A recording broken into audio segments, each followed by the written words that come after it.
Hey everyone, nearly 97% of people who watch my videos haven't subscribed yet. If you're enjoying the content, I'd really appreciate it if you hit that subscribe button. It means a lot. Also, be sure to give the video a like and drop a comment below. Your interaction helps more people discover the channel and supports its growth. Thanks a ton for being here. By the way, I'd love to know which country or city are you watching from?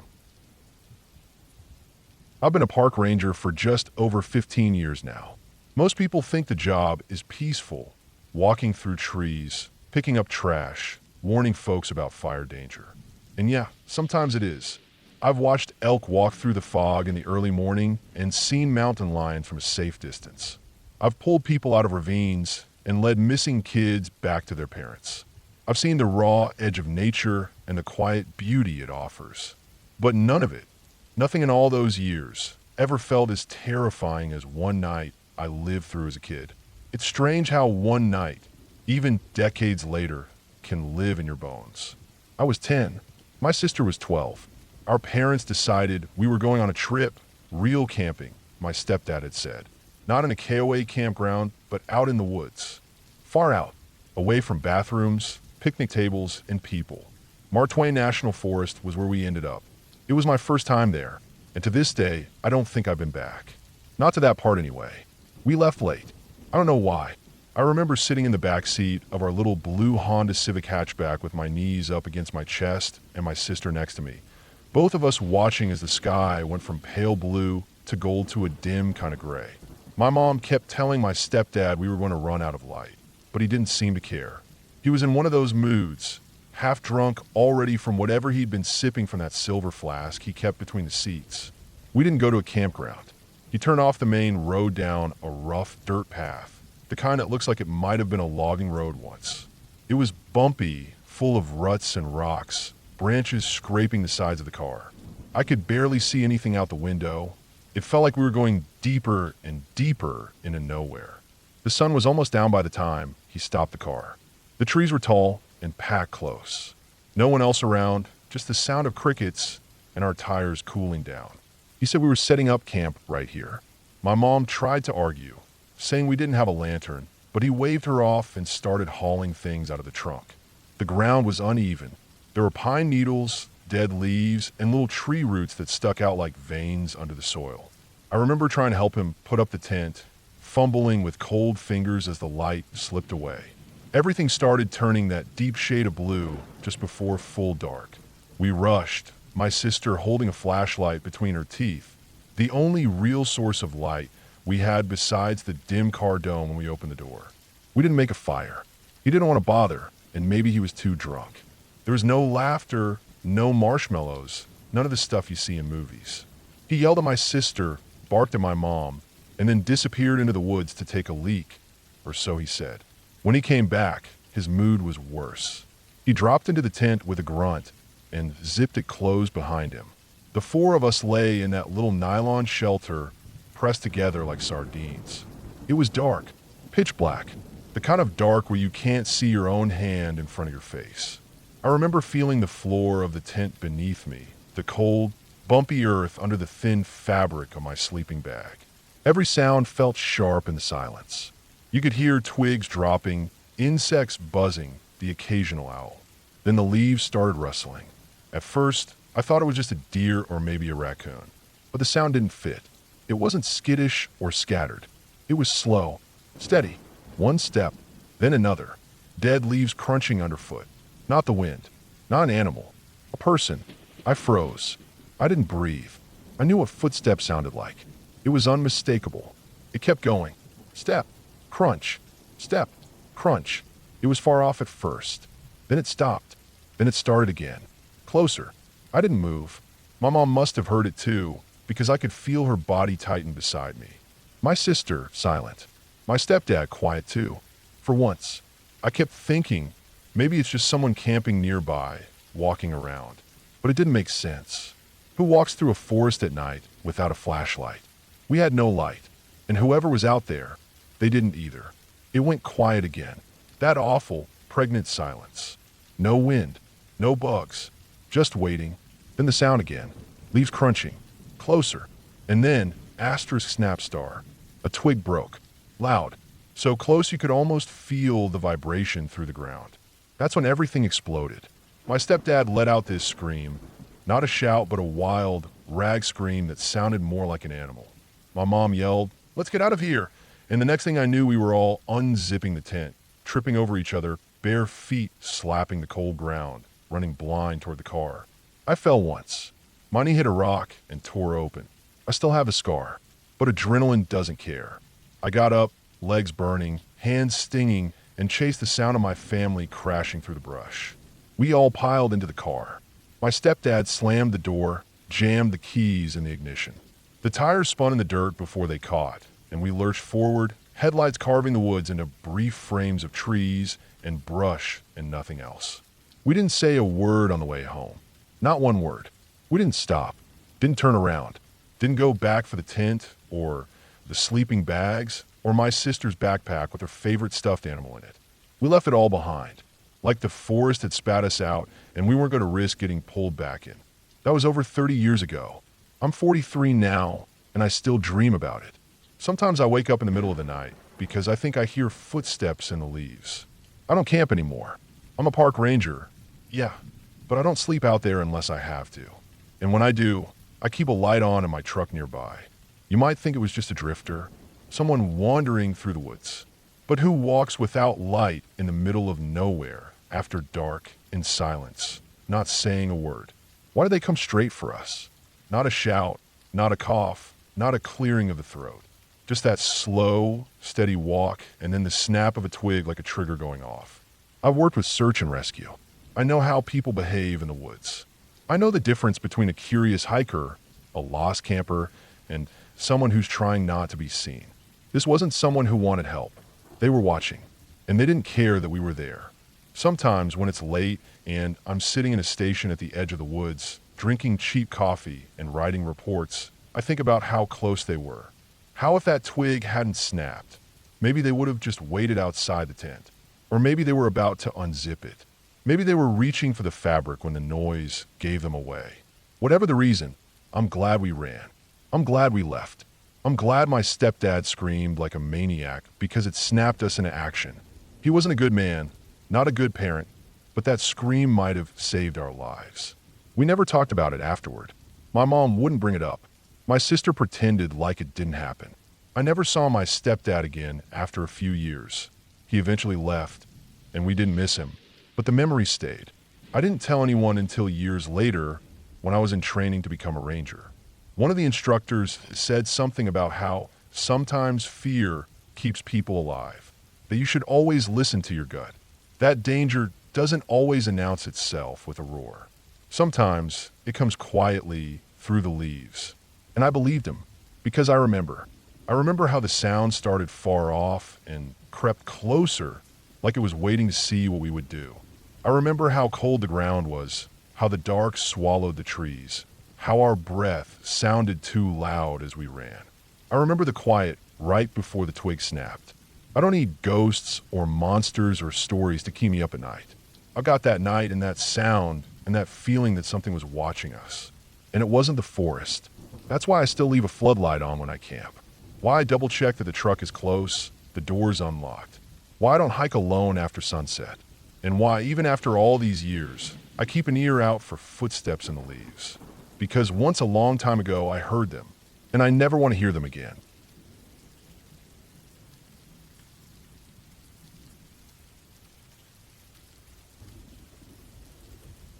There are things I've seen in the woods I don't talk about much. Not because they're unbelievable, but because they're real. Because they happened in broad daylight, on our land, in places you could visit too easily. And sometimes I think the most frightening things are the ones you can explain. Once something has a name, you can't pretend it away anymore.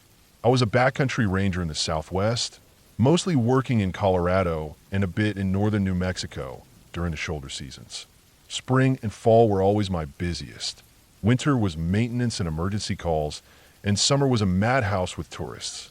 I preferred the early spring and late autumn. Fewer people, fewer complaints, and just enough solitude to quiet my mind. At least, that's what I used to think. I didn't grow up in the parks. I was a city kid mostly, raised in a string of small apartments by a mom who had her own way of dealing with the world. She was a basket maker, the real kind, native plants, handmade cordage, bone tools. She dragged me to every reservoir and woodland edge within driving distance. I learned more about wild plants and weaving than most people ever will. I didn't appreciate it then. I just knew it was a weird way to grow up. But that strange upbringing had a way of sticking. By the time I was in college, I was taking every opportunity to get outside again. And after college, I found myself applying for seasonal ranger work and somehow landing it. One season turned to another, and then I was back every year, picking up more responsibilities. Eventually, they made it permanent. I had a few weird encounters over the years. Strange shelters deep in the forest, caches of meat or jerky hung too high for an average hiker, odd stick formations that I knew weren't just trees falling that way. And bones. Lots of bones, sometimes left in patterns that didn't look natural. But you chalk that stuff up to weird people. Some survivalist types, maybe folks practicing private rituals or just messing around. You learn to mind your own business. Unless something poses a direct danger to a visitor or the land, you document it and move on. But two things in my life stick with me more than anything else I've seen. And though they didn't happen in the same year, they've sort of fused in my memory. One was when I was still a kid, and the other was during what I thought would be a peaceful solo hike before summer season kicked off. When I was about 8 or 9, my mom took me to a reservoir that was near a national park. I never learned the exact one. She'd heard it was a good spot for willows and cattails, both good for weaving. We brought a couple of bags and a little basket I was using to collect scraps and pieces of trash. She told me she'd give me 5 cents for every piece of litter I brought her. That was a pretty good deal for a kid my age. It was cool that day, not cold, but enough that the water had that steel gray look to it. I remember the rocks on the shore were slick with algae, and I liked poking around the edge of the lake to see what I could find. Cans, old wrappers, a dead fish here and there. At that age, I didn't really feel afraid of nature. It was just there. I saw what looked like a glove near the waterline. It was bloated and pale, with the fingers curled slightly in. I thought maybe it was rubber, maybe someone had dropped a work glove in the water and it had puffed up. I want to grab it and toss in my bag for that nickel. But when I touched it, something felt wrong right away. It was soft in the wrong way.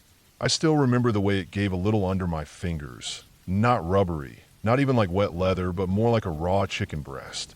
And there was a little bit of bone poking out where the wrist would have been. That's when I realized it wasn't a glove. It was a human hand. The wrist was severed a few inches up the forearm.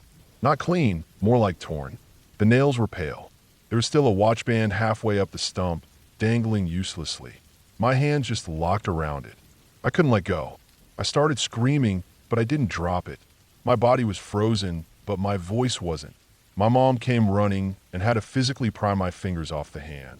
I just stood there shaking, my whole body going cold, even though it wasn't a cold day. I don't remember much after that, just that we went to the nearest gas station to call the police. It was the early 90s. No cell phones, no ranger stations nearby, just a payphone, a shaky call, and a very long wait. Later I learned that it had probably come from a boating accident. Some teenagers had been drinking, messing around with the powerboat. One of them fell overboard, and the propeller caught him. They found parts of him over the course of a few days. I had found one of those parts. They tried to tell me it was a bare paw, that it wasn't human. I didn't believe it even then. I didn't talk for weeks, maybe 2 full months. I stopped going to lakes after that. Still don't like water that I can't see the bottom of. I didn't think about the hand again for a long time. Life moved on. I finished school, took ranger training, got certifications, the usual.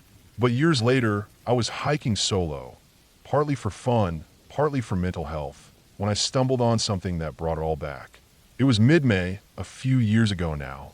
I was between rotations and decided to hike into a section of old-growth forest in southwestern Colorado.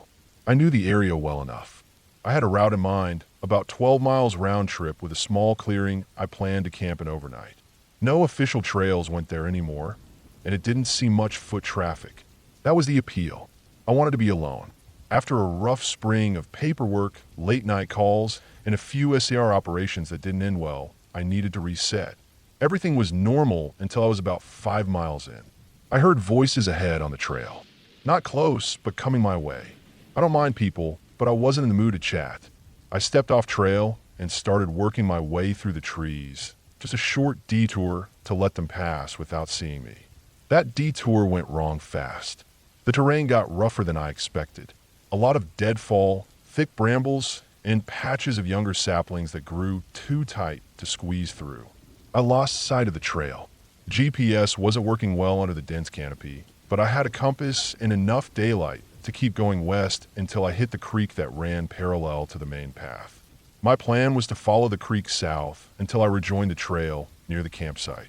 I ended up in a low area full of mossy rocks and rotted logs. The light filtered in through the branches and patches, just enough to make everything look damp and faded. That's when I saw it. At first I thought it was just a big dead tree trunk, maybe with some weird growths on it. But as I got closer, I saw it wasn't wood at all. It was bones. Dozens of bones. Maybe more. They were arranged in a shape I can only describe as a table or an altar. Some kind of flat structure built from rib cages, deer femurs, elk scapulas, and other bones I couldn't identify. Smaller animal skulls were stacked along the sides. Raccoons, foxes, maybe a bobcat. Some of them had been hung on strings, swaying slightly in the breeze. Bits of metal too. Spoons, wires, nails bent into loops.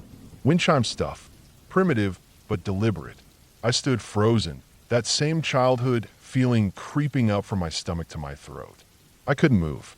My brain kept trying to catalog what I was seeing. There was no smell of decay, nothing fresh. These bones had been here a while, but not ancient. Clean, bleached, arranged.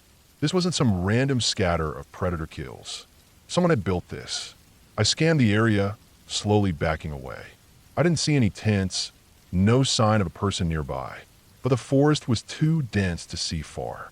I couldn't tell if I was alone. I marked the coordinates as best I could on my map, then turned back the way I'd come. I didn't try to find the trail again. I just followed my compass and booked it straight east. My pack thumped against my back. Branches slapped my arms, and I didn't care about any of it. I just wanted out. By the time I made it to my car, the sun was going down. My legs were covered in scratches, and I'd sweated through my clothes. I didn't eat, didn't sleep. I just drove home and filed the report the next day. I told my supervisor what I'd seen. He logged it, shrugged, and told me there were always weirdos in the woods. Said as long as it wasn't harming anyone or breaking any laws, there wasn't much we could do. If it was on public land, it was free for anyone to walk. I knew that. I just didn't like how easily he brushed it off. A few months later, I went back with a partner, another ranger who didn't spook easy. We tried to find the altar again. Same grid section, same route. We didn't find anything. Not a single bone. Not even a moss-covered logs, I remembered. The forest looked different. We found a few broken sticks, a couple of rusted beer cans, and one torn piece of canvas that might have been a shelter once. But no altar. No hanging bones. Nothing. Maybe I got the coordinates wrong. Maybe the builder came back and dismantled it after I found it. Maybe it never existed the way I remembered. I don't know. But after that, I stopped going to the backcountry alone. I still work in the parks. I lead trail crews now. Mostly maintenance and fire mitigation. It's quieter work with fewer surprises. I've never seen another hand, and I've never found another altar. But I don't sleep near creeks anymore, and I always mark my position every hour. Because I know what I saw. I touched that hand when I was a kid. I felt the wrong softness. I smelled the faint rot. I saw the bones strung in the trees. And that's enough. It doesn't have to be haunted to be horrifying.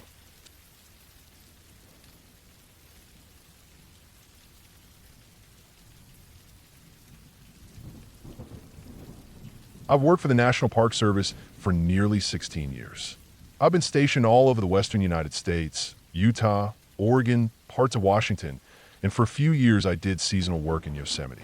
Yosemite was different. Its scale, its silence, its deep valleys and sharp cliffs.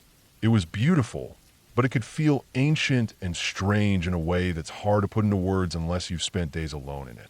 This story isn't about anything mystical. I want to make that clear up front. I don't believe in ghosts, I don't chase Bigfoot sightings, and I've spent more nights outside than I can count. I've seen animals behave strangely. I've had nights in a tent where I couldn't sleep because of strange noise or distant movement. But none of that ever stuck with me the way this one day has. And I've tried to forget it. Honestly, I have. But sometimes it comes back when I least expect it. I still think about that sound. It happened about 4 years ago, sometime in early summer. I had just wrapped up a long stint in the backcountry near the northwestern part of the park. I'd been out for 4 days, checking fire risks and inspecting trail erosion. The job involved a lot of hiking, sleeping light, and cataloging dry underbrush. It wasn't glamorous, but I liked it. Those long solo stretches gave me time to think. Most of the time, I welcomed the quiet.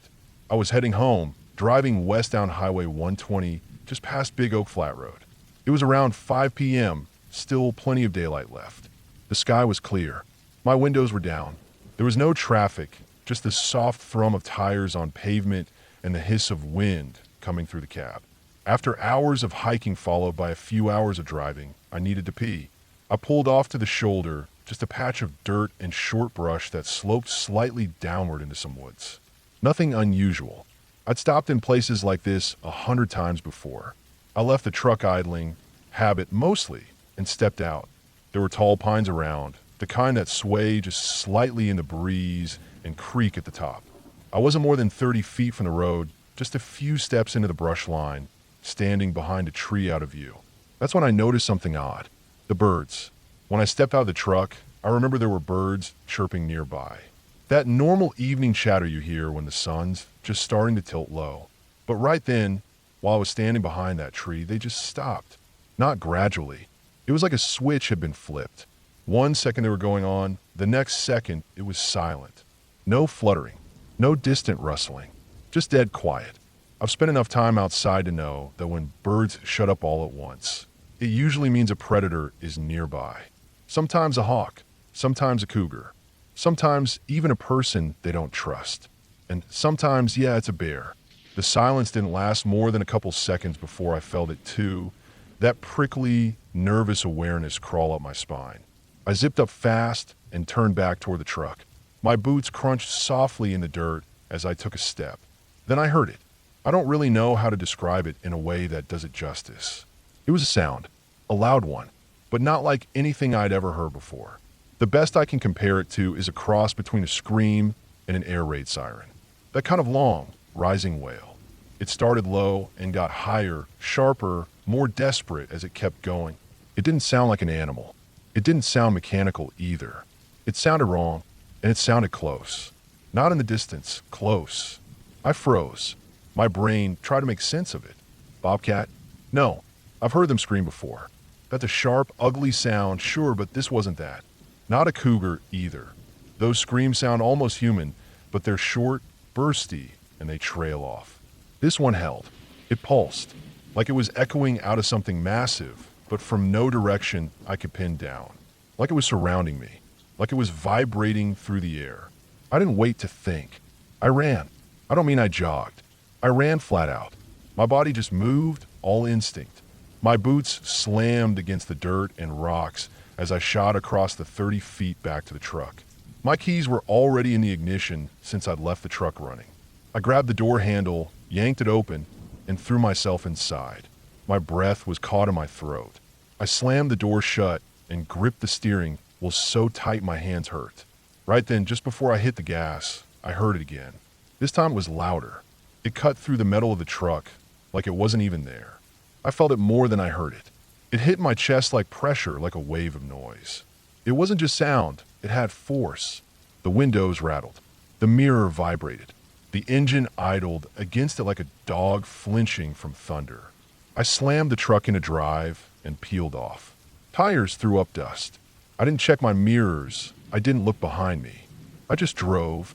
It wasn't until I was a few miles down the road, finally back near Groveland, that I started to breathe normally again. I pulled into a gas station parking lot and sat there, letting the engine run, trying to process what just happened. I didn't see anything in the woods. There was no shadow, no movement, just that noise. Just those few seconds that threw off everything I thought I knew. Over the next few days, I tried to find a rational explanation. I called a buddy of mine who works with the Forest Service, Told him I'd heard something weird out near the Big Oak Flat entrance. Asked if there had been any Rock Falls construction work, old warning systems still buried out there. He told me no, nothing like that. I even looked up mountain lion calls, bear roars, elk bugles, even large owl warnings. None of them matched. None of them sounded even close. I went deeper. I looked up infrasound, the kind of thing elephants and tigers can make. But it still didn't explain the pitch or the way it seemed to rise and hold. For a while, I thought maybe it was some kind of weird wind passing through the rocks in just the right way. Natural acoustics can do strange things. But that sound had movement to it. It felt like it was directed. It felt alive. I didn't report it to anyone officially. What was I going to say? Hey, I pulled over to pee, and the forest screamed at me. There's no checkbox for that. But something else happened later that made it stick even more. About 2 weeks after that day, I was assigned to trail cleanup on a small path that cut through the same general area. I didn't even realize it until I was already halfway into the shift. The terrain felt familiar: pine, dense brush, angled rock. That same stillness. And once again, the birds went quiet. Not completely this time, just enough to make me notice. I didn't hear the sound again, but I didn't linger. I finished my work fast and got out. Since then, I've heard 2 other rangers, one from Lassen, one from Sequoia, mention strange forest acoustics without explaining what they meant. I didn't push. I figured if they wanted to talk, they would. But the way they said it reminded me of the way I talk about that day. Vague, uncomfortable, careful. It's been 4 years now. I haven't heard it again. But every time I drive down a quiet road near a tree line, I remember that sound. That scream siren thing that didn't belong to any animal I know. And I think about how fast everything can change, from calm to something primal, something deep and instinctual. The moment the forest went silent, I still work the parks. I still sleep under the stars. But I don't pull over to piss in the woods anymore. Not unless I absolutely have to. And never near dusk.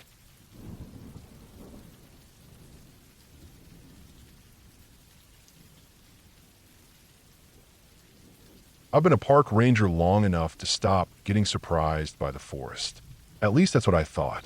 I'd worked my fair share of shifts alone, spent countless nights out in the middle of nowhere, and crossed paths with all sorts of wildlife. Elk, cougars, wolves, and yes, bears. Still, what happened in Olympic National Park during one summer week changed how I saw the forest, how I saw bears, and how I thought about being out there in the open on my own. It was the start of July. Warm, but not too warm. That perfect time when the forest is fully awake. Lush green, thick undergrowth, heavy tree canopies, and the scent of fir, pine, and wet moss in the air. I'd taken a week off from my usual station in Mount Rainier and agreed to meet up with 2 old ranger buddies, Greg and Mike, for a backcountry loop on the west side of Olympic National Park. We planned a week-long trek. Nothing official, just for ourselves. Just to breathe for a while and get away from the weight of the job. We'd meet at a trailhead near the Ho Rain Forest entrance and car camp for the first night before heading deeper in. We'd packed light, but smart. Bear cans, ultralight tents, filtered water, and just enough food for 7 days. The weather report had said clear skies ahead, and for once, it held true. We were in good spirits. The plan was simple. Park the cars, hike about 12 miles the first day, camp near a stream crossing, and keep going deeper into the backcountry from there. We drove in tandem, me in my own vehicle, and the 2 of them in Mike's old 4Runner. As we made our way up the narrow, forested service road, I was driving up front, keeping it steady at about 25 to 30 miles per hour. The road twisted through tall, dense forest. Nothing but green walls and the occasional shaft of sun cutting through the canopy. You get used to that sense of being watched when you're out in the wilderness. But that afternoon, something felt tighter. Like the forest was tense. I didn't think too much of it at first. That changed fast. From the left, maybe 15 feet ahead, the brush exploded. It didn't rustle. It didn't shake. It exploded. A full-grown black bear, a monster at least 300 pounds, came tearing out of the undergrowth like a cannonball. I didn't even have time to hit the brakes. I instinctively jerked the wheel right, tires biting gravel, and the bear, instead of crossing the road like most animals might, turned hard and started running up the road, right in front of me. I was stunned. My hands are tight on the wheel. I didn't want to get too close in case it cut back across. But what hit me hardest wasn't the size, it was the speed. The thing was moving. I was going about 30 miles per hour, and it was pulling away. Its paws slapped the dirt with force, its hindquarters bunching and releasing like a big cat. It was built like a small tank, but the way it moved, it was almost unnatural. That bulk shouldn't have been able to fly like that. And then, the weirdest moment. It looked back, just a glance over the shoulder, like it knew I was there. Like I wanted to make sure I was watching. And then, just like that, it veered off the road and vanished into the trees again, swallowed by the brush as quickly as it had come out. We stopped. Mike pulled up behind me and got out. I didn't even need to say anything. He'd seen it too. We just stood there for a second, breathing, letting the adrenaline drain. That bear had outpaced a moving car and had made it look easy. That should have been the end of it. A cool story to tell over a beer. But that moment was just the start of something worse. We made camp that night without much trouble, just a couple miles in from the road. We picked a flat patch by a small stream, close enough to water, but far enough from game trails. The forest that was quiet. Too quiet, maybe. I couldn't help thinking about that bear. How it looked back, how it ran, how it appeared.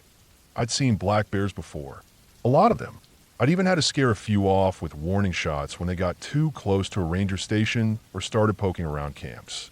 But something about this one stuck in my chest. It wasn't fear. Not at first. It was respect. But that would change too. We slept light. When you've spent enough nights in the forest, you learn to listen while you sleep. Sounds pass through the thin nylon of your tent like whispers. Branches cracking, leaves rustling, water moving, animals passing. You filter out what's normal. At around 3 a.m., I heard something big move. It wasn't subtle. I wasn't dreaming. It was heavy, not a branch falling. Something walking. Steady. One step, then two, then a pause, then nothing. I sat there in my sleeping bag, eyes open, listening. I could feel in my chest something large was near. After a while, it faded away, and I told myself it was probably a deer or maybe even an elk. Nothing unusual for the area. In the morning, we found fresh bear prints just 20 feet from our tents. By the third day, we were 10 miles deep. No cell service, no trail cams, no signs of other hikers. Just us, the trail, and the forest. The underbrush got thicker as we went higher in elevation. Ferns nearly waist high. Trees growing so close together you had to twist your shoulders to get through in spots. That afternoon, we were moving slow, taking a break every few hours. The sun came through the trees in long golden streaks, and we found a narrow game trail that split off from the main route, just wide enough for us to follow in single file. We figured we'd take it to a nearby ridge before setting up camp. Greg was leading. I was in the back. That's when we smelled it. Not something dead. Worse. It was musk. Sharp, thick, oily, and earthy. Like wet dog fur mixed with meat and old mud. I've smelled that before. You don't forget it. It was bear scent. Fresh. We froze. The trail went silent. Somewhere ahead, maybe no more than 30 yards, we heard a low, deep exhale. A chuff. We didn't see it at first, but then the ferns moved. Slowly, deliberately. The black bear stepped out onto the trail. It wasn't running this time. It wasn't panicked. It wasn't curious. It was watching. It stood there, head low, nose twitching. It was the same one, I could tell. The massive shoulders, the deep-set eyes, the scar across the snout. It had followed us. There was no other way to explain it. It had our scent, and it was watching. We didn't move. Not for a full minute. I could feel the blood thumping in my neck. I didn't reach for my bear spray. I didn't reach for anything. You can't outrun a bear. You can't fight one. Not on its terms. After a long moment, it backed away. Step by step. Then it turned and faded back into the green. That night we set camp again. No one slept much. I stayed up, sitting outside my tent with a flashlight, scanning the dark, listening for every sound. Nothing came that night, but we knew it was still out there. We didn't talk about it. We didn't have to. Day 5 was the breaking point. We were following a narrow ridge that morning, staying close together. The trees were spaced wider here, and the forest floor was soft, padded with thick moss and pine needles. Every sound felt muffled. The air was damp and quiet, like the woods were holding their breath. Then the silence broke. From behind us, a crash. Not a branch this time, a full-on crash. Something big was moving fast. I turned just in time to see the black bear barreling up the trail, maybe 40 yards back and closing.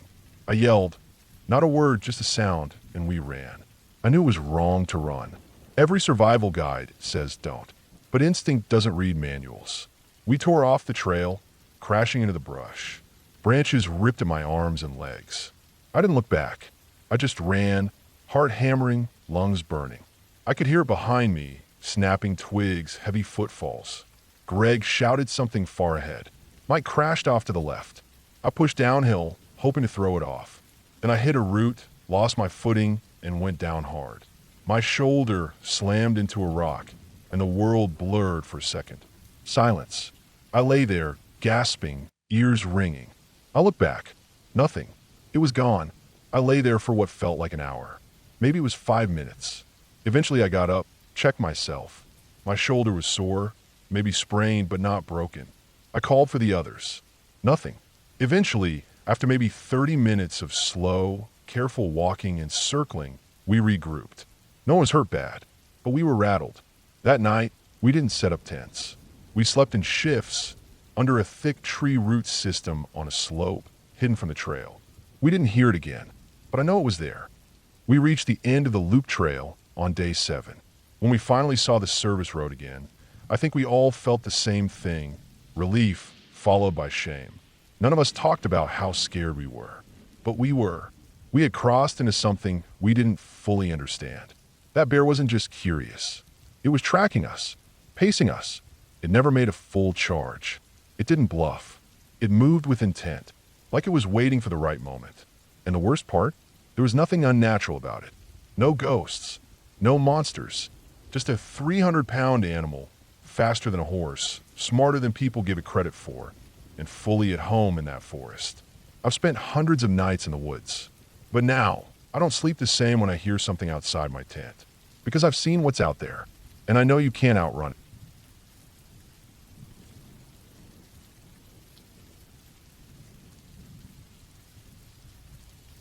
I started working as a seasonal ranger in the Cascade Wildlife Reserve when I was 24. It's a sprawling national park tucked into the dense forests of the Pacific Northwest. Mostly evergreens, pine, fir, with patches of marshland and glacial runoff lakes. The terrain ranges from smooth dirt trails to steep rock ridges to old logging roads that were abandoned when the industry collapsed back in the 60s. Those roads are still there though, winding deep into the underbrush like veins. Most folks don't even know they exist. Our jurisdiction is huge, and the number of rangers we have on the payroll barely scratches the surface. During peak season, we prioritize the main campgrounds and hiking trails, the parts the tourists flood to. But there are always some folks who like to get off the grid, take back trails, find hidden spots far from the noise and other people. I understand that. Hell, I used to be one of those kids. The summer before I got this job, my family and I went camping deep inside the park. We took one of those forgotten roads that veer off the main highway, drove about 8 miles in until the road turned to mud and roots. We hiked the rest, carrying coolers, tents, and sleeping bags on our backs. We set up camp between 2 large ponds about 50 yards apart. The hill in the middle was just dry enough for tents, and the ponds themselves were teeming with frogs. The sound was constant, so loud it almost became background noise. A constant wall of croaking that echoed off the trees and wrapped around you at night. It was kind of beautiful in a strange, wild way. Like nature was singing to itself. It was peaceful. I remember that first day clearly. We got the tents up before sunset. My dad set up the fire pit with rocks. My younger brother tried to fish in the pond, but only managed to catch weeds, and my mom passed around sandwiches from the cooler. No self-service, no cars, no people, just the frogs and us. At night, we sat around the fire and watched the stars come out. Then something strange happened. It was maybe 2 a.m. I wasn't really asleep, just laying there in my sleeping bag, listening to the frogs. That's when I heard engines. 2 of them. At first I thought I was dreaming. Then the rumble grew louder, like heavy tires crunching over brush and gravel. My dad unzipped his tent and poked his head out. The rest of us followed. We stood there blinking in the dark, not sure what was going on. Two huge black trucks rolled up through the undergrowth like they'd done it before. Massive off-road tires, raised suspensions, tinted windows. They weren't the kind of trucks you'd expect to see out there. These things were spotless. No scratches. No mud caked in the wheel wells. They looked new and expensive, and somehow out of place against the backdrop of dense forest and soft mud. Then the doors opened. I lost count of how many people climbed out. At least 10 or 15, maybe more. All men, all wearing dark clothing, long sleeves and hats. They didn't speak. Not to us, not to each other. No headlamps, no flashlights, not even phones for light. Just one by one, they stepped out and walked into the ponds with long-handled nets. You could hear the water sloshing as they moved waist-deep into the water. They swept their nets in slow arcs, scooping up frogs like they were harvesting grain. It was mechanical, efficient. No laughter, no shouts, just the quiet swish of water and the occasional splash as a frog tried to escape. We stood there watching. Nobody said anything. It wasn't fear, not exactly. It was confusion and something else. Something I couldn't name back then. My dad eventually called out, but they didn't answer. They didn't even turn to look at us. Like we weren't there. They just kept working, net after net, frog after frog. They stayed for about an hour. When their nets were full, they dumped them into black plastic tubs and carried them back to the trucks. One man sealed the tubs and strapped them down. Then, just as quietly as they arrived, they left. Engines flared and faded into the distance. When the sound was gone, the silence that followed felt unnatural. The frogs were gone. Not just some of them. All of them. The croaking that had filled the air all night was just gone. The ponds were dead quiet. No ripples. No sound. Even the insects seemed quieter than they had been before. We stayed a few more nights. No trucks came back. No frogs either, except one we found the next morning with a torn leg, maybe escaped one of the nets. My brother set him gently on a lily pad near the bank, and we watched him float there for a while before slipping into the water. But the pond stayed silent. That was the last time we ever camped at that spot.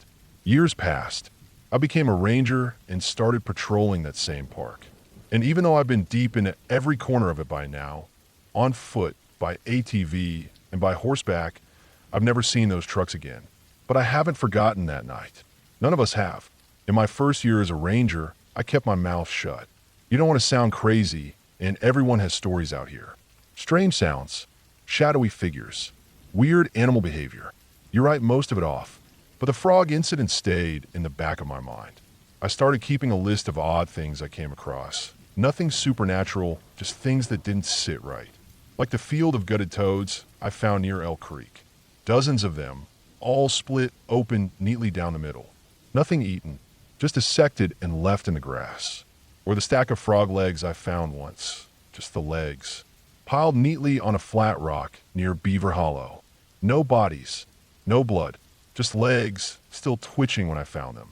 Or the time I got called out to investigate reports of campfire in a restricted zone and found the remains of a fire ring, with black tubs like the ones I'd seen years before stacked neatly behind a tree. Empty, clean, no one claimed them. No one reported anything stolen. And headquarters just told me to write it up and move on.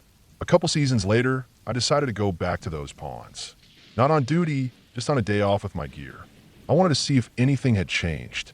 The road was even more overgrown now, hard to hike with the brambles and fallen limbs. The ponds were still there. Same hill in the middle, though more overgrowth around the banks now. You could barely see the water in places. I camped for one night. Brought a small tent, a single burner, basic food. I sat by the water for hours. No frogs. Not one. It was as still as glass, the surface smooth and silent. No flies. No insects. Nothing. That night, I didn't sleep. I sat awake in my tent, listening, not because I was afraid, but because it felt like something was missing. Like the woods themselves were holding their breath. Nothing came. No trucks. No people. Just silence. The worst kind of silence. The kind that feels like it's watching you. I didn't go back after that. The next year, a new recruit joined our station. Fresh out of school, eager to impress.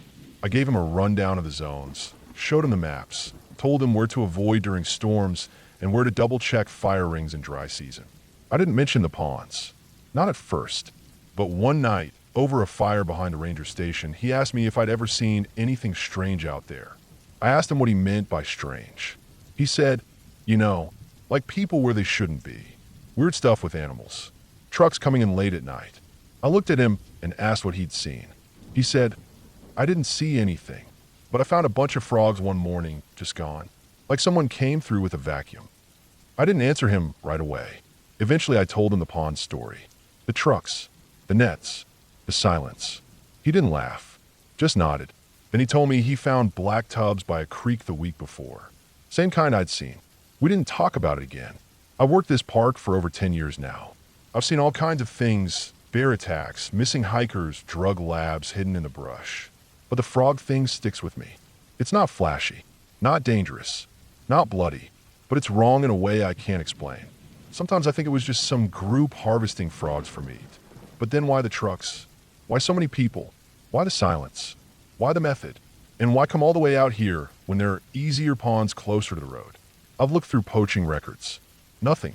No mentions of frogs. No citations. I checked with local markets, restaurants, even Asian grocers to see if someone might have bought frog legs in bulk. Nothing came up. No paper trail. No one knows anything. Or no one's talking. People laugh when I tell them the story now. Frog kidnappers, they say, like it's a joke. And I don't blame them. It sounds ridiculous. But I was there. I saw it. I heard the silence that followed. And I've never heard those ponds croak again. The following year, different campsite. We were closer to the marked trails this time, back in the southern quadrant. The air was warmer, drier. And that's when we had our run-in with the bear.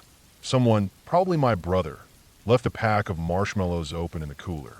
Didn't close the lid right. Around 3 a.m., I woke to the sound of something large moving near the fire pit. I unzipped the tent flap just in time to see a black bear sauntering off with our cooler in its jaws like a suitcase. Not aggressive, just casual, like he knew exactly what he was doing. The next morning, we found the cooler 100 yards away near a tree stump. Marshmallows gone. A few beer cans squashed like soda cans under its paws. A lesson learned, really.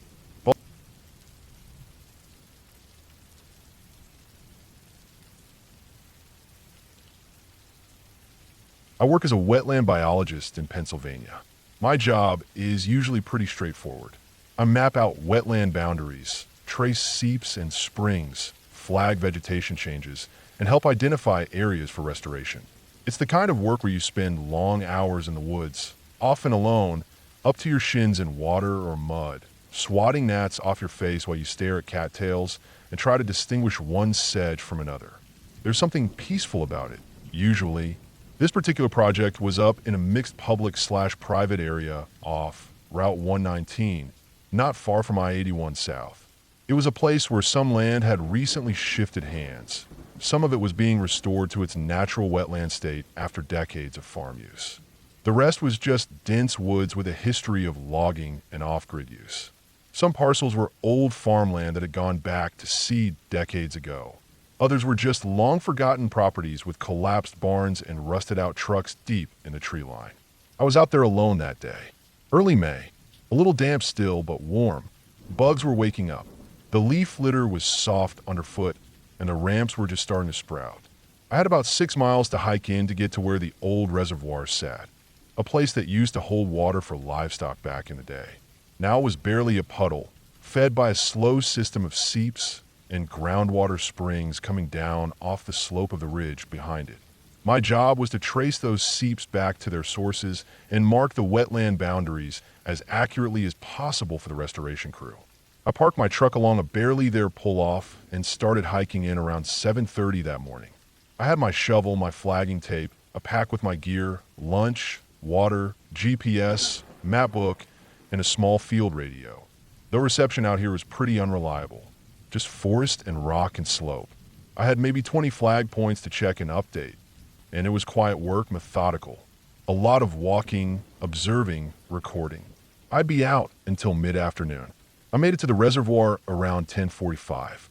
It was half dry, ringed with skunk cabbage and water hemlock, the sort of place deer come to in the early morning, judging by the tracks. I traced a small seep running into it and began following it back up into the ridgeline. The incline was manageable, not too steep, but it twisted and rolled over sandstone outcrops and long roots that crisscrossed like tripwires. I stopped every 50 feet to take readings and notes, double-checking where the moisture line ended, placing small flags here and there to guide the restoration crew. As I worked higher, the woods thickened. The air grew cooler and damper, even though the sun was bright that day. I reached a spot where the trees closed in tighter, mostly maple and beech with some hemlock mixed in, and the light got filtered through a green haze. The seep I was tracing split into 3 or 4 fingers here, and I picked the one heading up toward a long-forgotten cut trail that looked like it hadn't been used in a decade or more. That's when I came across it. I didn't hear anything first. I didn't smell anything. I just walked up over a small hump in the forest floor, what looked like an old logging path that had eroded over the years. And there it was, hidden just over the rise, tucked beneath a heavy patch of mountain laurel, was what looked like a small, crude camp. At first, I thought it might have been a hunter's rest area, or maybe just some drifter setup. I've seen plenty of those before. You spend enough time walking public lands, you start recognizing the signs. Tarp lean-tos, old rusted chairs, scorched rock circles from long-dead fires. This one had more junk than most. There was a refrigerator lying on its side, half sunken into the ground, doors long gone. A scatter of empty, chewing tobacco tins nearby. Several crushed cases of natural light beer. Probably a dozen or more blue and silver boxes, faded from rain and sun. I noticed cans of tuna, some still unopened, but swollen, like they'd been through too many freeze-thaw cycles. A pile of rusted folding chairs leaned against a tree, like someone had once tried to build a windbreak. The whole place stank faintly of old metal, earth, and mildew. No tarp, though. No tent. No fresh signs of activity. I circled through it slowly, shovel handle in one hand, just in case. You never know if someone's living there or just stepped out. I didn't call out. I've learned not to. If someone's up to something they don't want you to see, better to act like you didn't notice. Just as I turned around to leave, figuring it was an old camp from years back, long abandoned, I froze. There was a dog, standing 20 feet away, back the way I had come.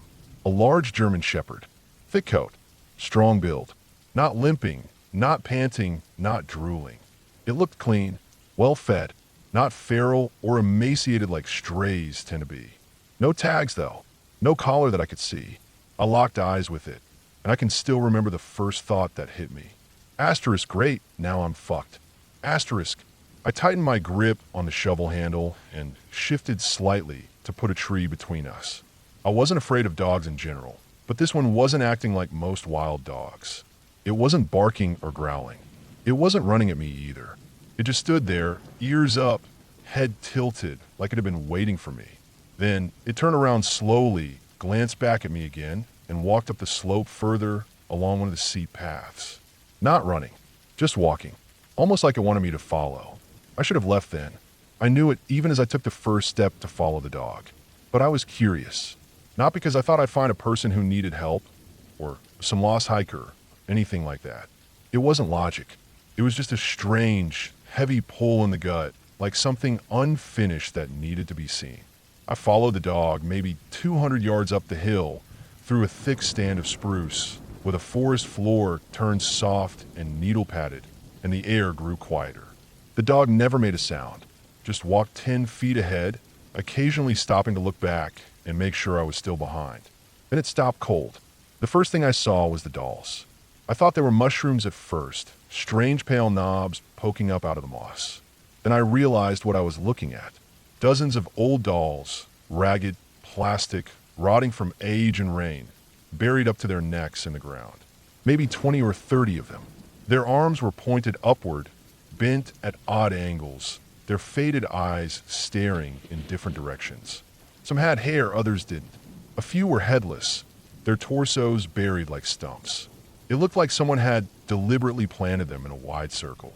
And in the center of that circle, 10 feet up in a black cherry tree, was the carcass of a deer, hung by its hind legs, draped across a thick branch like it had been hauled there. Its neck was broken, twisted completely backward. Flies buzzed around its eyes and open belly. It hadn't been dead more than a couple days. I stopped breathing for a second. My heart was slamming in my chest. I took one step backward, and the dog turned around and looked me dead in the eyes. No growl, no bark, just that still stare. Then it turned away and walked off into the woods without a sound. I didn't follow. I backed away slowly, eyes scanning the trees for movement. Every step I took felt like it echoed too loud. I made it back down the hill to the old camp without stopping. I didn't look back. My body was moving fast, but my brain hadn't caught up yet. I couldn't think straight. Just that tight pressure behind the eyes, that fight or flight reflex building with every downhill step. I passed the reservoir without stopping. I didn't mark another point. Didn't flag another seep. I walked the full 6 miles back to the truck without drinking water, without looking at my map. I felt like I was being watched the entire way. I kept expecting to hear footsteps behind me. Nothing came. When I got back to the truck, I sat in the cab for maybe 20 minutes, hands still on the wheel, door locked, just listening. Every gust of wind made the leaves rustle like footsteps. I started the engine and got the hell out of there. I didn't tell anyone for a few days. Not because I was scared of not being believed, but because I couldn't explain it. The dolls, the deer, the dog. It wasn't something that fit neatly into a report or an email. I wrote up my wetland data, cleaned my boots, got ready for my wedding. I never went back to that parcel. Maybe it was a strange backwoods shrine. Maybe someone lives out there who doesn't want to be found. Maybe it was just one of those things that has no good reason behind it. I've seen a lot in this job.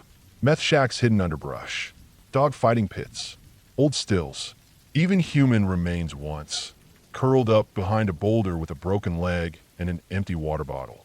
But nothing stuck with me like that circle of dolls and that silent dog.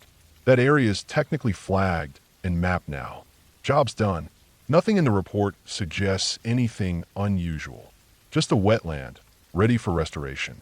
But I made one promise to myself that day, and I've kept it since. I'm never going back. Not because I'm afraid of what I'll find, but because I'm afraid of what I might understand.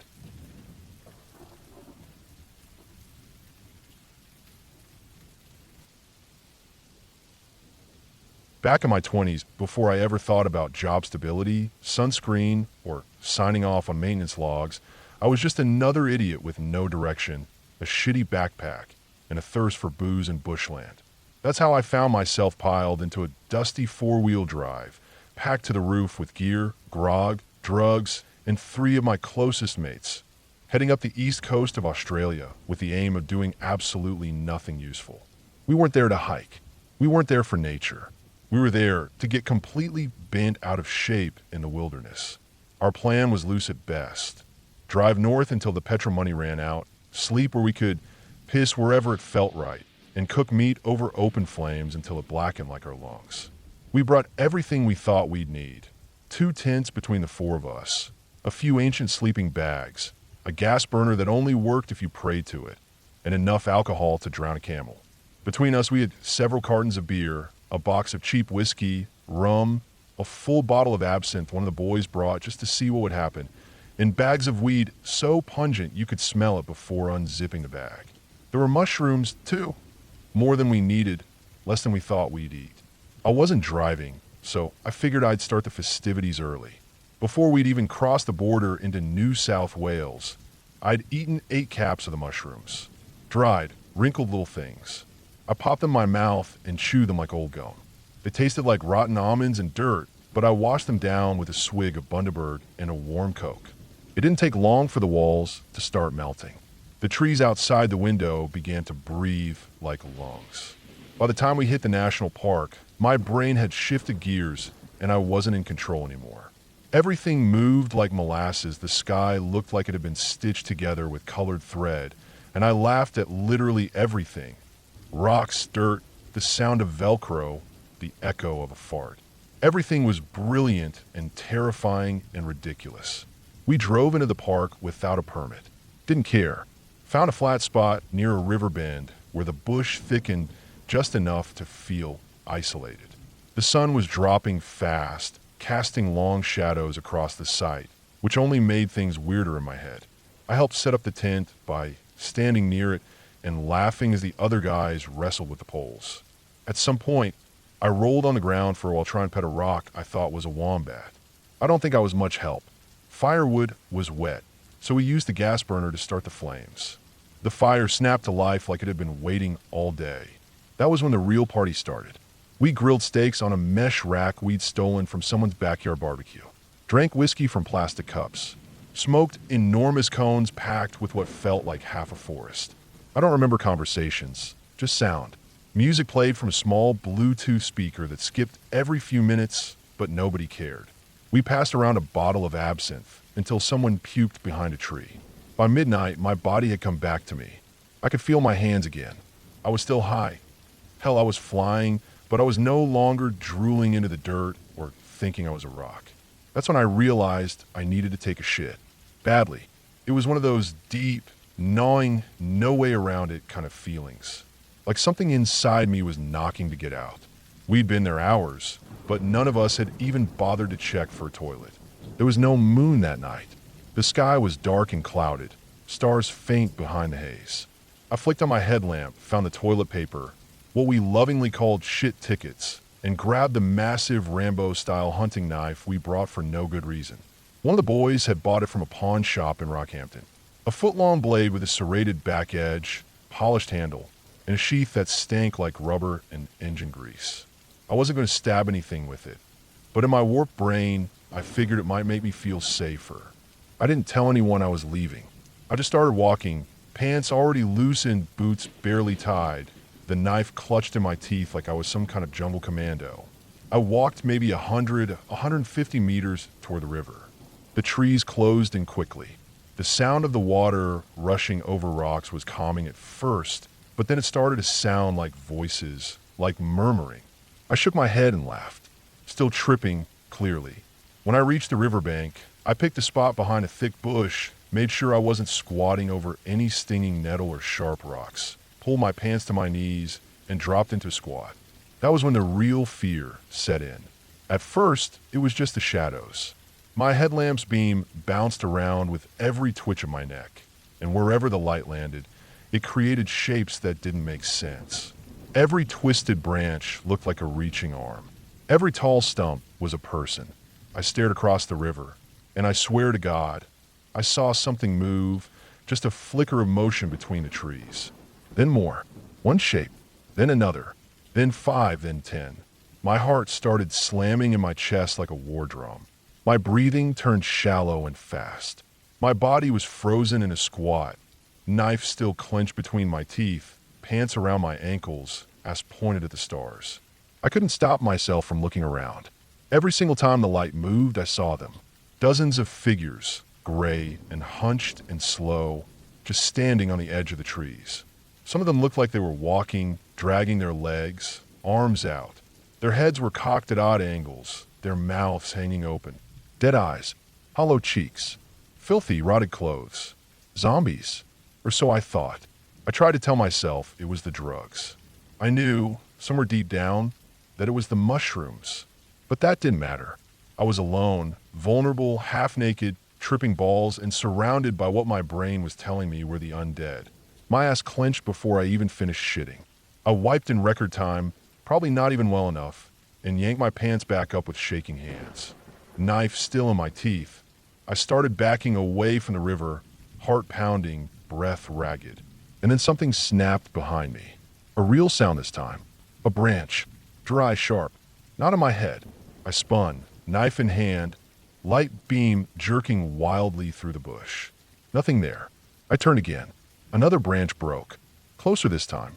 My bowels almost open again on the spot. I didn't care what it was anymore. I just bolted. I ran back through the bush, tripping over roots, slamming into low branches, slashing at the air with the knife like a maniac. My light swung everywhere, painting the trees in brief flashes of light, making them look like monsters. My lungs burned, my legs ached, my stomach still groaned. When I finally burst back into camp, I was out of breath, shirt torn, face bleeding from a scratch across my cheek, knife shaking in my fist. The other boys just looked at me like I was crazy. One of them asked if I was all right. I didn't answer. I just slumped down by the fire and stared into it for the next hour, trying to forget what I'd seen. I didn't speak, didn't eat, barely drank. At some point, I crawled into the tent and passed out, still fully dressed, knife under my sleeping bag. The next morning was clear and warm. Blue sky, birds, fresh air. The kind of perfect morning that makes you forget everything bad that ever happened. I stepped out of the tent, groggy and sore, and walked a few meters to take a piss. That's when I saw it. A toilet block. A real, government-installed, fully functional public dunny. Not 50 meters from our tents. Concrete walls, metal door, even a disabled access ramp. Clean as hell too. There was even soap. I laughed. I laughed so hard I fell over in the grass, holding my stomach. The boys came out, asked what was wrong, and I just pointed at the building and kept laughing. I never told them the full story. Just said I'd had a bad trip near the river. But inside I knew that wasn't just the drugs. I'd terrified myself more thoroughly than anything ever had before or since. It wasn't ghosts. It wasn't ghouls. It was me high alone in the dark with an overactive imagination and a desperate need to take a shit. And now, years later, as a park ranger with keys to every outhouse and a full map of every trail toilet from here to the coast, I still remember that night. I remember the lesson. Always check for the dunny before the mushrooms kick in. And if you're ever tempted to take a dump in the dark, armed with a knife and a headlamp, don't. Just don't. Because you might end up like me, thinking the forest is full of the undead, while a perfectly good toilet is sitting 20 steps behind you.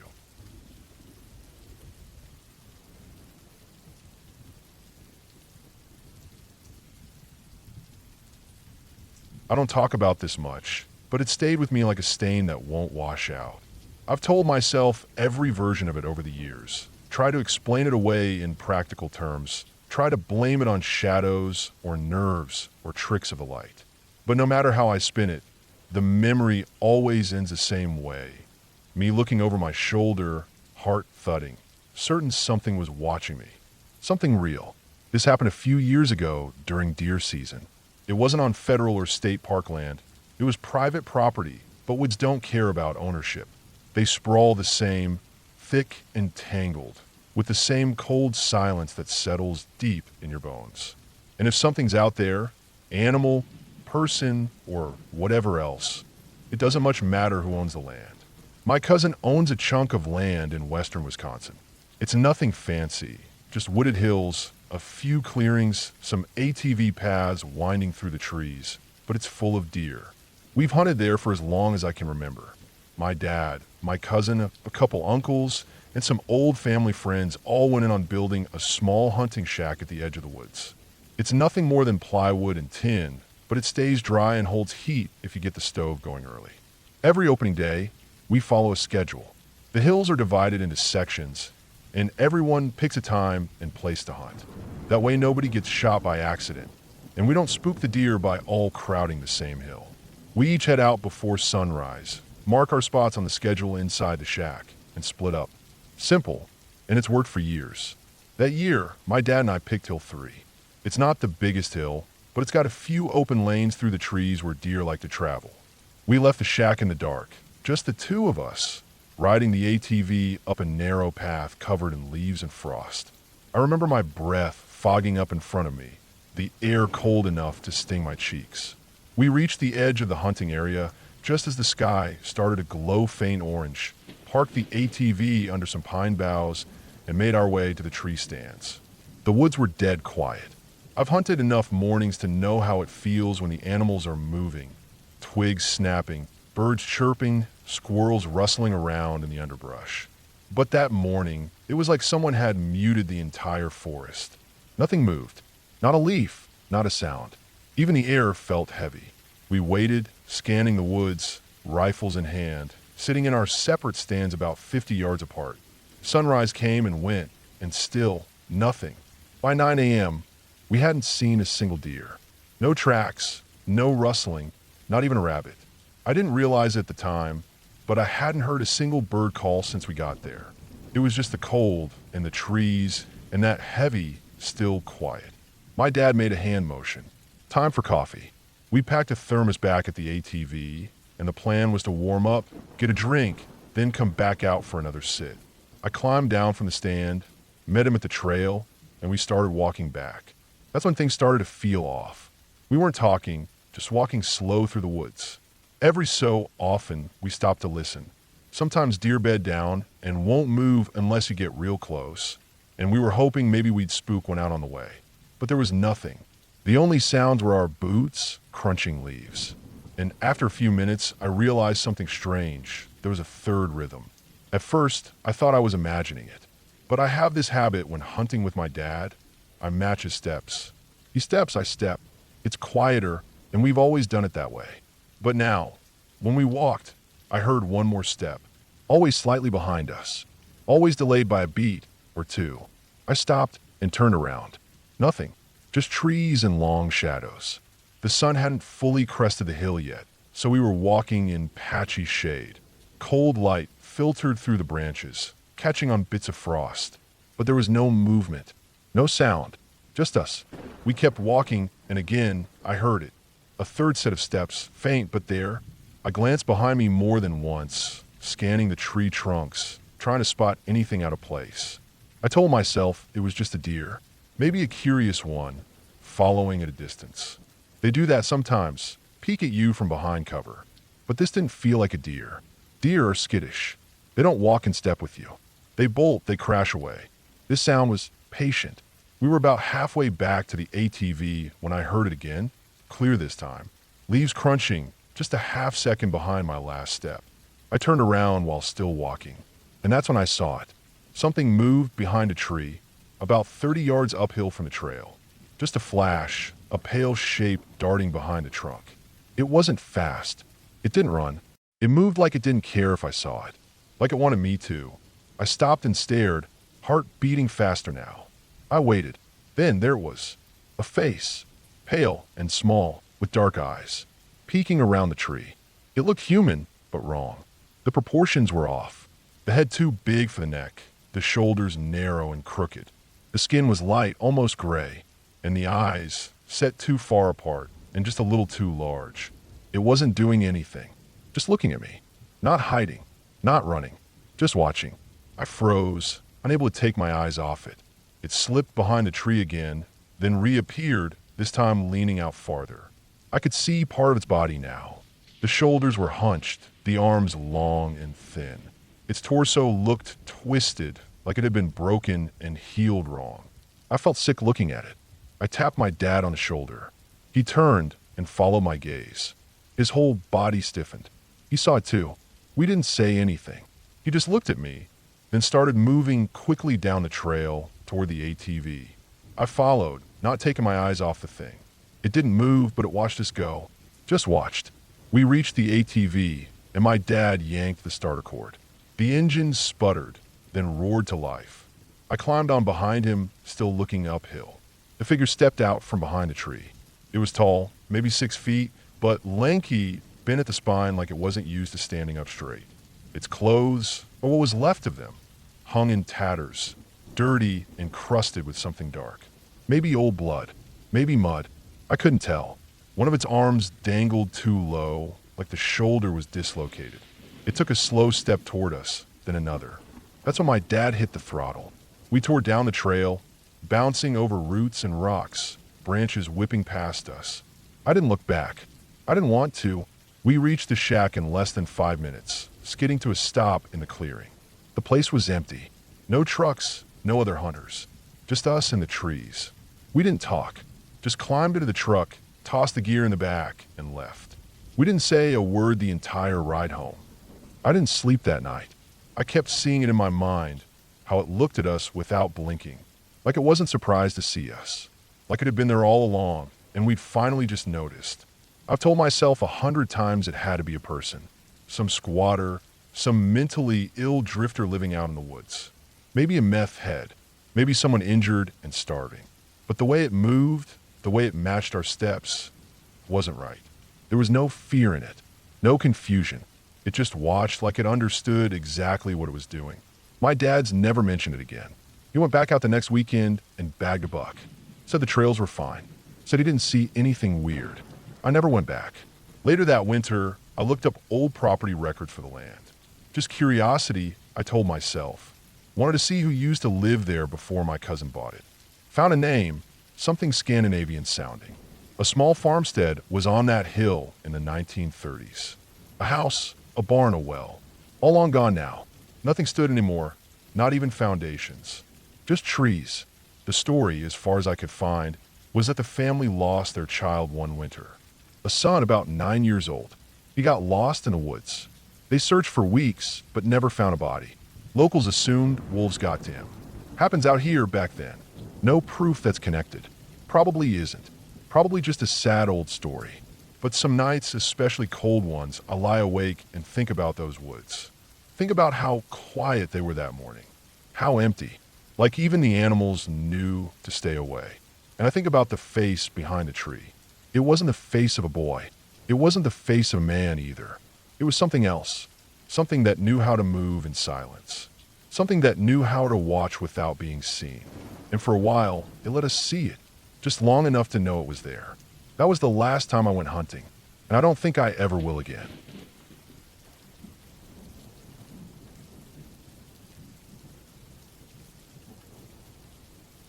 I've been working as a park ranger for about 17 years now. You spend enough time in the woods, and you start to understand how things move out there, how animals act, how sounds change with the wind, how the forest breathes and shifts in the dark. A lot of people think this job is peaceful, and sometimes it is. But the forest doesn't care about peace. It just is.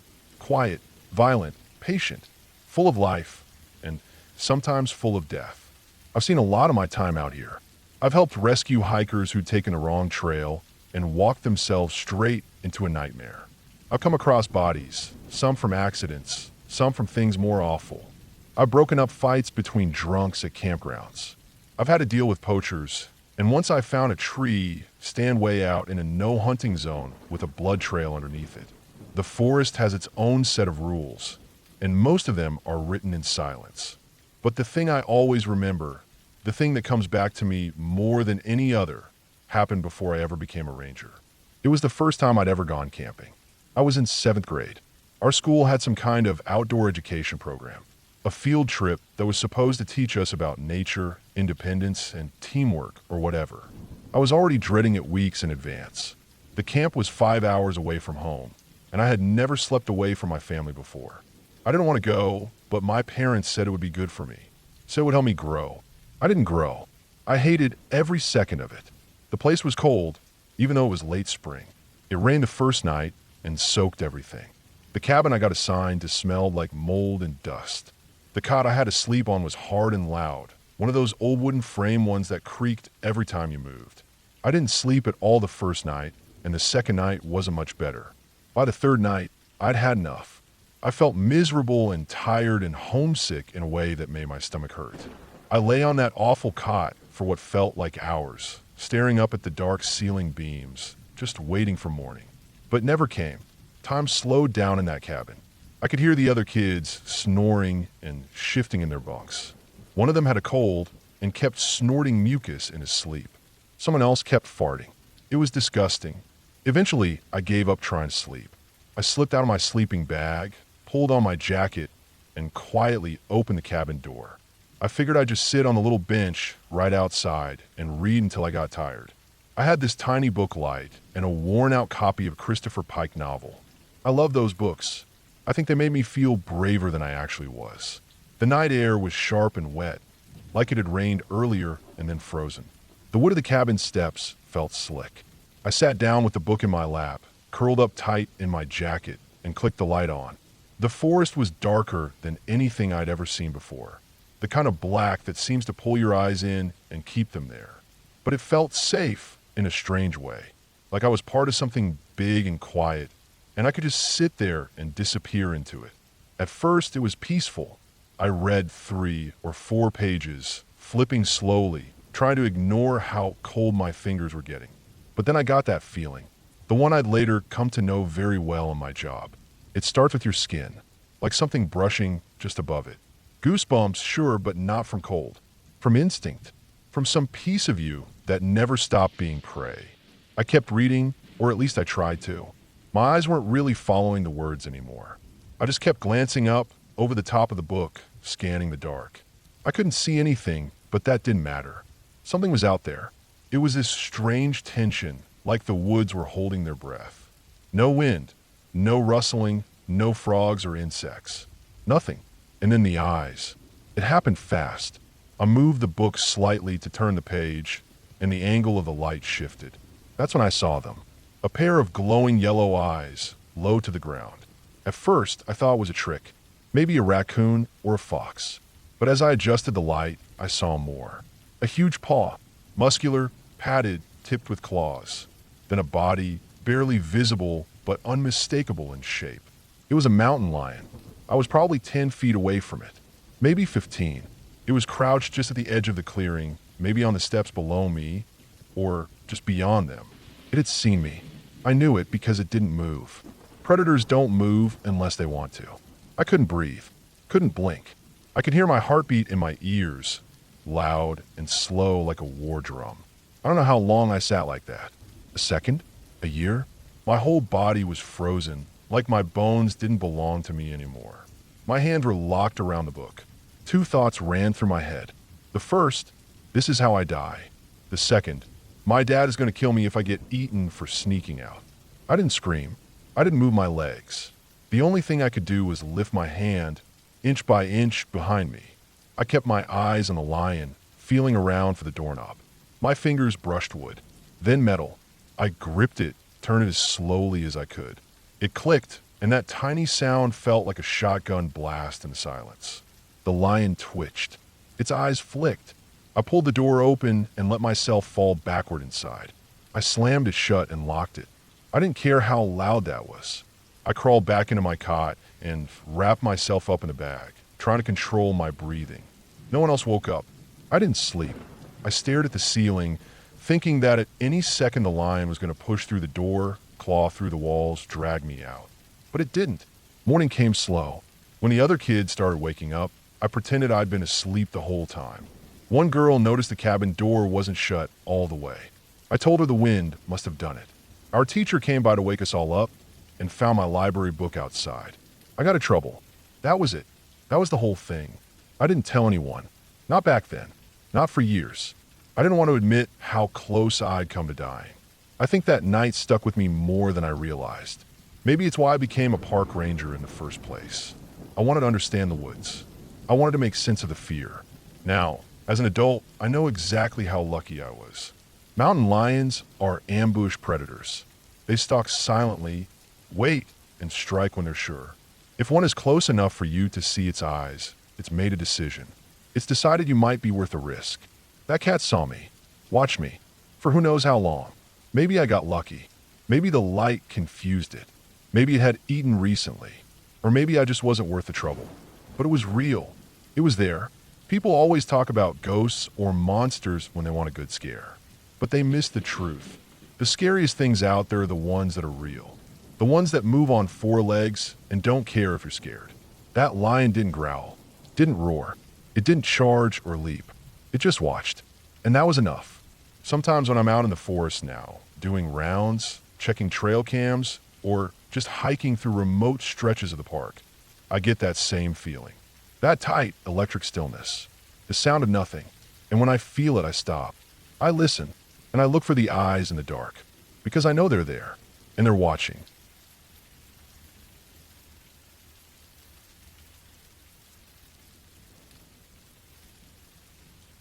I had been working as a seasonal field ranger for almost 5 years when I took the job that sent me deep into the Amazon. I was with a small team doing a habitat survey near the edge of a reserve in western Brazil. My role wasn't glamorous, recording animal tracks, maintaining trail markers, helping log vegetation types, basic logistical support. But it was the kind of work I liked. Quiet, methodical, off the radar. I'd done cold forests, swamps, high deserts, but never the jungle. The Amazon was another world entirely. Wet, thick, heavy.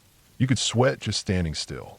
And the sounds, constant, layered, sometimes beautiful, sometimes completely nerve-wracking. There was always something chirping, croaking, buzzing, or rustling. Even at night, maybe even more so at night. I'd never experienced a place where the dark felt so complete and alive at the same time. We were about 8 days into our trip. No major problems. Some close-up spider sightings, a few aggressive ants, and one morning where we found fresh jaguar tracks not far from camp. We had bear spray and signal flares, but honestly, out here, none of it made you feel that safe. We were camped near a shallow riverbank, about a half-day hike from the nearest village. We set up 3 tents in a rough triangle, maybe 15 to 20 feet between each, and used small solar-powered lanterns that barely lit anything past a few feet. At night, you just lay still, hoping nothing got curious. Everyone had their own little routines: brush teeth, check boots, hang gear, zip up tight. That night had been normal, as far as jungle nights go. I remember lying on my back, the way I always did, just listening to the distant hoots and howls echoing somewhere out there. The tent trapped the heat, but I still kept the rain fly on because I didn't want anything slipping inside. I must have dozed off after a while. At some point, I woke up with a strong need to pee. Not just the usual kind, but the urgent, almost painful kind that jolts you up quick. I tried to ignore it, to lie still and hope it would pass, but it just kept building. I checked my watch, sometime after 2:30 a.m. Getting up at that hour in the jungle isn't just annoying, it's a little scary. You don't unzip your tent lightly. You move slowly. You listen. You hesitate. But the pressure in my bladder wasn't going to let me sleep. So I slipped my headlamp around my neck, keeping it off so I wouldn't wake the others, and carefully unzipped the tent. The moment I stepped outside, I felt it, the thickness of the air, the coolness of the dew, the heaviness of the dark. The moon was barely visible through the jungle canopy, but enough light got through that I could see vague shapes. The tents, some nearby trees, my boots, a branch I almost tripped over. I moved slowly, staying low, keeping close to the ground. I didn't want to go right outside the tent, though. You don't want your camp smelling like urine, and I didn't want to wake anyone or attract bugs to my tent. So I walked a little ways, maybe 30 or 40 feet, following a gentle slope away from camp, toward the edge of some trees where I'd gone earlier that evening to brush my teeth. It was a familiar spot, at least in daylight. I turned off my light. I didn't want to draw attention. There was enough pale blue light from the moon filtering down to let me make out where I was walking. I crouched down, careful not to sit all the way or touch the ground. I'd done this 100 times in remote places, but this time felt off. I was halfway through when I heard it. A soft crack, like a heavy step snapping a branch. I froze. I stopped breathing. Every part of my body went still, but my mind immediately began racing. Could have been anything. Monkey, tapir, maybe one of the others in the team also needed to pee. But no one else had unzipped the tent. I would have heard that. Then I felt it just behind me, off to the side.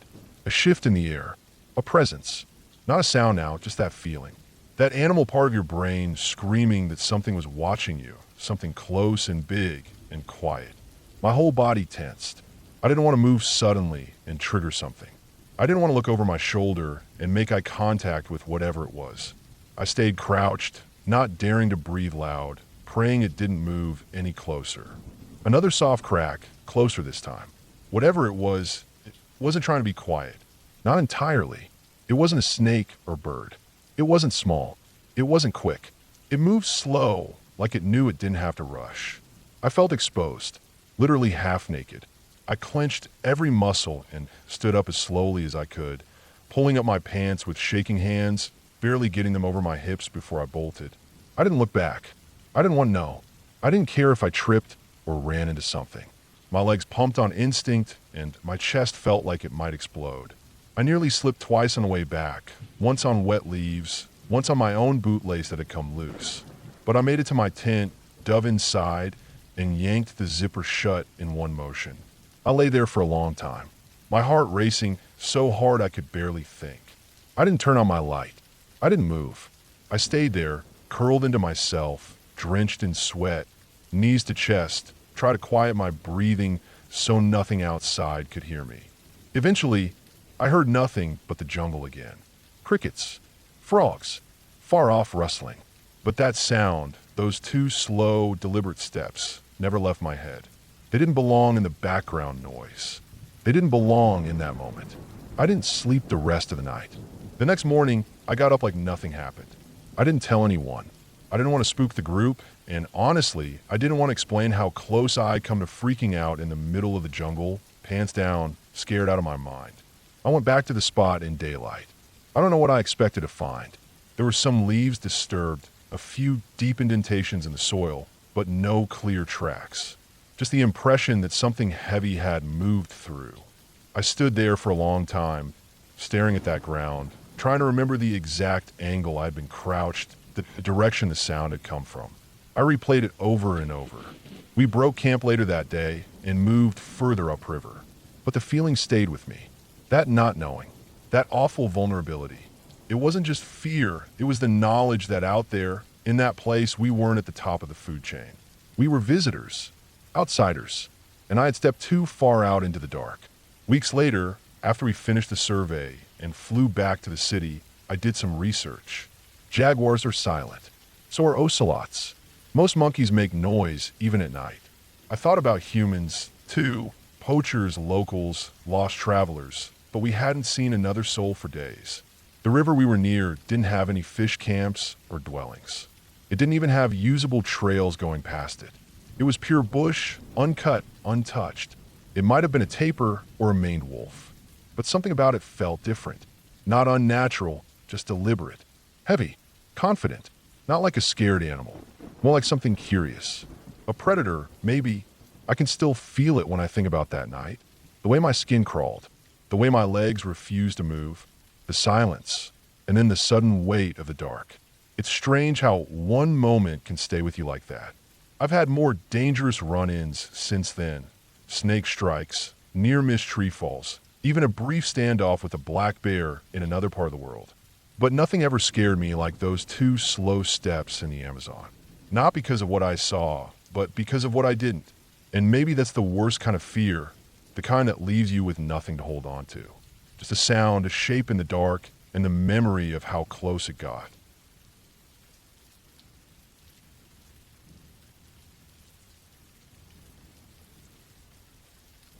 I've worked for the Forest Service for nearly 20 years, and I've seen some things that stick with you. Bad storms, lost hikers, animal attacks, even a dead body once. But what happened up in Poudre Canyon back in late October 2017 still sits in my gut like a rock. I wasn't even officially on duty that weekend. I had just taken a few days off and decided to head up north for some peace and quiet. I thought I'd bring along a buddy of mine, Eric, who had done backcountry camping with me for years. We both had plenty of experience in remote parts of Colorado and Utah, navigating tough terrain, dealing with wildlife, strange weather. None of that bothered us. We both had time off and figured a cold weather weekend camping trip before the snow really came down would do us some good. We loaded up the truck with our usual gear, 4-season tents, sleeping bags, food, water filters, headlamps, a couple bottles of bourbon to keep warm, and drove out from Fort Collins toward Poudre Canyon. It was the tail end of camping season, and most of the official campgrounds were closed. Not a problem for us. We'd both done plenty of dispersed camping. That's the kind where you find a spot off a service road or trail, pitch camp, and leave no trace. We took a narrow side road we hadn't explored before, something without a number, barely a trail. It twisted and climbed for a few miles until we found a pull-off just big enough to park the truck. A little clearing opened up about 30 yards from the road, tucked into the woods. Good tree cover, some flat ground, a small creek nearby. No sign anyone had been there recently. At first glance, it seemed like a perfect, quiet spot. But I'll say this, the moment I stepped out of the truck, something felt wrong. Not loud wrong. Not in your face, sirens blaring wrong. Just off. Like the air was too still. No bird song. No squirrel chatter. No wind rustling the trees. You learn to notice things like that after enough time in the backcountry.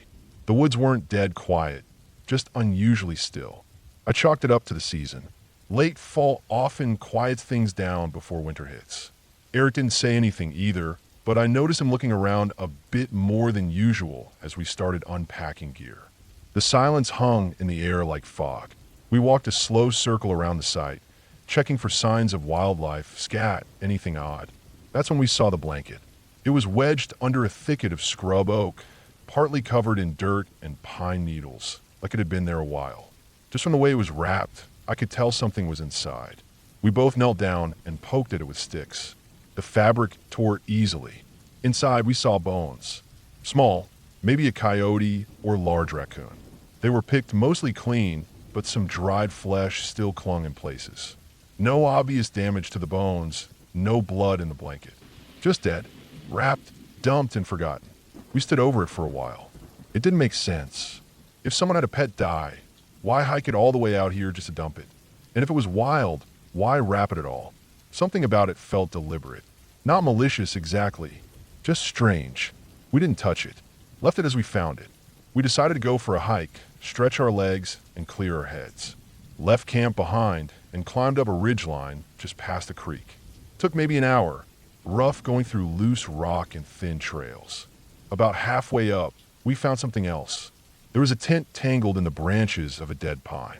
Not collapsed on the ground, tangled, like someone had tried to set it up in the tree or maybe tossed it up there. It looked weathered, sun-bleached, torn in a few places.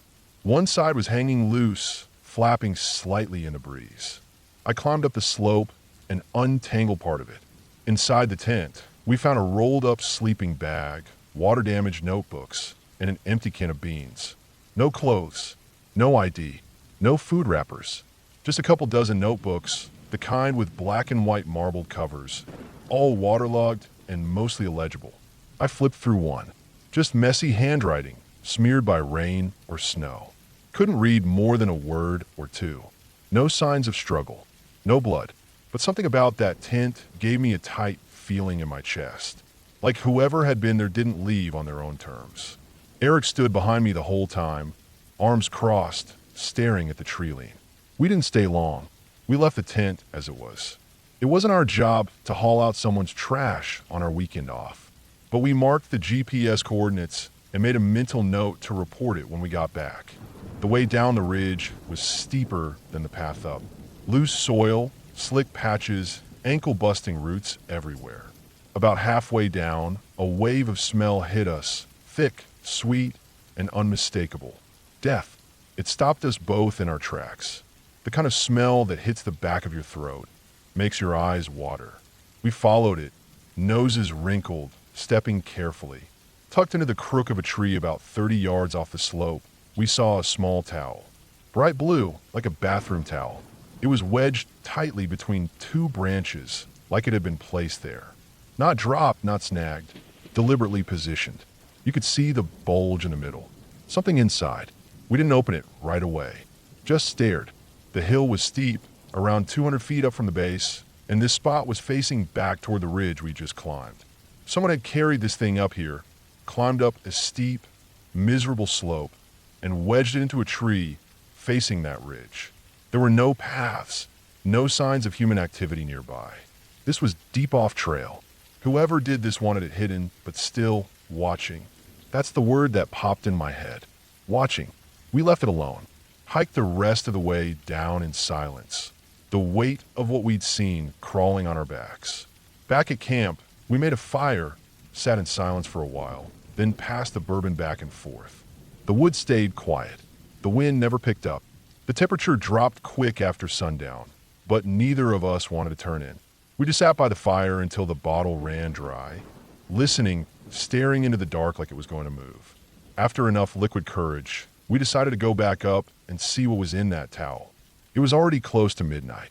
Not smart, but we didn't feel like we could sleep with that thing up there. We grabbed a couple headlamps, a walking stick each, and climbed back up the slope. The smell hit us again about 10 feet out. Stronger now in the cold night air. Eric climbed up ahead, held the branch steady while I poked the towel with my stick and unwrapped the edge. Inside was a dead owl. Fresh. Still whole. Eyes closed. Feathers ruffled but clean. No blood. No wounds. Just dead. Cold to the touch. I stared at it for a long time. I've seen my share of dead animals in the woods. Roadkill, predator kills, starvation. This was different. This owl hadn't been killed for food. It hadn't fallen. It was wrapped. Like a gift. A message. A warning. Something. We didn't speak. Just looked at it, then each other. Then we rewrapped it, wedged it back where it had been, and climbed down fast, heartbeats loud in our ears. We broke camp at dawn. No breakfast. No coffee. Just packed up and got the hell out. Drove in silence until we hit the main road. Only when we saw traffic again did Eric finally speak. Just said, "That wasn't right." I nodded. That was the truth of it. Later that week, I reported the tent and the animal dump to my district ranger. He passed it on to Fish and Wildlife and local law enforcement. I followed up once a few weeks later, but no one had looked into it. Just another weird thing in the woods. Not enough reason to send a full crew out. That part of the canyon gets almost no traffic that time of year. I've thought about going back, but I haven't. That ridge still shows up in my dreams sometimes. That stillness. That watching feeling. I don't believe in ghosts or curses or any of that nonsense. But I know when I see something that doesn't add up. Someone killed that owl and carried it uphill in the dark. Someone lived in that tree tent, writing in notebooks no one can read. Someone wrapped a dead animal in a blanket and left it to rot. Not one of those things is illegal on its own, but put together, they paint a picture. A slow, quiet one, and I don't like what it says. There are parts of the woods where people go to get away from the world, and then there are places where people go to disappear. What scares me most is knowing how easy it is to hide something out there. A body, a message, a habit, or a mind unraveling. I've spent enough time in the wild to know the difference between natural quiet and the kind that feels watched. And that place was watching.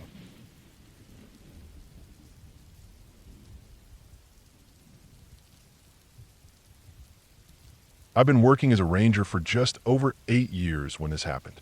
I've seen things that made my stomach turn. I've found dead hikers, stumbled across old grow operations, even had to pull a man off a cliff ledge once with just a rope and my arms shaking like wet noodles. But what happened up in that clearing near the edge of the park, the place I used to think of as a hidden gem, stays with me more than any of that. It started off like a regular Friday morning.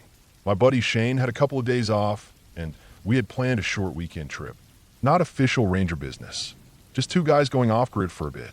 We both liked getting away from the marked trails, away from the signs, and people with maps asking where the restrooms were.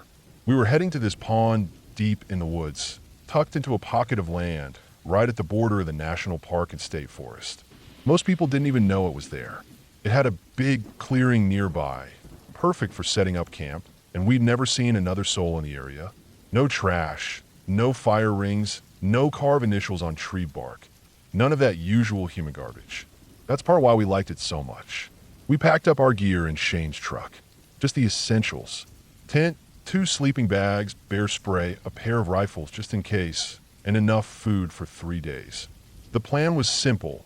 Hike in, set up, maybe do a little fishing, drink some cheap beer by the fire, and hike out Sunday morning. We reached the spot where we always parked before heading in. It's a rough turnout off a barely used service road. If you don't know where it is, you'll never find it. Even the GPS cuts out about a mile before the spot. We pulled up around 7:30 a.m. Sunlight was just starting to warm up the trees. The truck creaked as Shane put it in park. The air smelled like pine and coal dirt. That's when we saw them. 2 mountain lions, right in the clearing about 40 yards from where we parked. They were mating. At first, we were frozen. I think both of us instinctively reached to roll up the windows, even though they were already up. I'd seen lions from afar, sure, caught a glimpse here or there, found paw prints, but this was the closest I'd ever been to them in the wild. And in broad daylight, too. Shane leaned over the dash and whispered, "Holy hell." We didn't get out of the truck. Just sat there, eyes wide, watching through the windshield. The male lion finished up pretty quickly. After that, both of them just sort of lingered. The male was huge, maybe 140, 150 pounds. He had that long, powerful body, muscles rippling under his tan fur like a coiled spring. The female was smaller, a little leaner, but just as intense. They both kept pacing the clearing, rubbing their sides along trees, sniffing the air. We stayed put for maybe 10 minutes, just watching. I was surprised how comfortable they seemed being that close to us. Then something changed. Both of them suddenly went rigid. Their ears snapped forward. They stared off into the trees across from where we were parked. Their tails twitched like wires pulled tight. The male took one step back, then another. Then they both bolted, no hesitation, no looking back, disappeared into the trees like ghosts. That's when it got really strange. Not 10 seconds after the lions vanished, 3 deer came crashing through the same patch of woods. They weren't prancing or hopping. They were running flat out, the kind of run animals do when they know death is right behind them. And it was. Behind them came a bear, a big one. It took me half a second to register what I was looking at. A full-grown grizzly, barreling out of the brush like a truck with no brakes. I knew immediately it was a grizzly by the hump, the sheer bulk of it, and the way it moved, less like a predator, more like a wrecking ball. It tore through the underbrush like it wasn't even there. Shane and I didn't move a muscle. The engine was off, windows up. My hand was hovering over the door lock like that would have made any difference. We just sat there and watched. The bear didn't catch any of the deer. They had too much of a head start. It chased them across the clearing and into the woods behind us. Then everything went quiet again. That was the moment we should have left. But we didn't. Maybe it was the adrenaline. Maybe it was ego. Maybe we figured that the odds of another close encounter were low. Whatever it was, we waited another 10 minutes, didn't hear anything else, and started getting our gear ready. We kept the rifles out, which we usually didn't do on the hike in. I had one slung across my chest, loaded but safety on. Shane had his out too, just in case. The hike to the pond takes about an hour. It's not marked, no trail signs, no cleared paths, but we had been there often enough to know every twist and incline. The woods that day felt tense. I don't know how else to say it. Like everything was holding its breath. Normally you'd hear squirrels, birds, maybe a few insects buzzing around. That day it felt like the forest was waiting for something. We reached the pond around 9:30. It was still and glassy. The clearing was untouched. No tracks, no changes. But I kept turning around every few minutes, eyes scanning the trees. We set up camp like usual. Tent in the shade, fire ring in the center of the clearing, food hung up on a line about 10 feet in the air and 20 yards from the tent. Standard stuff. Around noon, we tried to fish. I couldn't focus. My hands kept twitching toward the rifle. Every time a branch cracked or a bird flew too close, I tensed up. Shane was the same way. He didn't say much, just kept scanning the tree line with tight lips, and that look he got when something wasn't sitting right with him. Around 4 p.m., we heard the first noise. It came from the south side of the clearing. A single, sharp crack, like a thick branch snapping under weight. Not a fall, not wind. Something stepped on it. We both froze. We waited. 5 minutes passed. Nothing. Then another crack. Closer this time. Shane stood slowly and unslung his rifle. I followed suit. We didn't move from camp. Didn't want to give up the only open area with visibility. The trees around the clearing were thick. A bear or anything could walk right up to the edge without us knowing. The sun was dipping by now. Long shadows stretching across the grass. And then it happened again, another crack. Then a rustle. Then silence. Something was watching us. I could feel it. Every part of me was screaming to move, to get out. But I also knew running was the worst option. We kept waiting, eyes on the trees. But nothing came out. Eventually, night fell. We built a fire higher than usual. Made sure it threw light in every direction. Ate quietly. Barely spoke. Both of us had our rifles on our laps. Not slung up, not in the tent. Right there with our fingers near the triggers. Around 11 p.m., the noises started again. This time, it was heavier. Not just a branch crack. We heard footsteps. Real, heavy, deliberate steps. Something circling the clearing. Slow. One crunch, then nothing. 10 seconds. Another crunch. We didn't sleep. At some point, we heard something brush the tent. Not clawing. Not tearing. Just a soft sound like fur dragging against nylon. I almost vomited from the fear. Not kidding. My stomach just flipped. I was sweating even though it was cold out. Heart pounding so hard I thought it would give me away. We waited like that until sunrise. When the sun finally came up, we broke camp in 10 minutes flat. Didn't eat, didn't talk, just packed up and started hiking out. About halfway back, I stopped. There was a track, a bear print, huge, deep in the mud just off the trail. But it wasn't alone. There were more prints next to it. Deer prints and mountain lion, all overlapping. Like something had forced every animal in that area into a panic. Like they were all trying to run from the same thing. That was the last trip Shane and I ever made to that pond. I went back later with a game camera, set it up on a tree about 30 yards from the clearing, left it for a month. When I retrieved it, the SD card was still in place. I took it home, plugged it in. There were photos of deer, some raccoons, a bobcat at night, then a few blurry shots of the same bear. Then nothing, except one image. Timestamp 2:43 a.m. the night Shane and I had stayed there. The frame showed the clearing. Fire still glowing. Our tent visible. And just at the edge of the photo, half in shadow, was something crouched behind a tree. I don't know what it was. Too tall to be a bear. Too thick to be human. No fur. Just a dark, hunched shape with arms longer than they should have been. Maybe a trick of the light. Maybe something else. But that image made me delete every photo from the card, burn the printout, and report the area as unsafe for visitors due to predator activity. I don't go back there. Not anymore. And I don't talk about that clearing except to warn people away from it. Animals don't run for no reason. Predators don't flee unless there's something worse nearby. Whatever we saw, or almost saw that day, it wasn't supposed to be there, and neither were we.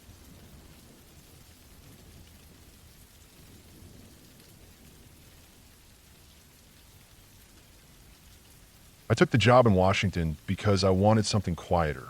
I'd spent the past 6 years bouncing between different districts, some in the Rockies, others down near Zion, but I was tired. Not just physically. It was the kind of tired that made your bones feel like wet concrete, like they'd sink right through the floor if you let them. Olympic National Park seemed perfect. Remote. Cold. Rainy. A place where not much happened and not many people came outside of summer. I've been assigned to work a patch near Lake Quinault. Quiet sector. No major trails. The Park Service called it underrated, which usually meant forgotten. No problem. That's what I wanted. My work was mostly basic patrol, trail maintenance, and making sure the few road pullouts weren't being used as dumping spots. A few bear complaints early in the season, but nothing more serious than some upturned garbage. This story isn't from my first year there. It came a little later, after I'd already gotten used to the place. Familiarity makes you careless. You stop checking over your shoulder when you're used to being alone. That's what happened to me. It was late October. Leaves were down. Air was dry, and the sun felt weirdly strong for that time of year. The forest smelled like pine needles and wet dirt, normal for fall. I remember noticing how warm it was. I'd taken off my jacket halfway through patrol. I was scheduled to check a few remote spots near the river, just a routine sweep. We had a couple fire rings down by the water's edge that weren't officially part of the campground. People used them anyway. I didn't care as long as they packed out their trash and didn't light fires when it was dry. One of the spots was down a forgotten road on the north side of the river. It wasn't on any brochures, and it dead-ended about 30 yards from the water. There used to be a bridge across to the other side, an old footbridge the CCC built back in the 30s, but it was condemned before I ever got there. The boards were half-rotted, and parts of the suspension had snapped during a winter storm years back. Still, people liked to hike to it for the view. That day, I parked the truck at the very end of the road, facing out in the direction I'd leave. I didn't expect to be long, just a 30-minute sweep. I left my jacket and pack in the truck, took only my radio and sidearm. I remember the water looked amazing that day, clear as glass, sunlight hitting it just right.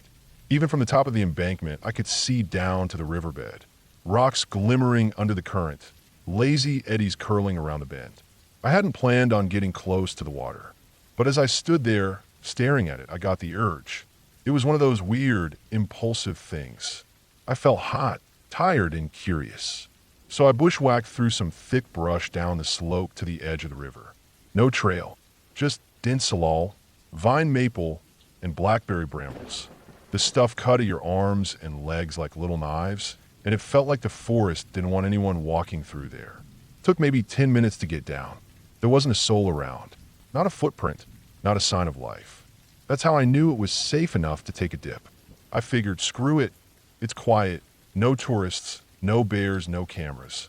So I stripped down to my boxers and walked out into the water. It was cold, Pacific Northwest cold, but not unbearable.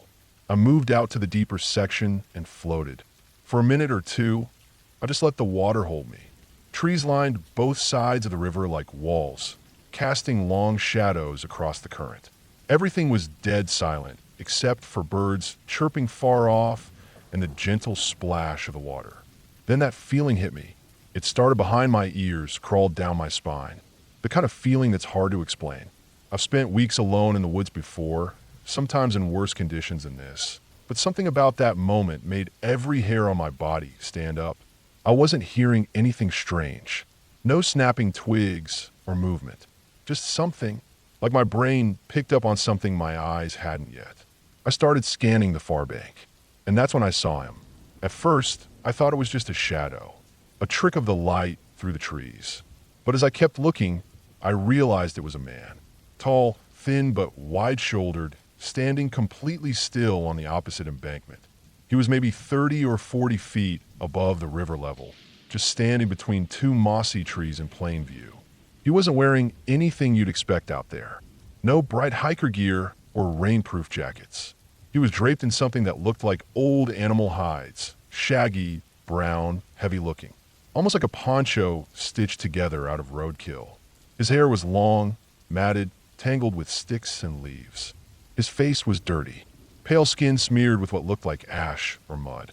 He just stood there, no movement, no sound, watching me. I froze, not just because I was half naked and exposed, but because I couldn't process what I was looking at. He looked like he belonged to a different time, like he hadn't seen another person in years. After maybe 20 seconds of just staring at each other, he moved. He didn't walk away. He turned, hunched forward slightly, and started running. Not away from me, but toward the collapsed bridge that crossed the river. That snapped me out of it. I didn't think. I turned toward shore, feet slipping on the rocks. I grabbed my clothes, tried to pull them up, but the fabric had snagged on blackberry vines. I yanked, but it didn't come loose. I left everything, grabbed my key, thank God it was on a wrist strap, and started sprinting barefoot through the brush. The forest tore at my skin, branches whipping my face, blackberry thorns slicing into my arms and legs. I could hear my own heartbeat in my ears, loud as a drum. I didn't look back. I clawed my way up the slope, hands bloodied, feet cut open, pushing through tangled branches and ferns.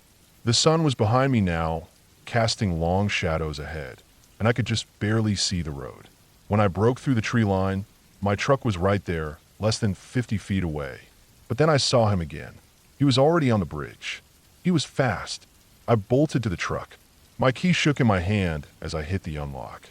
The door creaked open and I dove inside, slammed the door shut, and locked it. He hit the hood a second later. Not with fists, with his whole body. The truck shook. He slammed both hands on the hood and screamed. A deep, guttural sound that wasn't language.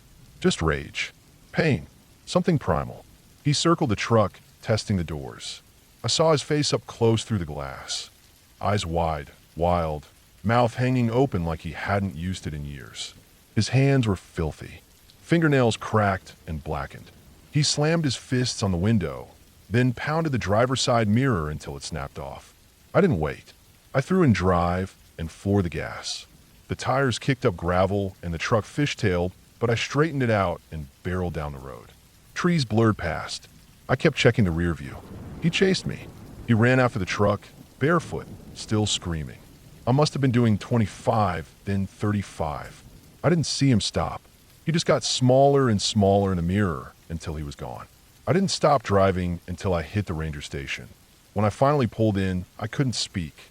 I stumbled out of the truck, shirtless, bleeding, covered in dirt and scratches, and fell to the pavement. One of the other rangers helped me inside, wrapped me in a blanket, cleaned the cuts. I didn't tell him the full story right away. I didn't know how to. I filed a report later. Said I saw a transient man, possibly unstable, possibly violent, near the old bridge crossing. I told him he chased me, that he tried to get into the truck. I left out the part where I was almost naked. I left out how close he came. I didn't want to explain it. We went back the next day. We didn't find him. No footprints, no clothes, no signs of camp. Just the bridge, sagging in the water like a dead spine. My clothes were gone. Even the vines they'd been caught and were trampled, flattened. But no trace of him. Over the next few weeks, I stayed away from that sector. I couldn't sleep. Every branch snapping outside my cabin window made my stomach twist. I started carrying my sidearm, even off duty. My hands wouldn't stop shaking for a long time. Eventually, I transferred out. I still work for the Park Service, but not up there. Never again. I don't know who that man was. Maybe a hermit. Maybe someone who'd slipped through the cracks of society decades ago. Maybe he thought I was trespassing in his place. Maybe he wasn't trying to kill me, just scare me off. But none of that matters, because I know the feeling I had that day. I was being hunted, and I've never gone into the woods alone again.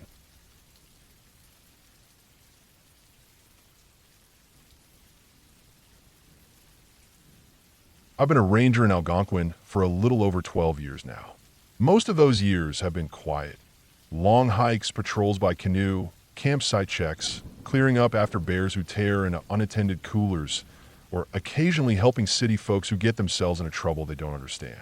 But every now and then, something happens that makes my gut turn, not because it's supernatural or anything like that, but because it's something stupidly human. Something that could have turned very, very bad in seconds. Something that could have made me stand there helpless, covered in someone else's blood, watching life leave a body because someone thought nature was a zoo. This happened a few summers back, near the end of August. We were winding down from peak season. The Rock Lake Access Point, one of the more popular canoe-in backcountry areas, was still busy, but the crowd had thinned. Families were heading home. University students were squeezing in one last trip before fall, and the park was starting to get that slower, quieter feeling I always appreciated. That day, I was assigned to trail patrol, campsite compliance checks, and helping the check-in station with any guest concerns. Nothing too intense. I had already hiked out to a couple of backcountry sites that morning, found one illegal fire pit someone had built, and noted a few overstuffed trash bags at a bear bin. Typical human laziness. I reported it all back on my radio, had a quick lunch, and started making my way toward the access point parking lot by mid-afternoon. I was parked near the check-in shack. My plan was to restock some maps and make a note of cars still left overnight. Standard stuff. I walked past a couple who looked fresh off the water, soggy portage packs, dripping life jackets, the whole deal, and gave them a quick nod. They looked tired but happy. I liked seeing that. It was when I heard a burst of laughter and the loud chatter of voices that things started to feel off. Not dangerous yet, but the hairs on the back of my neck stiffened a little. It came from the far end of the lot, maybe 2 or 3 cars down from where I stood.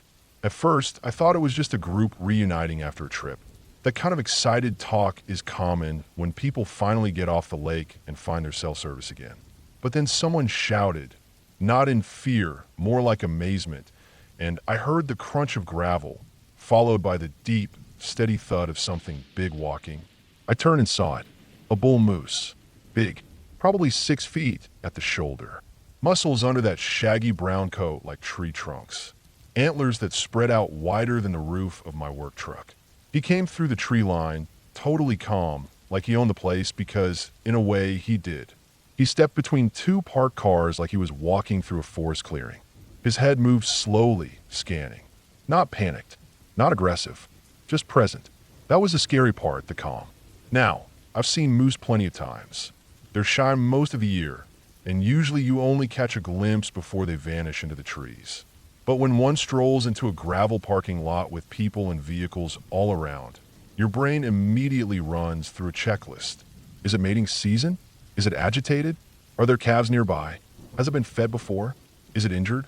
You try to size up the situation fast because people do not understand how dangerous a moose can be. Everyone's afraid of bears, and yeah, you should be respectful around a bear, but moose? A moose can snap you in half with one kick, and most of the time, it doesn't give any real warning. It just goes. I immediately started scanning the lot.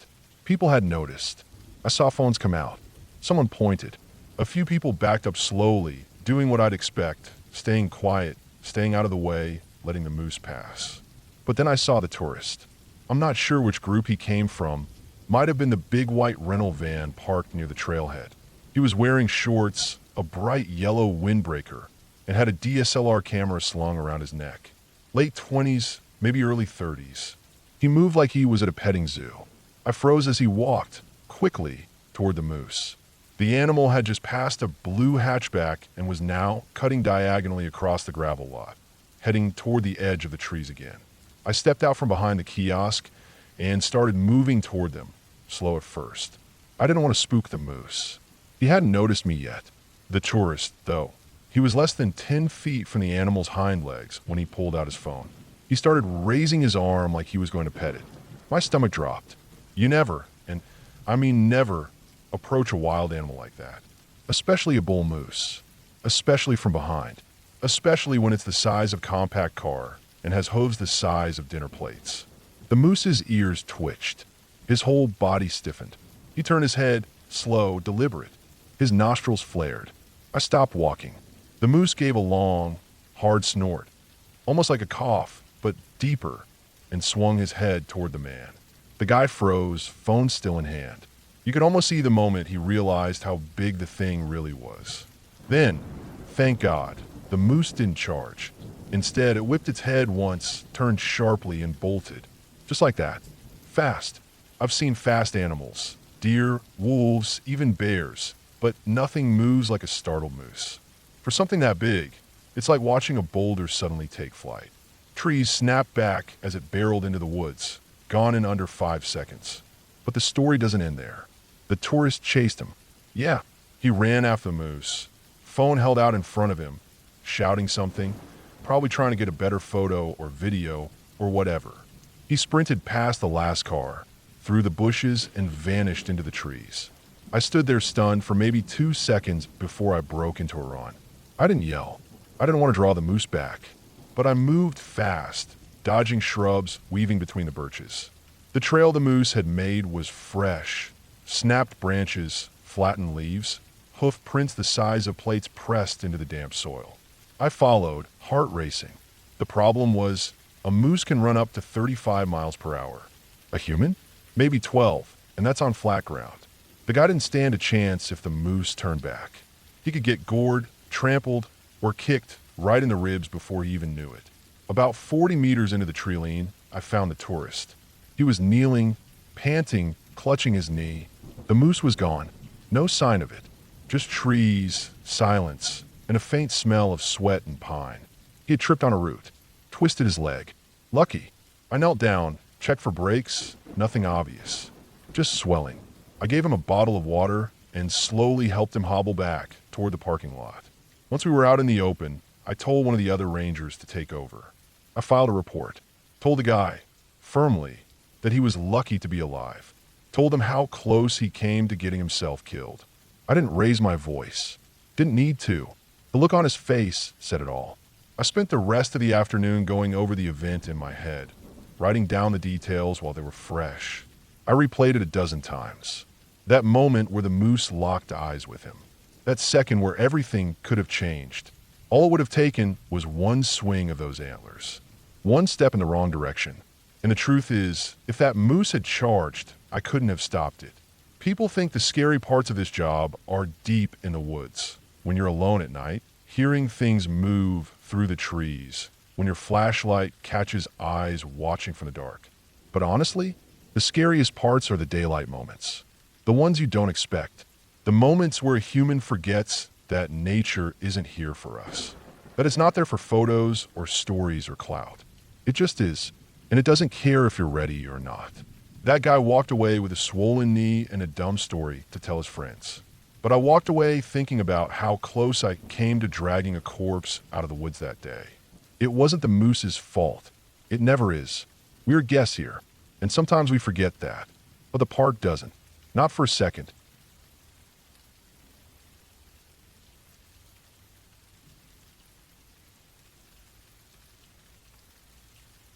I worked as a backcountry ranger in northern Montana, just outside the Bob Marshall Wilderness. We patrolled a massive stretch of rugged country with no roads, no cell service, and not much help if anything went wrong. Our crew was small. We rotated trail maintenance, wildlife monitoring, fire lookout duties, and the more remote patrols that often stretch for days on foot or horseback. This story happened in late August, about 7 years ago. It was my 5th season working out of the same ranger station. By then, I got to know the trails, the peaks, the old trapper cabins, and even the common spots where solo hunters would like to hike in and set up camp. I felt comfortable in that landscape. It wasn't cozy or easy, but it was familiar. I wasn't fearless, just trained and experienced enough to know what was out there and what precautions to take. That week, I was scheduled for a 4-day solo patrol of the Cut Bank drainage. It's one of the quieter corners of our district. Not many folks go back there, especially that late in the season. A lot of the hunters wait until mid-September, and summer hikers usually stick to the more scenic routes. But it was on the schedule because we'd had a report of a damaged bridge and some missing trail signs. I was tasked with checking the trail corridor, replacing any signs I could carry, photographing damage, and making notes for our pack crew. I packed light, but thorough. Tent, bear spray, satellite phone, only work sometimes, small saw, hammer, nails, flagging tape, GPS, and a laminated map. I also brought my camera and field notebook, food for 5 days, and a rifle. I usually didn't bring one, but that season the grizzlies had been active and aggressive. It was a clear morning when I left the trailhead. The first 10 miles were easy, mostly flat, weaving through stands of lodgepole pine and spruce. The creek ran low, but cold and clean. Around midday, I passed an old hunting campsite, just some flat ground and a rusted fire ring half buried in duff. I made good time, saw no other hikers, and set up camp that night a few miles past the designated Cut Bank site. No issues. The second day, things changed. I followed the trail upriver another 6 or 7 miles. It wound through heavy forest, dark, almost tunnel-like in places. This area hadn't burned in decades. Deadfall everywhere. The kind of terrain where you feel like something's watching, just because it's so still and quiet. That afternoon, I reached the spot where the bridge was supposed to be. The report had been right. A large spruce had come down across it, crushing one end and knocking it off its foundation. I took pictures, flagged the trail, and made notes for the trail crew. It would need a full rebuild. No way a horse could cross it safely, and even hikers would have to bushwhack upstream a few hundred feet to find a safe place to ford. I was about to turn around and make camp when I noticed something odd in the sand near the water. Prints. Not boot prints. Bare feet. 2 sets. They looked fresh, maybe a few hours old, heading up the creek bed. They weren't huge, maybe a size 10 and a size 6, but they were definitely human. That stopped me cold. Who the hell walks barefoot this deep into the backcountry? I took a few photos, marked the GPS coordinates, and followed the prints for maybe 100 yards. Then they veered off into the brush and vanished. I looked around for more signs. Broken branches, scraps of clothing, wrappers, nothing. Just those prints, clean and deep, like whoever made them had been walking slow and steady. Something about that hit me wrong. It's not totally unheard of to find barefoot prints in the woods. Sometimes people lose shoes crossing creeks, or kids goof off at camp. But these were deliberate, parallel tracks, heading in the same direction, without hesitation. No side prints, no turns, no dragging like you'd expect from someone stumbling. I hiked back to the trail and set up camp about a mile downstream from the broken bridge. I didn't want to be too close to that spot. Maybe it was just some hippie bushcrafters or long-distance hikers trying to get off-grid. But something about it unsettled me. That night, I kept the fire going longer than usual and stayed awake in my tent listening. Nothing. Just the river and the occasional crack of wood settling. Next morning, I packed up and kept heading upstream. My plan was to loop around the headwaters and come back down the ridge trail. I kept checking the ground as I hiked, but found no more tracks. I passed through some tight switchbacks where the trail climbs out of the drainage and follows a narrow ridge line above timberline. The views were wide open. I could see all the way back to the plains in the east. That helped clear my head a bit. Then, around mid-afternoon, I started seeing the cairns. They weren't official trail markers. These were little piles of stones placed deliberately just off the trail. At first, I thought they were left by other hikers. It's a common thing. But then I noticed that each one had a small, dark object placed on top. I bent down and looked closer. Bones. Burr bones. Tiny femurs and skulls. Clean and dry. I knocked one over with my boot. It tumbled apart. Just rocks and a dry scrap of tendon. About 50 yards up the trail, I found another. Then another. They formed a pattern, like a breadcrumb trail, all pointing toward a narrow ravine I didn't recognize from the map. I marked the spot and followed it a short way. The slope dropped quickly. Dense brush, lots of moss, and the smell of wet soil. About 50 feet down, I saw an old structure. Half-rotted logs, collapsed roof, thick moss growing on one wall. I stopped and crouched, watching. Nothing moved. No birds, no squirrels, no sound at all. I crept closer. It was an old trapper's cabin, maybe 100 years old. Walls still mostly upright, but the door was hanging loose. I stepped around the front and peered in. Inside was empty, except for a pile of leaves and animal droppings in one corner. But on the back wall, scratched into the wood with what looked like a knife or nail, was a set of tally marks. Dozens of them. Deep cuts, clustered in groups of 5.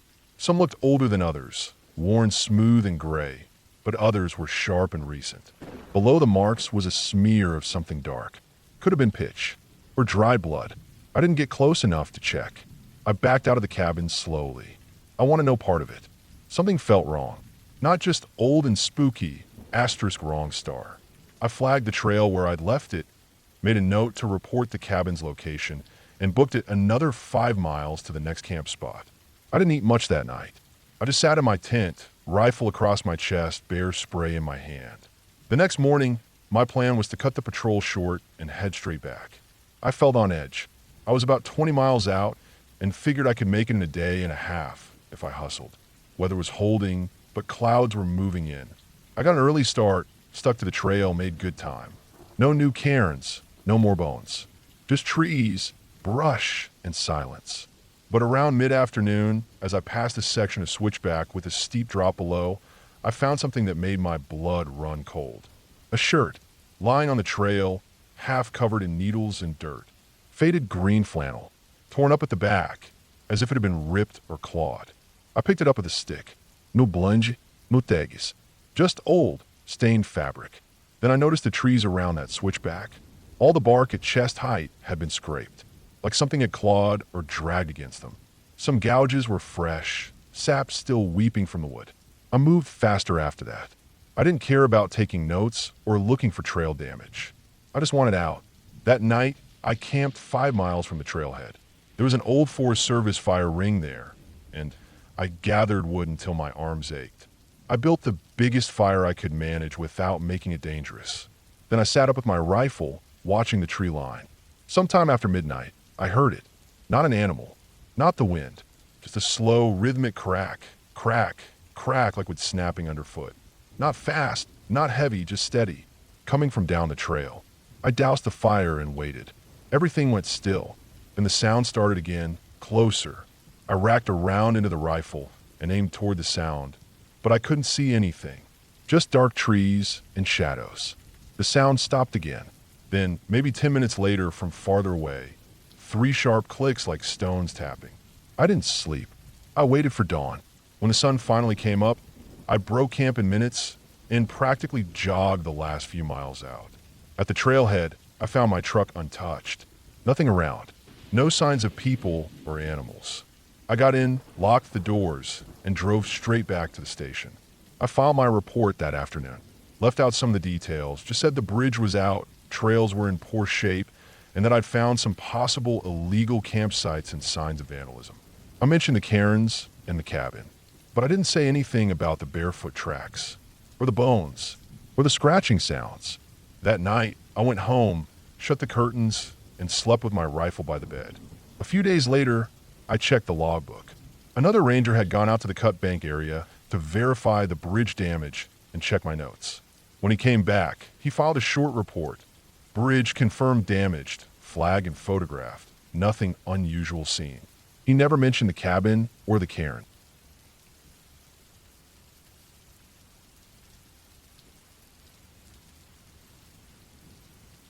I've spent years working as a park ranger in different regions. Forests in the Northwest, deserts in Arizona, even a brief stint down in Florida around the mangroves. But nothing ever made me reconsider my job until that assignment up at Quarry Ridge. It wasn't supposed to be permanent. It was one of those backcountry monitoring gigs they rotate you into when someone else goes on leave or when staff's thin. You spend a few weeks solo, logging trail conditions, checking signage, doing light maintenance, and mostly just being a presence in places the average visitor rarely sees. Some of those places feel peaceful, like time forgot them. Others feel different. Quarry Ridge was one of those. It sits in a remote corner of a national forest in the upper Midwest, a few hours from the nearest town with a real grocery store. It's not a huge area, but it's isolated. The only access road is a narrow dirt trail that winds uphill for 8 miles. No guardrails, no shoulder, just trees and drop-offs. No cell signal for almost the entire way. The station itself is a 2-room cabin, a ranger shelter from the 60s, solar panels tacked on in the early 2000s, water from a gravity-fed spring line, and a backup radio unit inside with a long whip antenna mounted on the roof. I got up there mid-September. The leaves were just starting to turn, and the days were still long. My gear was standard: basic food, radio, GPS, first aid, sidearm, and my issued logbooks. I wasn't expecting much excitement. Quarry Ridge didn't get many visitors. Most of the trails didn't connect to any major routes, just old CC-Sierra paths that wound around old quarries, ridge lines, and some wetlands below. That first week, nothing much happened. I spent most of my days hiking the loop trails, logging down trees, making notes on erosion or missing markers, and occasionally updating boundary flags. The air was crisp in the mornings and dead, quiet most of the time. No distant highways, no buzz of power lines. I should have enjoyed it, but something felt off, even early on. I started noticing strange patterns in the woods. Nothing supernatural, just strange, small things. Animal trails that were too well worn for how remote the area was. I'd see what looked like boot prints sometimes, not fresh, but not ancient either, in places nobody should be hiking. I try to chalk it up to poachers or road campers, but there was never any trash, no fire rings, no signs of people bedding down. The worst part was the quarry itself, the biggest one down in the basin. Locals called it Old Slate. It was half filled with dark water, probably 70 feet deep in the center. The rim was sharp-edged rock, and the whole place was silent, even when birds were chirping 100 yards away. I avoided it the first week, just noted it in my logs, took a few pictures, and moved on. On the 12th day, I found something that made my stomach drop. I was hiking the Southern Ridge Trail when I spotted a pile of sticks that looked too deliberate. At first I thought maybe some kids had made a shelter or a lean-to, but as I got closer, I saw it wasn't that at all. The sticks were wedged between tree trunks in a sort of crude X formation. Not artistic, not useful, just placed. About 3 feet tall, leaning slightly with what looked like dead animal bones laid underneath. Tiny ones, maybe squirrel or rabbit. It looked old but not rotted out. I took a photo, logged the coordinates, and pushed on, trying not to let it get to me. But 2 miles later, I found another one. Same design, different wood, different bones, and that one looked fresher.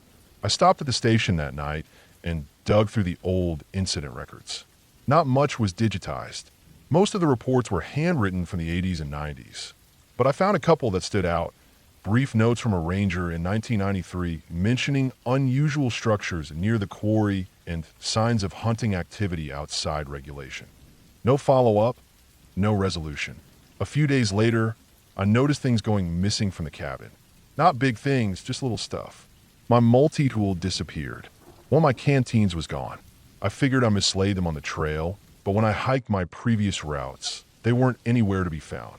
I started locking the station every time I left, even though there hadn't been a break-in up there in 20 years.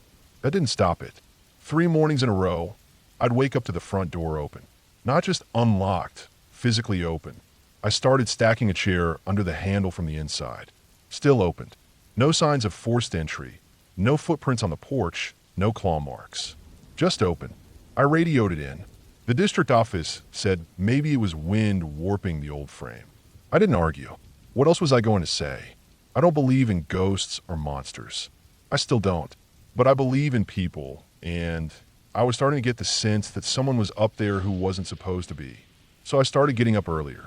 On day 22, I hiked out before sunrise, heading toward the eastern section where the terrain gets rough. Thick woods, rocky undergrowth, less maintained trails. I'd seen some of the weird markers out that way. More of the X structures, this time nailed together crudely with wire and stuck into the ground like stakes. And then I found a campsite. Not a hiker's camp. This was hidden, tucked into a gulch, barely visible unless you were looking for it. Camouflage tarps strung between trees, bits of gear, and junk everywhere. Tin cans, bones again, old sleeping bags, and a rusted hatchet stuck into a tree stump. I circled it carefully. No fresh footprints. No smoke. But it hadn't been abandoned long. There was a pile of coals under some brush, still cold, but not yet scattered by rain or wind. I backed out slow and marked on my GPS. Back at the station, I sent a detailed report to the main office over the radio, flagged it as possible illegal occupation, and requested backup for an in-person inspection. They said someone could be out in 3 days. That night, I didn't sleep. Every sound outside made me sit up and listen. It wasn't paranoia. I knew someone was nearby. Whether it was just a squatter or something else, I didn't know. But they were watching me. That much I was sure of. At 2:48 a.m., I heard movement behind the cabin. Not an animal. Steady footfalls in the dirt, circling slowly. I stayed still in my bunk, not wanting to give away that I was awake.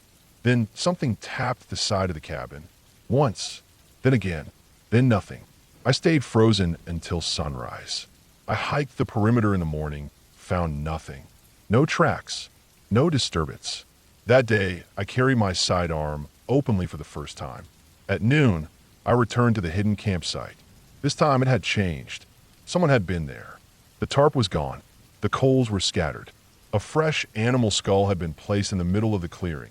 Something small, maybe a fox, with its jaw wired open and something dark stuffed inside. I didn't check what. I didn't know what message they were sending, but I got it loud and clear. I wasn't welcome. I started preparing to leave early. I didn't care if it went against procedure. I packed up non-essentials, kept my gear ready, and planned to hike down the ridge early the next morning. I'd leave a note, radio in, and drive the hell out once the sun was up.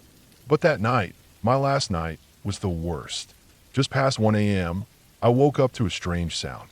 A dragging noise. Something moving outside. Not fast, just steady. I slipped out of my bunk, grabbed my flashlight and pistol, and eased the window. I didn't see anything, but when I stepped out onto the porch with my light, I saw what had been dragged. Dead animals. Half a dozen of them. Skinned, bloodless, laid in a row leading up to the cabin steps. Chipmunks, birds, something larger, maybe a raccoon. Carefully placed, all facing the cabin. And on the top step, my missing multi-tool. I stood there a long time, sweeping the trees with my flashlight, try to catch movement. But it was too dark, and whoever had done this was long gone, or watching from somewhere I couldn't see. At first light, I left. No breakfast, no log entries, no cleanup. Just grabbed my gear, locked the station behind me, and hiked down to my truck like something was chasing me. Because in my mind, something was. I drove the entire 8 miles without stopping, even though the road was slick from overnight dew and a fallen branch nearly took out my windshield. At the district station, I handed in my report in person. 40 pages. Photos. GPS tracks. Everything I'd seen. The supervisor didn't question me. Just thanked me, took the paperwork, and said someone would be sent to investigate. They never found the hidden campsite. By the time the other rangers got up there, it had been stripped clean. No bones. No wire structures. No dead animals. The quarry was silent as ever. That was 2 years ago. They still use the Quarry Ridge Station, mostly for seasonal volunteers now. But I've never gone back, and I won't, because the truth is simple. Some places aren't haunted by ghosts. They're haunted by people. People who know how to move without sound, who know the land better than any ranger, who watch from the trees, who leave no tracks. And some of them, for reasons I don't ever want to understand, don't want to be found, and won't ever leave.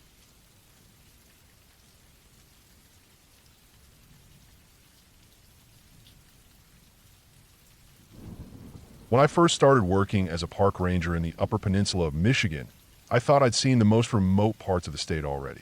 I'd spent my college years hiking backcountry trails and volunteering with wildlife surveys in some rough areas, but nothing compared to the stretch of forest I was assigned to just outside a place called Senni. It's all heavy woods, bogs, old logging roads, and creeks that twist like veins through thick undergrowth. It was a place people didn't go unless they had a reason. Even hunters didn't venture too far off the access roads. The district office had just lost a senior ranger, so they gave me more coverage area than usual. I had over 60,000 acres of woods to patrol, with a couple of main roads cutting through, but much of it had been unmaintained for decades. I was based out of an old converted fire watch cabin at the edge of the forest, about 10 miles from the nearest paved road. It had a well, a wood stove, and not much else. My job was mostly patrolling fire breaks, checking on known campsites, and keeping tabs on logging roads that hadn't been used in years. I also monitored illegal dumping and occasionally did wildlife tracking, especially after bear sightings near trails. One morning in mid-September, I was going through some old hand-drawn maps in the ranger station, just familiarizing myself more with the area. Tucked into the back of a binder was a large folded map labeled 1957 Extraction Roads, not maintained. It had pencil markings and notations about past gravel and limestone quarry sites. Most of them were marked inactive or filled, but one spot about 15 miles north of my cabin, near a bend in a stream called Petrel Creek, was circled and marked questionable, no record of fill. The access road to it wasn't on any current maps. Out of curiosity, I decided I'd check it out. It wasn't in an area people visited, and it wasn't close to any current trails. I figured I'd take my ATV up one of the older service roads and try to bushwhack my way toward the spot, GPS in hand. I packed my usual gear: water, compass, map, bear spray, signal mirror, basic first aid kit, satellite radio, and my sidearm. I logged my destination in the station log and headed out early, just after sunrise. The first part of the ride was uneventful. Cool air, quiet forest, some early signs of the trees turning. After about an hour, I turned off the old service road onto what looked like a deer path, using the GPS to track my way closer to the marked spot. The deeper I went, the more overgrown it got. Thorns and saplings grew right through what used to be roadbed. I had to leave the ATV eventually and go in on foot. It took nearly 2 hours of cutting and pushing my way through underbrush before I found what I thought must have been the quarry. The land dipped sharply ahead, and I could see broken stone and shale scattered at the slope. It was an old pit, wide and deep, maybe 200 feet across and 40 feet deep. It looked like someone had gouged the earth out decades ago and then just walked away. The edges were grown over with pine and birch saplings, and the floor of it was filled with murky water, almost like a small pond. I walked the perimeter slowly, careful of my footing. There were no animals, no insects buzzing, just still air. That in itself wasn't strange. Sometimes these old clearings act like dead zones where wind doesn't reach. But it made me a little uneasy. On the far side of the quarry, the slope was more gradual. I saw the remains of a rusted-out loader half buried in the brush.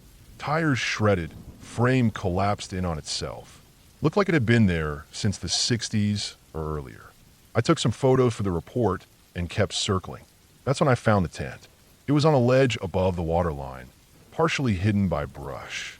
Just the collapsed remains of a modern two-man dome tent, rotting and torn. I thought maybe it was left by some kids or squatters, though it looked older than that. The fabric was sun-bleached and brittle. Poles snapped. But what struck me was that there was still gear inside it. A rusted cooking pot, a mildewed sleeping bag, a backpack with one shoulder strap torn. I checked for ID, but didn't find any. There were faded clothes balled up and soaked in old mold. Whatever happened here, it wasn't recent, but it also didn't look officially cleared out either.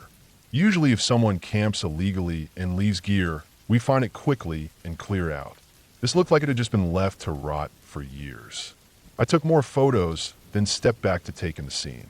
That's when I noticed something else, a faint trail leading away from the tent up into the woods. It looked like it had been used a long time ago, faintly packed soil under the pine needles, leading uphill toward denser trees. I hesitated. I was already hours into a trip with no one else around, but I knew I couldn't just walk away from that. I followed the trail slowly, marking trees with flagging tape as I went. After about 15 minutes of uphill hiking, I reached a narrow gully with small stones arranged unnaturally along the slope. They were clearly man-made, little piles every few feet, like trail markers or maybe burial cairns. Each was about knee-high, carefully stacked, and old. Moss-covered. I stopped and scanned around. No buildings, no other signs of use. Just these little mounds. At that point, I had a real sense that I was somewhere I shouldn't be. Something about it made my stomach twist. It felt like a place where something had been left undisturbed for decades, and I was the first idiot to step back into it. I snapped a few more pictures, noted the GPS coordinates, and started making my way back down to the quarry. The whole time, I kept thinking I heard crunching behind me. Not loud, not animal, just small steps. I stopped multiple times, listening, scanning, but saw nothing. I chalked it up to nerves and the silence playing tricks on me. Back at the quarry, I felt more exposed.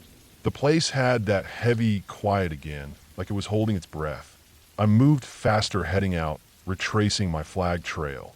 Once I reached the ATV, I rode fast and didn't stop until I was back on the service road.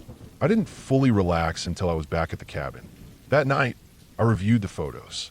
The tent, the gear, the quarry all matched what I remembered. But in one of the shots, taken from the rim of the quarry looking down toward the water, I noticed something strange. In the background, almost hidden in the brush near the far ledge, was a dark shape. It looked like a figure, upright but indistinct. Could have been a tree stump, but it looked wrong. Too narrow. No branches. No shadows around it. It hadn't been there when I took the shot. I was sure of it. I enlarged it as much as I could, but it pixelated quickly. Still, it unsettled me enough that I logged it in my report. I filed everything under unregistered site investigation, possible hazard, and flagged it for review with my supervisor. I didn't go back for 3 weeks. When I finally did, I brought another ranger with me. We hiked in on foot this time, from a different approach, and reached the quarry by early afternoon. The loader was still there, but the tent, it was gone. Completely. No fabric scraps, no metal poles, nothing. The ledge where it had been was bare. Even the leaves and pine needles looked undisturbed, like it had never been there. My flagging tape was missing too, stripped clean off the trees. I didn't say anything at first, just kept circling, looking for signs. My partner, James, noticed the stone piles when we went up the slope. He said they reminded him of Appalachian Trail markers he'd seen in the Smokies. But they looked older here, and there were more of them than I remembered. Dozens, possibly over 100, some collapsed, some still standing. James didn't say much, but I could tell he was uncomfortable. We left not long after, and I didn't push to go back. I worked that district for 3 more years. I patrolled the usual roads, dealt with the usual problems: poachers, campers, trash dumpers, lost hikers. I never had another trip like that one. But here's the part that still sticks with me. A few months before I transferred out, I was doing inventory at the station and found a locked cabinet I hadn't opened before. Inside were old logbooks from the 1980s and earlier. One entry from 1979 mentioned vandalism at North Quarry site. Gear removed, stone piles disturbed, possible transient activity. Another from 1983 simply said, "Do not enter Petrel Creek quarry area. No further monitoring. Cabinet key destroy." No one ever mentioned it to me. It was like they'd chosen to ignore it completely. I never filed a follow-up. I didn't want to dig deeper. Whatever happened out there, whoever had camped there, and whoever took that gear after I found it, it didn't want to be found. Some places are like that. Forgotten for a reason. I moved to a new district the next season, closer to town. I still work in forestry. Still take reports, still hike the backcountry. But I never go near old quarries anymore. Especially not the ones that aren't on any map.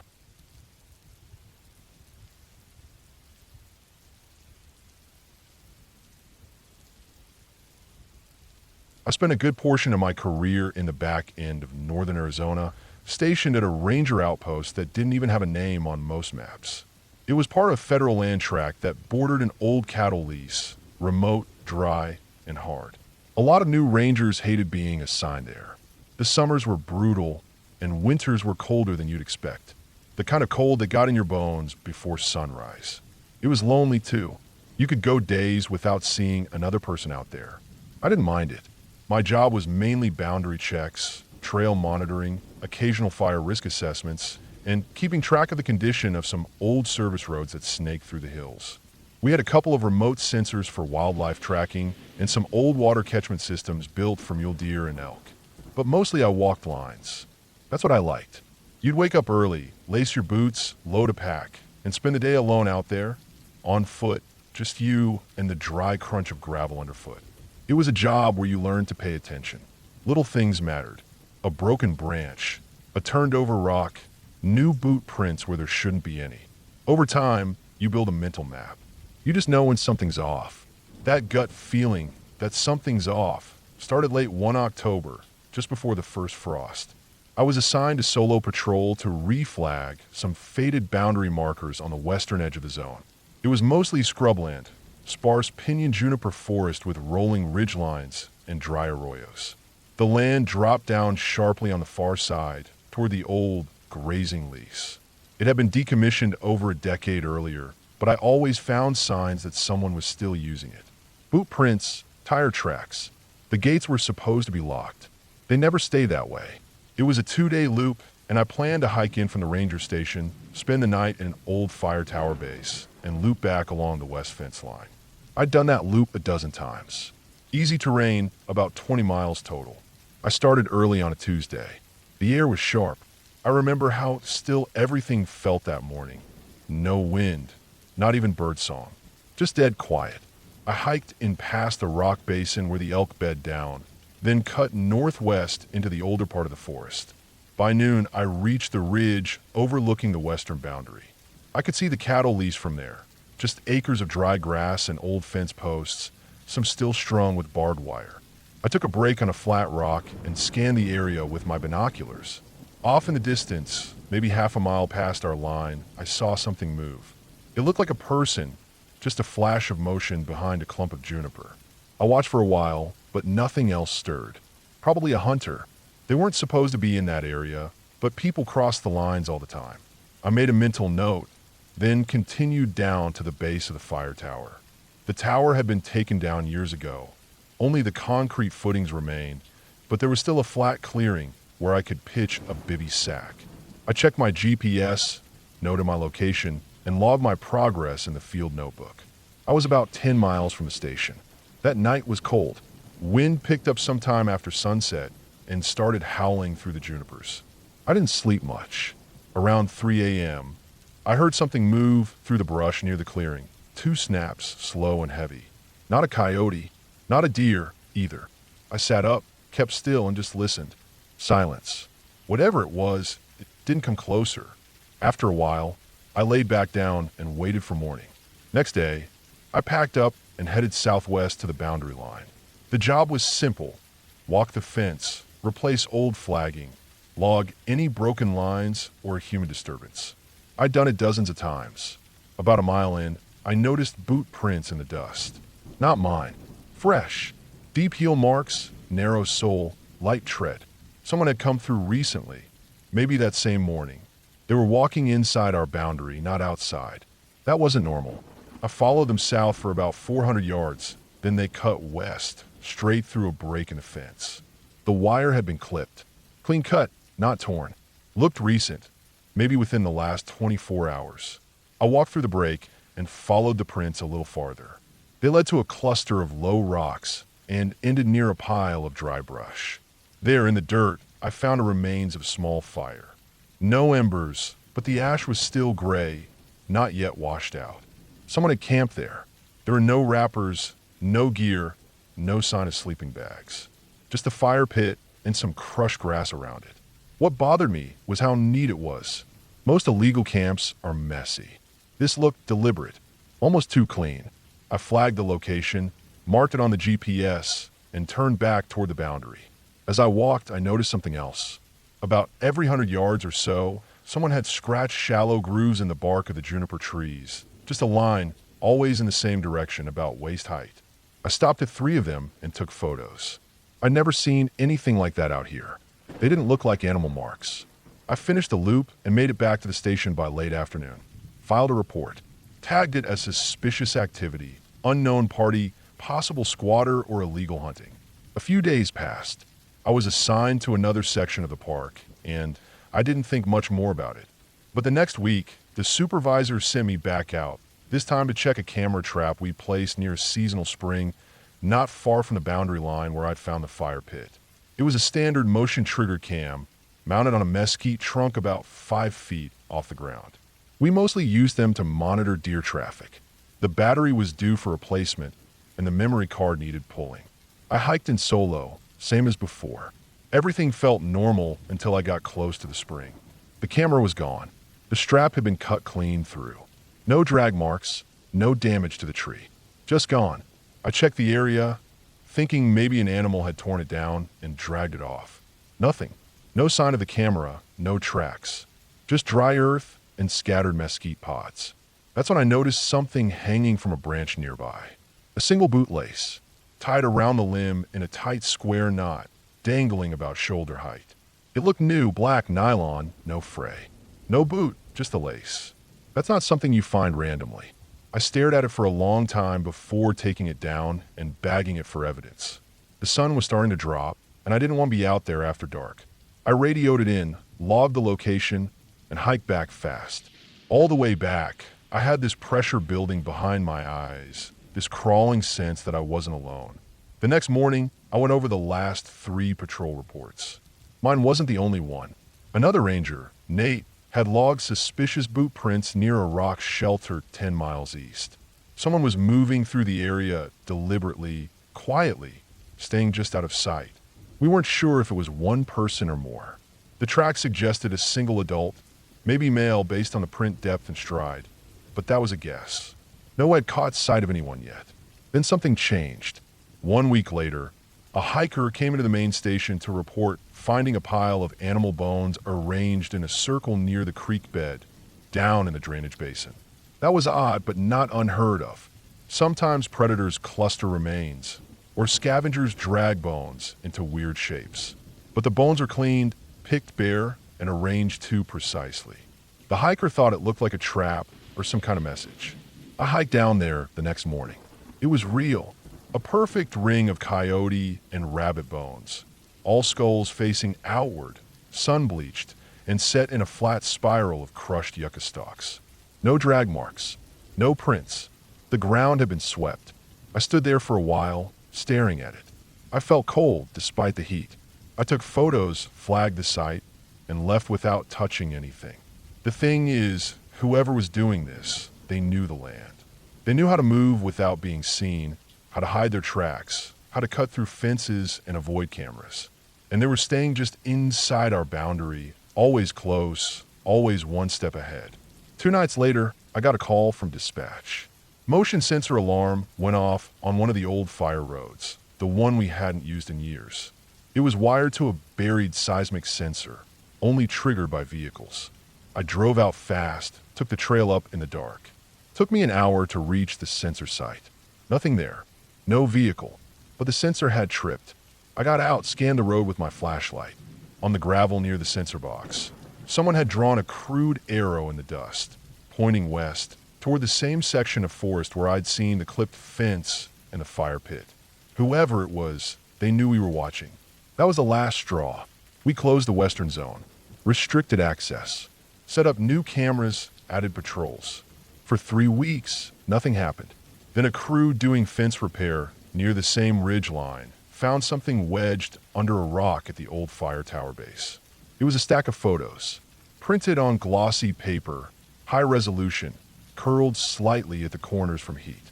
All taken from the tree line, pointed inward toward the ranger station, toward our vehicles, our cabins, our people. In one of them, I was visible standing outside the gear shed, tying a tarp down. Someone had been watching us. For weeks, maybe months. The prints were taken to law enforcement. No finger.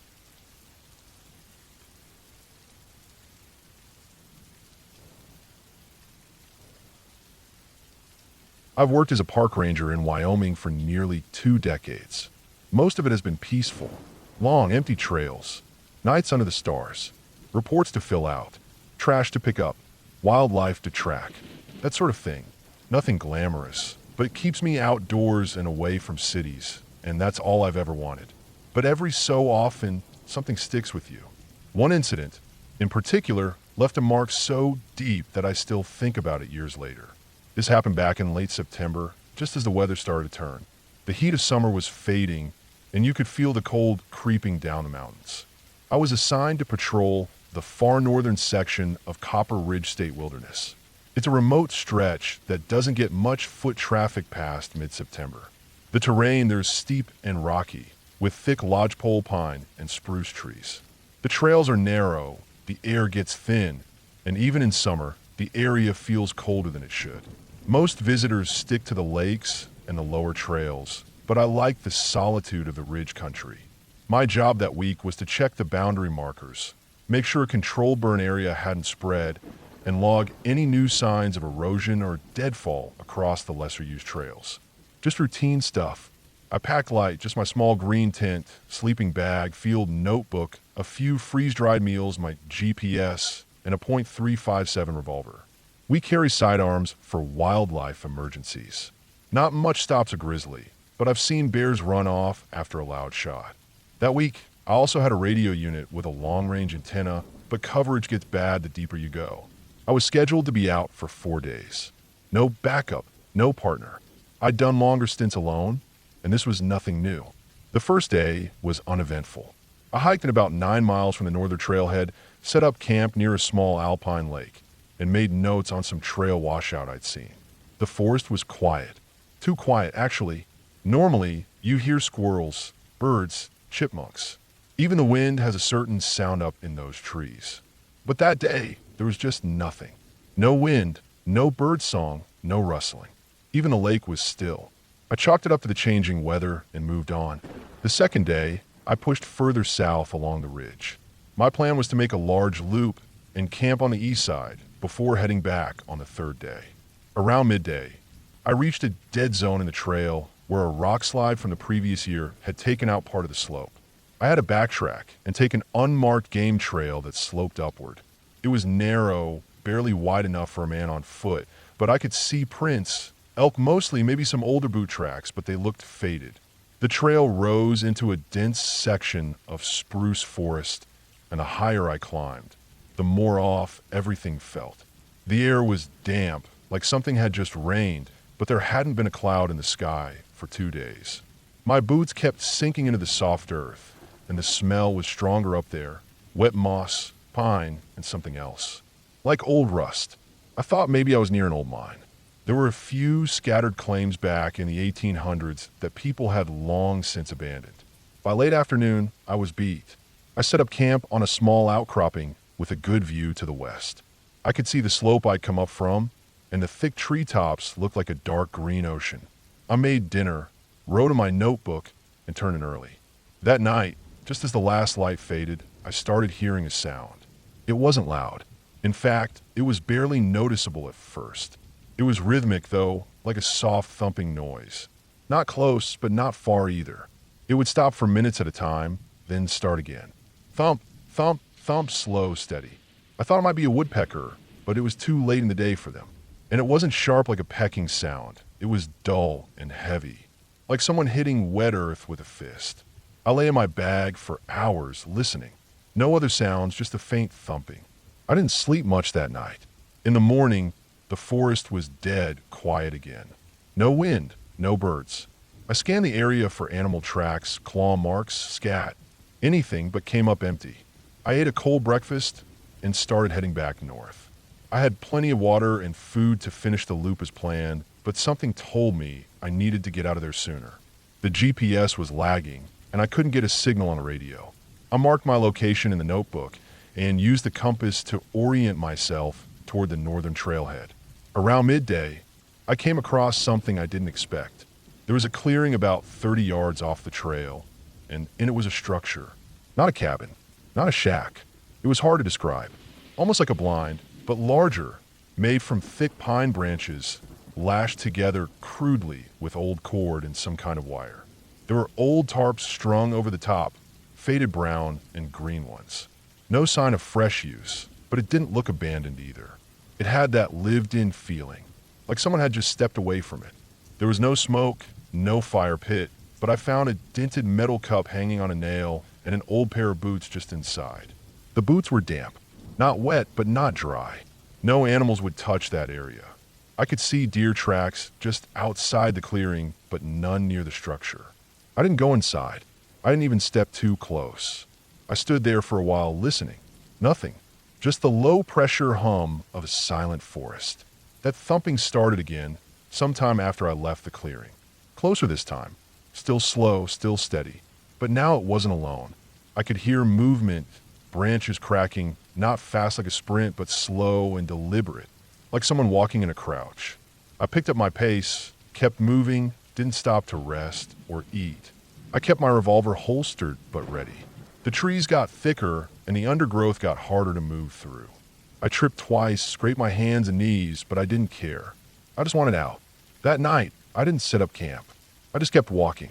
I had a headlamp with extra batteries, and I planned to hike all the way to the fire road that led down to the trailhead. I figured I could rest in the Ranger truck. But then I saw the lights. At first, I thought it was my headlamp flickering. Then I realized it was ahead of me, just between the trees. Two small lights like eyes, pale, unmoving. I stopped. My legs were aching, my back was sore, but I didn't want to take another step forward. The lights disappeared. Then the thumping started again. Thump, thump, thump. Then silence. I turned around and went off trail through brush so thick I had to force my way sideways. I didn't care if I got lost. I just wanted to get out of line of sight.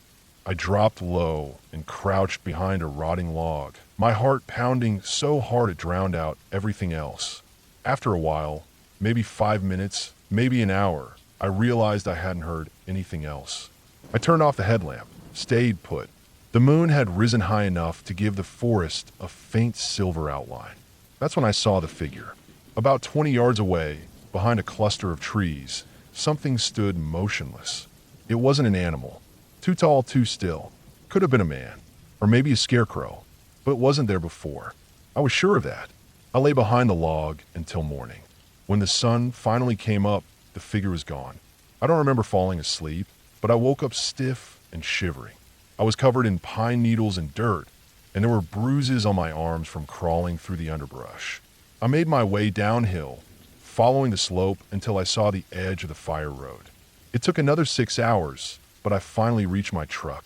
I radioed base, told them I was cutting the patrol short due to an equipment malfunction, and drove straight to the ranger station.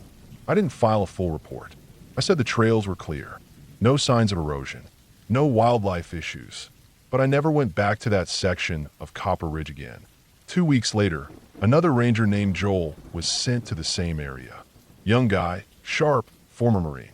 He hiked in for a 3-day trip and came back early. No injuries, but he looked like hell. Pale, shaky, eyes wide like he hadn't slept. He didn't say much, just handed in his gear and took a few days off. We never talked about it. A few months later, the park quietly closed that part of the ridge to the public. Officially, they said it was due to trail damage and increased bear activity. But I know better. Whatever was out, there wasn't a bear. And it sure as hell wasn't part of any trail system. I still work as a ranger. I still go on solo patrols. But I stay away from that place. Always. Doesn't matter how long I've been doing this job. There are some places you don't go back to. Not because of what you saw, but because of what might still be watching. And sometimes, when the wind dies down and the forest goes quiet, I still hear that sound in my head.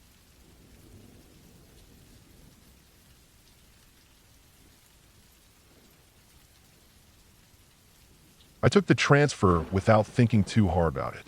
After 3 seasons bouncing around western posts, Utah, Idaho, Colorado, I wanted something quieter, somewhere I could settle in for a bit. Somewhere flat, easy, maybe even boring. So when the position opened up in the northern plains of North Dakota, I took it. A small unit, part of a federal wildlife refuge complex along the Missouri River. Wetland restoration, prairie maintenance, basic habitat work. It was a solo post, more or less. Just me in a 2-room trailer tucked behind an old machine shop with a dusty sign that said Field Office. The land itself was sprawling. Low grasslands, shallow pothole wetlands scattered through like dimples in the earth. Cottonwoods in the bottoms. Old gravel roads, spider webbing through all. Sometimes you'd see deer, muskrat, sandhill cranes. Mostly, though, it was quiet. Too quiet sometimes. I've been on site for just over a month when things started to feel off. Subtle at first. A broken gate chain here. A game camera pulled from its post and left face down in the mud. Trash bags at the remote hunter check station torn open, but not by raccoons or coyotes. The tiers were too clean, almost surgical. Then the GPS collars started going dark. We had a small telemetry program tracking badgers and coyotes. Nothing huge, just a pilot. We'd fitted 6 animals with collars the spring before I arrived. By the time I got there, only 4 were still signaling. Within 3 weeks, 2 more blinked out. No battery warnings, no gradual signal loss. Just gone. One was supposed to be in a drainage 2 miles from the office. I drove out, hiked in, and all I found was the twisted antenna section from the collar. No blood, no fur, no scut, just the antenna lying clean on a bare patch of ground, as if someone had set it there on purpose. I put a note to headquarters and ordered 2 replacements. I didn't hear anything back. We didn't have law enforcement on site, so if anything went wrong, it was up to me to document it and call it up the chain. Problem was, the cell coverage was garbage. I'd have to drive 40 minutes to a small town just to get a bar. The satellite radio only worked half the time, so I started keeping a paper log, just in case. Things escalated quickly after that. One day, I was patrolling the eastern section of the refuge. An old hayfield, flat and gray under a sky that hadn't seen sun in 4 days. I noticed tire tracks. Fresh ones. Deep tread, likely off-road. They cut off the gravel and ran straight into a closed meadow. Refuge land. No authorized access. I followed them a good quarter mile until they disappeared into a draw lined with willow scrub. Too dense to drive further, but someone had gone in on foot. I parked the rig and walked in slow. There was a game trail cutting through the brush, but it wasn't natural.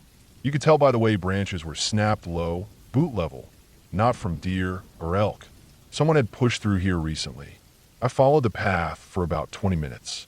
It dropped into a basin full of shallow water, maybe 6 inches deep, then climbed a grassy rise. That's when I saw it. A hole, not a natural depression. A dugout pit, roughly rectangular, maybe 4 feet long and 2 feet wide, about 4 feet deep. The soil around it was loose, piled high on the uphill side. No tools, no tarp, no signs of wildlife. Just a raw hole in the middle of nowhere. I remember standing there, the wind blowing light across the grass, and realizing my pulse was hammering hard in my ears. I didn't go any closer. I just marked the GPS point, took a photo, and backed out. When I got to town later that day, I emailed the regional office. No reply. A week passed. I started getting headaches. Not normal ones. These were deep, pressure-type headaches that felt like something pushing inward from the sides of my skull. They'd come on at night, usually after long days outside. They made it hard to sleep, and when I did sleep, I'd wake up to strange noises. I don't mean the creaks and groans of an old trailer. I mean footsteps, crunching gravel outside the window. Once I heard a low hum, like a generator or an engine idling, but when I went out with a flashlight, nothing. The air was still. No wind. No scent of fuel. Just darkness and the buzz of blood in my ears. I bought a trail cam and mounted it outside the trailer. The next morning, it was gone. 2 more of the GPS collars disappeared. That left only 1 animal still transmitting, a badger we nicknamed 3A2. Her last known location was a rise about 6 miles from the old pit I'd found. I drove out the next morning and hiked in, cutting across a burn scar from 3 years ago. The grass had started coming back, but it was patchy. A lot of bare dirt, like scabs that hadn't fully healed. The whole area smelled like dust and decay. I crested the ridge and scanned with binoculars. About 400 yards out, there was a cluster of disturbed ground. Same size as the last one. Same shape. Another pit. This time, I went closer. The soil was still moist, like it had been dug in the last 24 hours. I knelt at the edge and looked in. Empty. No tools. No bones. No sign of anything buried or removed. Except Just outside the pit, half hidden under a chunk of sod, was the broken shell of a GPS collar. This one had claw marks on it, deep gouges, like the animal had tried to get it off. The battery unit had been smashed, not chewed. It was something. I backed away, went to the truck, and drove straight to town. This time, I didn't bother with email. I found a payphone and called the regional manager directly. No answer. I left a message. No call back. By now it was early June. Thunderstorms started rolling in, the kind that come fast and loud, punching the sky open with no warning. The trailer would shudder with each hit, and the power would go out for hours. I stopped sleeping entirely. I started keeping a loaded .30-06 on the wall next to the cot, even though I knew I shouldn't. Then the pit showed up 50 yards behind my trailer. I saw it first thing in the morning, stepping outside with my coffee and staring across the grass. It hadn't been there the day before. The same size, the same shape, the same method, piled soil, sharp corners. No print around it, just bare dirt and silence. I walked up to it, half expecting something inside. Nothing. I looked around the area. No tire tracks. No sign anyone had parked nearby. Whoever did it came in on foot, and they'd done it at night. I walked the perimeter of the trailer, checking all the windows. Nothing broken, but the cam I'd reinstalled the night before was gone again. Same mount, snapped off clean. That night, I didn't sleep at all. I sat in the dark, rifle in my lap, heart pounding. The headache returned, worse than ever. I felt like my skull was about to split open. Sometime after midnight, I heard footsteps again. Not light ones. Heavy. Deliberate. I didn't go outside. By sunrise, the pit was filled in. Completely level. Smoothed over like a grave. That was when I snapped. I packed the truck, grabbed all the files, the paper logs, the camera data, the GPS reports, everything. I left a note taped to the door for whoever came next. Drove straight through to the regional office, 6 hours west. When I got there, the place was locked. Empty. No cars. A sign on the door said, "Staff temporarily relocated due to HVAC upgrades." I stood in the parking lot for an hour before a janitor finally let me in. I asked where the relocation was. He didn't know. He said the place had been quiet for over a week. I left everything on the front desk and walked out. That night, I stayed in a motel outside Bismarck and kept the lights on all night. I never went back to that refuge. They didn't fill the position after I left. The job posting just vanished.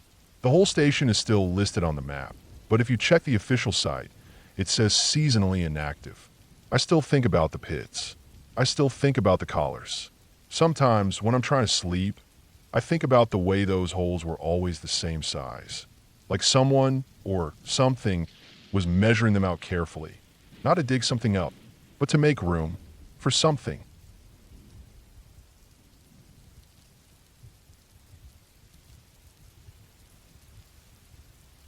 I don't know if it was the isolation that made me notice it or the routine being broken, but something felt off before I ever saw anything wrong. Back in the spring of 2019, I was assigned to a northern section of a large national forest in Montana. I won't name the district, but it's one of those places where you can drive 50 miles and not see another soul, even in summer. The kind of place where silence has a weight to it. That early spring, we were still in shoulder season, too muddy for hikers and still too cold for the campers to start showing up. I've been given a few weekly tasks: trail inspections, culvert checks, some brush clearing. All solo work. I didn't mind. I prefer to be out there alone. Just me and the trees. It was quiet, peaceful, and predictable. I was 2 months into the rotation when I was asked to do a full-day loop inspection across a stretch of mixed-use trail and forest roads. The area was remote. Even by our standards, some old hunting cabins, nothing modern, and I was supposed to do trail condition notes, photograph fallen trees, and mark any washouts. A 12-mile round trip through rough terrain. I had done most of it the year before, and knew it was a place where the trails got overgrown fast, and wildlife often reshaped things. I loaded up my pack with the usual stuff: water, dried food, small first aid, backup radio, GPS, and a satellite beacon. The forecast was good. Clear skies and temps in the 40s. I left the truck at a locked gate at about 6:30 a.m., just after first light. The forest was still and cold. full of birdsong and the smell of wet leaves. I remember that part vividly because for a while, it felt like the perfect day. The first few miles were routine. I marked a couple of small slides and took photos. The trail, though muddy in places, was navigable. Moose tracks were common. I saw the remains of an old deer carcass that had been picked clean, probably a mountain lion's kill. I flagged a few low branches that needed cutting. All normal, but somewhere around mile 5, I started seeing signs of something unusual. It started small. I noticed branches broken at odd angles higher up in the trees than elk or deer usually reach. I stopped and looked. A few small saplings had been bent, as if something large had brushed through. I figured maybe a moose had passed through in a rush. Nothing alarming. But 100 yards later, I came across a tree that had been scored. 3 long, deep gashes down the side. Fresh too. The wood was still damp. The marks weren't from claws. They were too clean, too deep, too straight. Almost like a blade, but wider. I frowned and took a photo. Maybe someone messing around with an axe? Strange, but possible. Still, I kept going. I had a full loop to do. By mile 6, the trail began to climb a ridge. This part was steeper, more shaded. Snow still clung to the ground in the hollows. I stopped for lunch on a flat rock, overlooking a ravine. It was quiet, too quiet. No bird song anymore. No wind. Just the occasional snap of a melting icicle. I should have noticed that sooner. After eating, I started moving again. The GPS showed I was right on track, making good time. But then I came across something I'd never seen in that forest.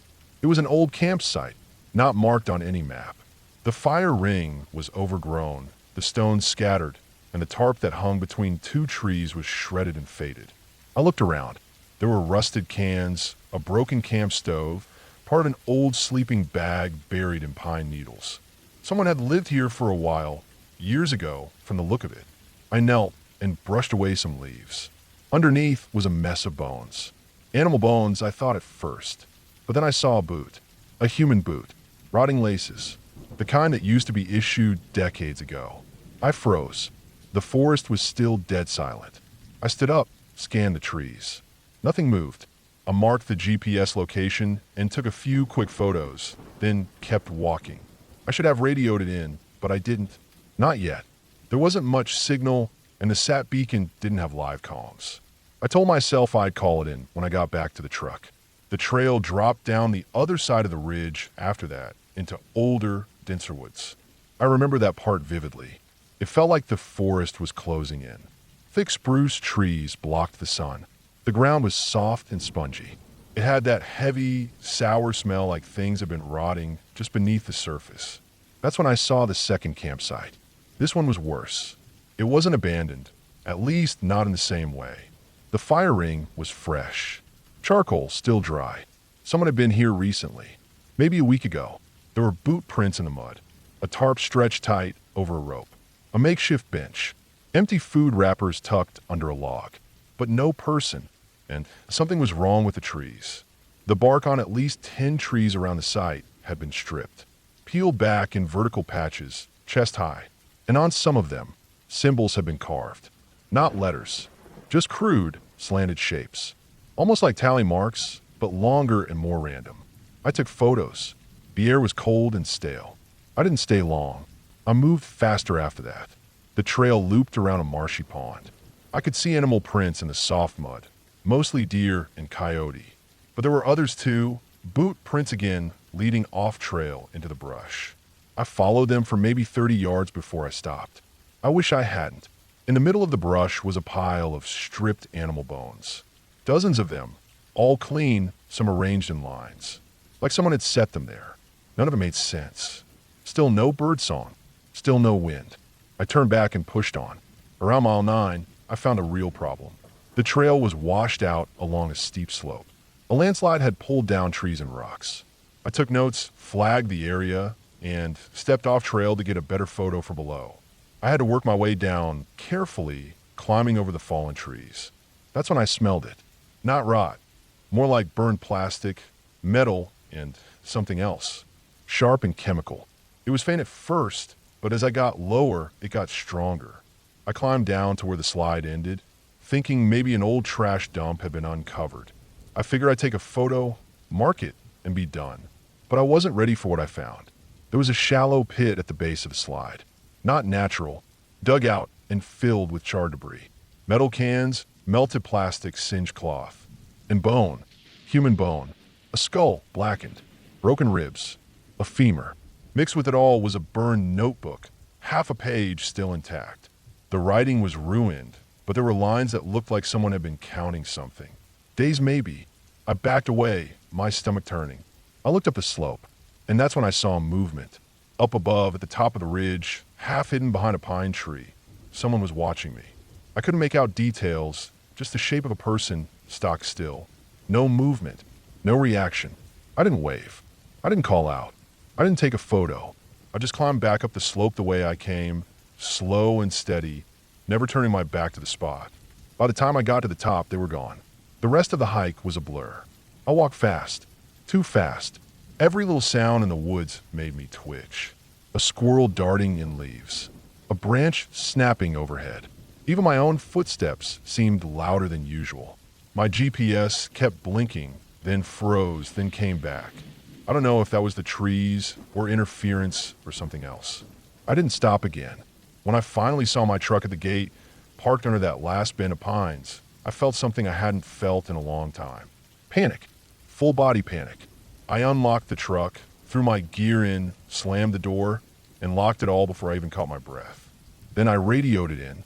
I gave the GPS coordinates, every one of them. The first campsite, the second one, the pit, the symbols, the bones. I didn't mention the person I saw. Not at first. I said there was possible foul play, likely human remains. Immediate need for an investigative team. They sent in law enforcement the next day. I was told to wait at the ranger station for a debrief. When the team came back, they were quiet, tight-lipped. I asked what they found. They said yes, human remains. More than one. At least 3 individuals, all buried or burned. The site had likely been active for years. They believed it had been used by someone living off-grid, someone unstable. They didn't find the second camp or the pit. I showed them my photos. They said they'd investigate further. I never heard more. A few weeks later, that section of forest was closed for trail rehabilitation. The public statement blamed erosion and falling trees. But I knew better. I stayed on the job until the end of the season. I didn't go back to that part of the forest. None of US did. A year later, the trail was quietly removed from the map. The Forest Service said it was redundant, not maintained. Some budget excuse. But I still have the photos. I still have the GPS pins. I still see that figure at the top of the ridge. Still wonder how long they've been watching me. And I still think about how quiet the forest had been. Too quiet. And that's the truth of it. No ghosts. No monsters. Just a piece of forest where someone did things no sane person would.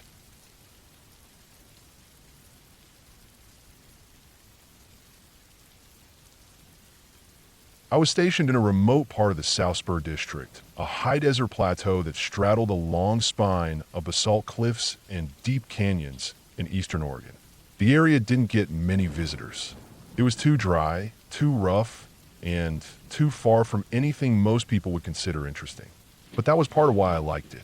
My job as a ranger out there was mostly maintenance, patrolling backcountry trails, checking on old fire towers, keeping an eye on water levels, and making sure no one was doing anything illegal. I had transferred out there after spending almost 6 years working closer to Mount Hood. I wanted something quieter. I'd had a rough winter. Family stuff I don't really talk about, and I just needed to be alone. The South Spur assignment was voluntary and isolated. My supervisor told me it wasn't for everyone, that I'd be on my own for days at a time, sometimes a week, only resupplying every so often. I said that was fine. I think he was just glad someone took the post. I was set up in a service trailer parked near the old Skeleton Ridge trailhead. No one used that trail anymore. The land past the ridge had suffered a big burn in the 90s, and while it was recovering, it wasn't a pretty hike, just scarred trees and brittle underbrush. But the station had solar panels, a 2-way radio, a small ATV, and a water tank that was fed by a natural spring up the slope. I get a supply drop every 10 days if the weather allowed. That first week was uneventful. I drove the fire roads, hiked out to the old bent tree lookout tower, did some clearing work, and noted that one of the back roads had washed out. Everything felt dead quiet, the kind of quiet that almost feels like pressure in your ears. No real animal sounds during the day, just wind and insects. I saw a few tracks, maybe a cougar and deer, but never saw anything live. It was the third week when things started to feel wrong. I was checking some remote cameras near a box canyon called Snake's Hollow, a sharp crease in the land about 12 miles from my station. The trail down to it was narrow and barely maintained. I parked the ATV about 2 miles out and walked the rest of the way in with a camera toolkit and a new SD card. There was an old wire fence that followed the canyon rim, used decades ago by cattlemen who ran herds out here. Most of the posts had fallen, but a few strands of rusted barbed wire were still strung between them. I crossed it to get to the camera tree. As I got close, I could see the camera was missing. Not just damaged, gone. Clean off the mount. The zip ties had been cut. At first I thought maybe it had fallen, but there was nothing on the ground. I looked around, thinking maybe an animal knocked it down and dragged it. But there were no tracks, no signs of struggle. Then I saw the post. About 10 feet away was one of the old fence posts, and there, jammed onto it, was the SD card from the camera, just stuck onto the jagged, splintered top like a pushpin. No note, no casing, just the raw chip. Someone had taken the camera, pulled the card, and left it there like a message. I remember feeling a chill, even though it was hot that day. Not a ghost kind of chill, just that sense of wrong. I'm used to working alone, used to the idea that people do weird things out here. But this was deliberate. Someone wanted me to know they'd been here. I took the card, packed up, and hiked back out. When I got to the trailer, I loaded the SD card into the laptop. The footage was normal at first. The camera had been triggered a few times in the days before I arrived. Mostly wind or shadows. Then about 2 days before I showed up, there was a long clip starting around 3:12 a.m. At first, nothing. Just stillness. The edge of the canyon in the background, a light breeze moving through the brush. Then, from the right edge of the frame, a figure walked into view. A man. He moved slowly, casually, like he knew the area well. He wore a hoodie, jeans, work boots. Nothing strange about that. But it was the way he moved. Not like someone hiking, more like someone walking into their own backyard. He looked straight at the camera and smiled. Then he walked up, reached toward it, and the clip ended. I watched that footage at least 10 times, trying to get a better look at his face. But the camera wasn't high-res. He was white, maybe in his 30s or 40s, had a beard. His eyes were strange, wide open, like he was putting on a performance. He wasn't surprised. He wasn't caught. He wanted to be seen. I told myself it wasn't a big deal. Some drifter, maybe a local messing around. But that kind of thing isn't normal out here. You don't get people hiking down into Snake's Hollow in the middle of the night without a reason. I radioed it in, just as a report. They said they'd note it, but without a crime, there wasn't much to do. Over the next few days, I started to notice things around the trailer. First, it was small stuff. One morning, the ATV had been moved about 10 feet, just slightly angled different from where I left it. Another day, I found one of the gear bags from the shed unzipped, contents untouched, but clearly rifled through. Then I started hearing things at night. Not animals, footsteps. Dry crunches outside the trailer, like someone walking slowly in boots on gravel. I'd get up, flashlight in hand, and check. Nothing. I put my own trail cam on the trailer. A motion-activated one with night vision. Next morning, the camera was gone. Not broken gone. Same as before. That day, I drove into town. It took 2 hours, but I needed some time to clear my head. I grabbed more cameras, fresh locks, and some ammo. I wasn't allowed to carry a sidearm full-time, but I had a shotgun in the station locker. I took it with me when I got back, just in case. That night, I stayed up. I turned off the inside lights and sat by the window. Around 2:30 a.m., I saw movement near the shed. There was a man standing behind the water tank, just watching the trailer. I stayed still, barely breathing. He didn't move, just stood there for almost 5 minutes. Then he turned and disappeared behind the shed. I didn't go out after him. I waited until daylight. When I finally went outside, I found fresh boot prints in the dust. Same tread as before, deep heel, heavy step. But they didn't lead in or out. just stopped near the water tank. Like he'd appeared there and vanished. I called in again. The response was lukewarm. No signs of forced entry, no harm done. They told me I could request a relocation if I felt unsafe. I said no. I don't know why. Maybe I wanted to see it through. Maybe I didn't want to feel like I'd been chased out. I set up a perimeter after that. I took old cans, filled them with stones, and hung them from fishing line in the trees. Low-tech trip alarms. I set more cameras. I moved the trailer's desk so I had a better view of the clearing. That night, nothing happened. But the next day, I found every single can had been cut down. Clean, sharp slices through the line. Someone had gone around and disabled each one. That told me two things. First, they were watching. Second, they were smart. I started sleeping during the day and staying up at night. Rifle nearby, windows cracked open, eyes scanning the tree line. But nothing came close. Then on the seventh night, I lost power. The solar panel lines had been cut. Not torn, not chewed, cut clean just like the fishing line. That meant whoever was out there had tools and knew what they were doing. Now I was in the dark, no power, no lights, no camera uploads. No outside contact except the shortwave. I tried calling in over the radio. Nothing, just static. The relay point must have been down, or something had interfered. I had batteries for the emergency beacon, but that would trigger a full search and rescue, and I wasn't ready to pull that yet. So I waited. That night was different, quieter than ever. Even the wind was gone. I sat in the dark with the shotgun across my lap, and the window cracked. The moon was high, casting silver light across the clearing. At 3:10 a.m., I saw him again. He stepped out from the tree line, slow and calm, just like in the video. He didn't approach. He just stood there, staring at the trailer.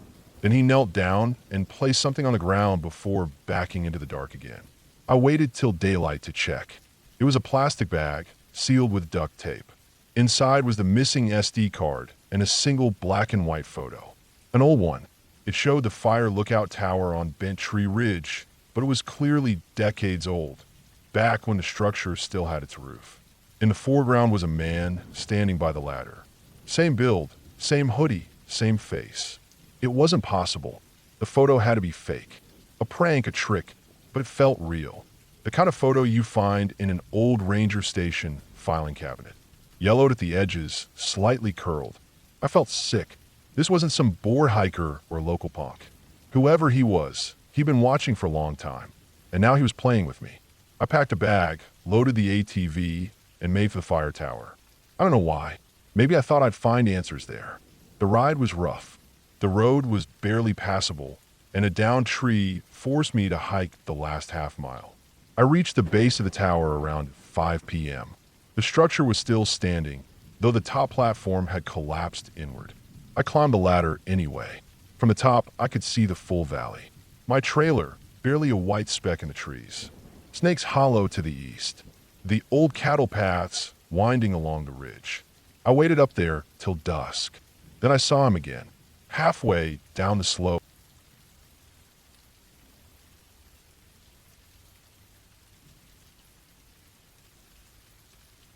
I worked as a seasonal park ranger in a national forest in the Northern Rockies. It wasn't my first season. I've been doing back-to-back gigs like that since I graduated. You bounce from one park to another, 6 months here, 5 months there, get put up in some old ranger housing, and spend most of your time either on patrol, doing trail maintenance, or answering calls from lost hikers or people who think a raccoon is stalking them. The park I worked at in 2018 wasn't the most visited. It didn't have big-name attractions, no famous waterfalls or Instagram-friendly peaks. It was mostly backcountry, rough terrain, steep forested mountains, deep ravines, dry ridges. We had a few trails, mostly old fire roads, and a few poorly maintained loops. It attracted the hardcore types, people looking to get away from crowds. But that also meant less funding, less cell service, and fewer backup options if something went wrong. Our ranger station was a prefab cabin about 12 miles off the highway. We had a small generator and a landline. I stayed in the bunkhouse nearby, old log structure built probably in the 60s, full of mice and sagging floors. There were only 2 of us assigned to that area, me and an older guy named Frank, but Frank was rarely around. He had 20 years in and mostly handled paperwork and radio check-ins from the main office. He wasn't doing patrols anymore, so I spent a lot of my shift solo.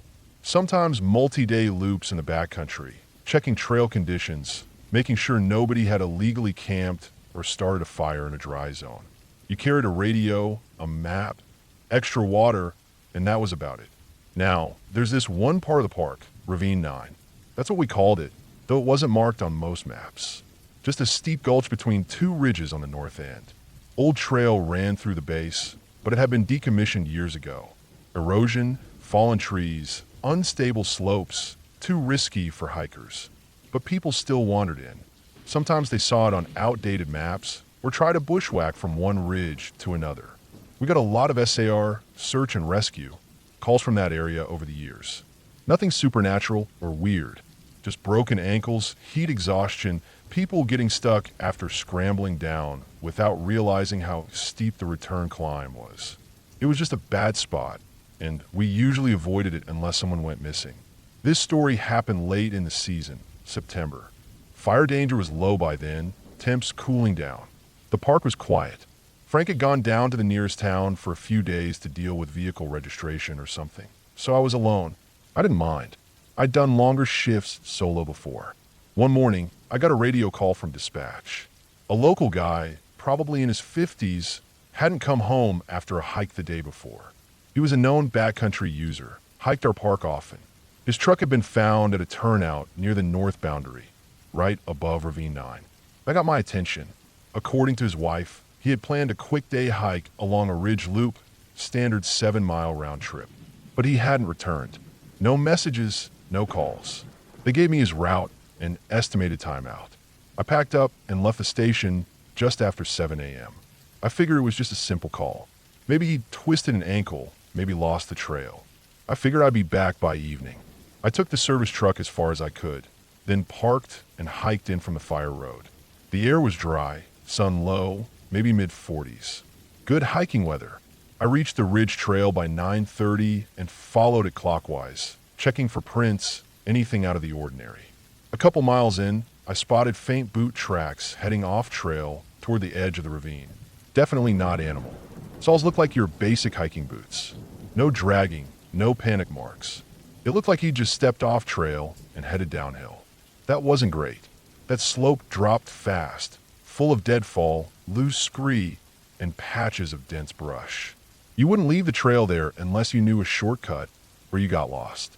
I followed his prints very carefully. It was steep and the footing was bad. I slipped more than once.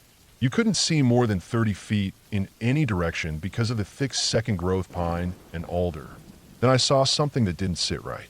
The tracks suddenly started to stagger. Not like he was hurt, more like he was changing direction over and over. Zigzagging, turning around, and they just stopped. No sign of a fall, no blood, no drag marks, just gone. I did a spiral search, 50 feet out, then 100. Looked for broken branches, disturbed moss, anything. Nothing. I tried the radio, got some static, a partial signal. Not enough to reach dispatch. I climbed back up about 30 feet to a small outcrop and tried again. Got through on the second try. Told dispatch I was in Ravine 9 and had found partial tracks but no sign of the subject. They told me to continue the search and check in every hour. I went back down and started a slow sweep, side to side. That ravine is rough. Full of holes, little drop-offs, old stumps, brambles. After about an hour of crawling around, I found a torn piece of nylon, likely from a pack. Olive green. A few feet away, a half-crushed water bottle, and a deep boot print by a rock that looked like it had been used to sit down or brace against. Okay, so he'd definitely come through. But the weird thing was the position of the boot print. The angle told me he wasn't walking. He was bracing, either hiding, resting, or something had startled him. That's when I smelled it. It was faint at first. Sharp sour. Not like a rotting carcass. More like ammonia, body odor, and stagnant water mixed together. It came in waves. I moved upwind and it faded. Came back down and it got stronger. Something big had been there. Maybe still was. I stopped for a minute and just listened. Dead quiet. No birds. No squirrels. That's always a bad sign in deep woods. I didn't see any scatter prints, but I started to get that tight feeling in my gut, like something was watching me. I circled a bit further and found more signs. Broken twigs at shoulder height. Some bark gouges on a lodgepole pine. Not claw marks, though. They looked like scraping, as if someone had been holding a sharp rock or blade and just dragged it as they passed. Another 100 yards down the ravine, I found a man's pack. It was torn open, gear scattered. One shoulder strap was sliced clean through, like with a knife. Not torn, cut. Now my heart started thumping. I drew my sidearm. We weren't usually armed, but this late in the season, after some bear activity, I'd been cleared to carry. But I wasn't thinking bear anymore. I didn't know what I was thinking. The terrain started to funnel down to a bottleneck. 2 steep rock walls on either side, narrowing to maybe 15 feet wide. The air was colder down there. Real cold. I could see my breath. It was maybe 11:30 a.m. and sunny up top. No reason for it to feel like a fridge. I radioed again. Nothing. Total dead zone. I marked my GPS and moved forward. The path narrowed until I was walking single file over wet stones. Then it opened into a bowl, flat area about the size of a tennis court, full of dead trees and moss. In the middle was an old fire ring. No sign of a current camp, but clearly used years back. And on the far side of the bowl, leaning against a stump, was a man. Or what was left of him. I won't go into detail, but he was definitely dead. No blood around him. No obvious trauma. But his eyes were open, mouth too, like he'd died frozen in place. I got real still. That feeling, that pressure in the air, came back. I scanned the trees. No movement. But I knew I had to leave. Fast. I backed out of that bowl, slow and quiet, retracing my steps. After 20 yards, I started to hear something. Faint at first. Crunching. Snapping twigs. Not close. Maybe 100 feet off, but it was moving fast. Too fast. I stopped breathing and knelt behind a stump. The sound got louder. Branches cracking, heavy steps in the brush. Then it stopped. Silence. 5 minutes passed. Then 10. Nothing. I eased out, staying low, and started to climb out of the ravine. Every few steps I stopped and listened. No more sounds. No movement. But that smell, sharp and dirty, came back hard, stronger than before. I didn't run, but I moved as fast as I could without making noise. Took a different route back up the ridge, looped around until I was back on the trail.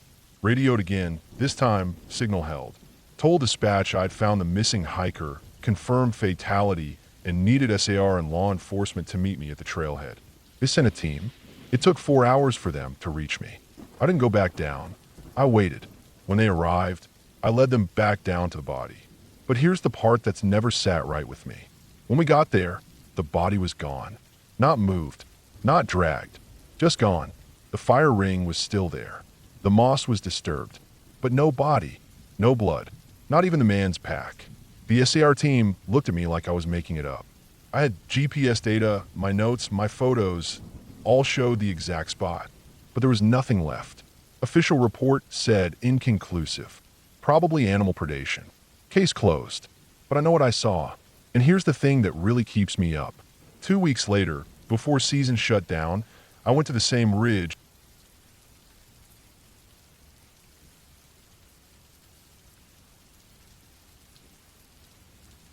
I've worked as a park ranger for over 17 years. Most of that time has been in remote areas, places where cell service is a rumor and the nearest paved road is a half day away. I've seen things most people wouldn't believe, but all of them had an explanation. You can learn to live with a lot of fear once you realize what causes it. Mountain lions, bears, bad weather, even other people. But one summer out in the desert canyonlands of the Southwest, something happened that I still think about all the time. It didn't involve ghosts or demons or anything like that, but it scared the hell out of me, and it made me question some of the basic assumptions I had about how far people will go when they think they can get away with something. Back in 2015, I got assigned to a seasonal position at a backcountry district in southern Utah. It was dry, hot, and quiet. Real quiet. This area wasn't like the popular national parks people think of when they hear Utah. It was managed by the Bureau of Land Management, so there wasn't a visitor center or guided tours. Just a ranger station, a dirt airstrip for small planes, and one road that turned to washboard gravel 5 miles in. The land itself was beautiful, though harsh. Miles of sandstone canyons, scrub, and pinyon juniper forest. There were ancient petroglyphs and even some ruins tucked into the cliff walls, if you knew where to look. But the main reason the BLM kept rangers in the area was for water monitoring, illegal off-road vehicle activity, and to make sure people didn't die doing dumb things out there. That summer, I was based out of a small trailer that sat on a bluff above the river. It had solar panels, a radio tower, and not much else. The nearest town was 60 miles away. Sometimes I wouldn't see another person for days unless I made the drive in. One of my responsibilities was to check remote trailheads and canyons for signs of human activity. Footprints, trash, fire rings, anything that suggested someone had gone in and not come out. Most hikers logged their trips in the trailhead notebooks, but not everyone did. I had a long list of canyons I was expected to check every 2 weeks, just in case someone had gone missing without telling anyone. Most of the time, the only thing I found were beer cans or the occasional pair of underwear tied to a juniper branch. You'd be surprised what people leave out there. There was one canyon I hadn't been to yet, Copper Ridge. It was about 23 miles from my trailer by dirt road, then another 8-mile hike round trip. The trailhead was almost always empty. No water down there, just a steep drop-off, a dry wash, and then a tight canyon that wound around in a narrow loop. Technically, it wasn't a slot canyon, but the walls got close enough together in places that you had to turn sideways with your pack. I saved it for later in the season when the temperatures dropped a bit. Late August, I finally headed out that way. I left just after sunrise, took the truck out the bumpy road, signed in at the trailhead, and started down into the wash with a day pack, my GPS, some survey flags, and a satellite beacon. Weather was clear. No storms expected. I had extra water and a few protein bars, and I let the office know my location on the radio before I dropped below the canyon rim. The first part of the hike went smooth. I marked a few spots where new erosion had taken out part of the trail, noted some lizard burrows, and found a pile of old shotgun shells near the base of a ledge, probably from some unauthorized target shooting. I flagged it for follow-up. As I got deeper into the canyon, the temperature dropped a little. The walls started closing in. The light took on that weird red-orange color that happens when the sun bounces off the sandstone. About 3 miles in, I found something odd. There was a stack of rocks just off the trail, 5 stones stacked carefully, maybe a foot high. People make cairns all the time in the backcountry, but this one didn't look like a normal trail marker. It was tucked into a little alcove where no one would need to mark a path. Just a dead end, really. Something about it felt off. I took a few pictures with my work phone, then kept going. Another 100 yards down the canyon, I found another one. Same deal. 5 stones stacked neatly, hidden in a corner. This one had a small twig poking out from between 2 of the rocks. No footprints, though the sandy ground made it hard to tell. The canyon floor was dry, but the sand shifted enough that anything older than a few hours would be erased by the wind. By the time I reached the halfway point of the loop, I had counted 6 of those stacks. Always 5 stones, always in a tucked-away corner, just barely visible if you weren't paying attention. I radioed in a quick update and gave my location. Then I sat on a rock ledge to drink some water. That's when I noticed something that really stopped me cold. There were boot prints in the wash. Now, normally, that wouldn't be a big deal. Hikers come through all the time, even in remote places. But these tracks were fresh, sharp edges, deep tread, no sign of weathering. And they were going the opposite direction I had come from. In other words, someone had gone past me in the canyon without me seeing or hearing a thing. I looked up and down the wash. Nothing. No voices, no movement. Just the wind and that soft whistle it makes when it moves through narrow stone gaps. The next half mile was tight. Twisting sandstone corridors, narrow climbs, places where you have to squeeze between boulders. It would have been impossible for someone to pass me in there without me hearing them. But those prints were clear. Big ones too. Maybe size 12 or 13 boots. Deep tread like work boots. I stopped walking and stood still for a long time. Just listening. Nothing. I kept going, more slowly now, one hand on the bear spray, clipped to my pack strap.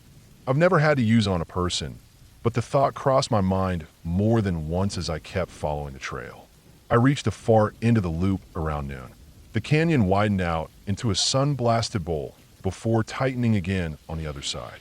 I could see my exit trail up ahead, a sloping ramp of slick rock that led back to the rim. The boot prints ended at the mouth of the bowl. No turnoff, just gone. But something else caught my eye. There was a shallow depression in the sand near the base of a wall. At first, I thought it was just where water had pooled and dried. But the shape was wrong, more deliberate, like someone had smoothed out the sand by hand. I walked over to it, crouched down, and brushed away some of the loose surface grit. That's when I saw the scratch marks. For parallel lines, maybe 6 inches long, etched into the sandstone beneath the sand. And they weren't natural. I've seen what wind and water do to rock. These were sharp, uneven, like they'd been gouged with something metal. A knife, maybe, or a piece of rebar. I marked the location on my GPS and took more photos. Then I stood up and backed away slowly, feeling that tightness in my chest that comes when your instinct starts screaming at you. Something wasn't right. I'd done hundreds of solo hikes, but this one felt different. It wasn't just the weird rock stacks or the footprints. It was the silence. Too perfect. No birds. No insects. Just heat and rock and the sound of my own boots. I headed out the way I came, faster this time. But I didn't get far before I saw something that made my stomach drop. One of the rock stacks, the exact same kind I'd seen earlier, was now sitting in the middle of the trail. It hadn't been there before. I was sure of it. It was centered, right where I would have walked if I hadn't been looking down. 5 stones. Same size. Same shape. But this one had a small white feather sticking out the top, jammed between the upper 2 rocks. I stopped cold, scanned the canyon walls. Every ledge, every shadow, still nothing. I kept walking, and the sense of being watched got stronger with every step. I didn't stop again until I reached the trailhead at the rim. My truck was still there. No other vehicles. No fresh tire tracks. Just the sound of wind across the plain. I radioed in again and logged my exit time. Then I drove straight back to the station and locked the door. Over the next few days, I pulled every satellite image I could find at Copper Ridge. Nothing stood out. No camps. No signs of excavation or activity. I filed a report, flagged it for follow-up, and moved on to other assignments. But the story didn't end there. A week later, we got a call from the county sheriff's office. A local rancher's dog had gone missing. Not exactly our jurisdiction, but the dog had been wearing a GPS collar, and the last ping was from the edge of Copper Ridge Canyon, right where I'd found that last rock stack. They asked if I could accompany the search team. We hiked in the next morning. 5 deputies, 2 dogs, and me. We found the GPS collar. It was half buried in a pile of stones. 5 of them, neatly stacked. The collar was intact. No blood, just wedged between the rocks. They wrote it off as a prank or maybe coyotes. I didn't say anything, but I knew better. I never went back to Copper Ridge alone after that. Later that season, one of our interns found another pile of stacked stones out near the old uranium mine to the east. Same formation, same feather, and this time there was something underneath. An old trail camera. Lens smashed, battery pried out, like someone wanted to be seen, but only by the right person. The official report listed it as vandalism of government property. Case closed. But sometimes when I'm out there alone, I find myself stopping at the edge of a wash, scanning the rocks, listening to the wind. And I always wonder,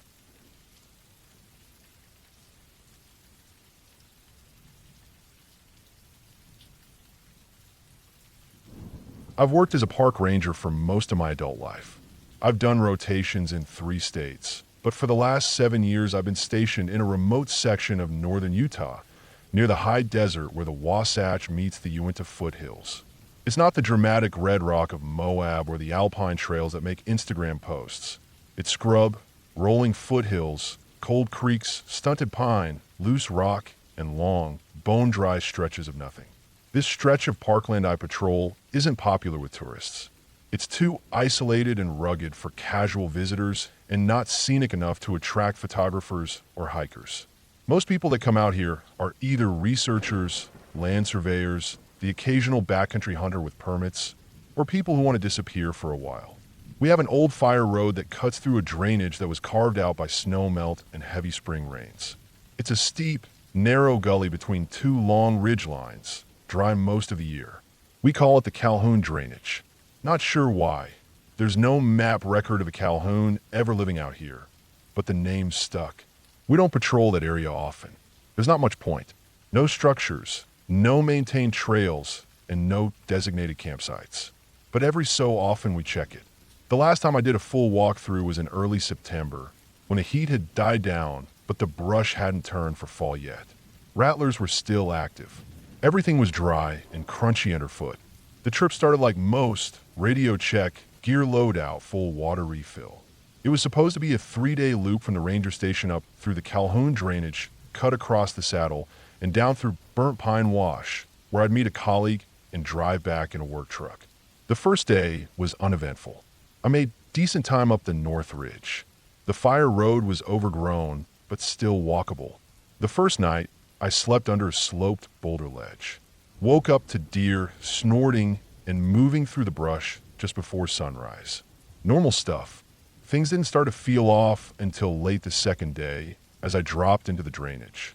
The gully narrows at the top like a funnel. It's rocky, full of thorny undergrowth, with scattered aspen and fir trying to hang on. You have to pick your way carefully to avoid twisting an ankle. There's an old cattle fence running partway down that's been half buried by years of erosion and rock slides. It's rusted, sagging in parts, but still weirdly intact in others. I noticed something strange near that fence. A weird collection of wire and sticks jammed into a tree trunk about chest height. Looked like someone had taken the twisted remains of barbed wire, looped it into rough circles, and tied it around a tree limb. There were animal bones stuck in the wire. Little ones, probably rabbit or squirrel. I took a picture with my phone, marked on my map, and moved on. Probably some odd hunter superstition or kid messing around. Not technically illegal, just strange. But as I kept walking, I noticed more of them. Every few hundred yards, there'd be another arrangement. Some were just piles of sticks leaning against deadfall. Others were more complex.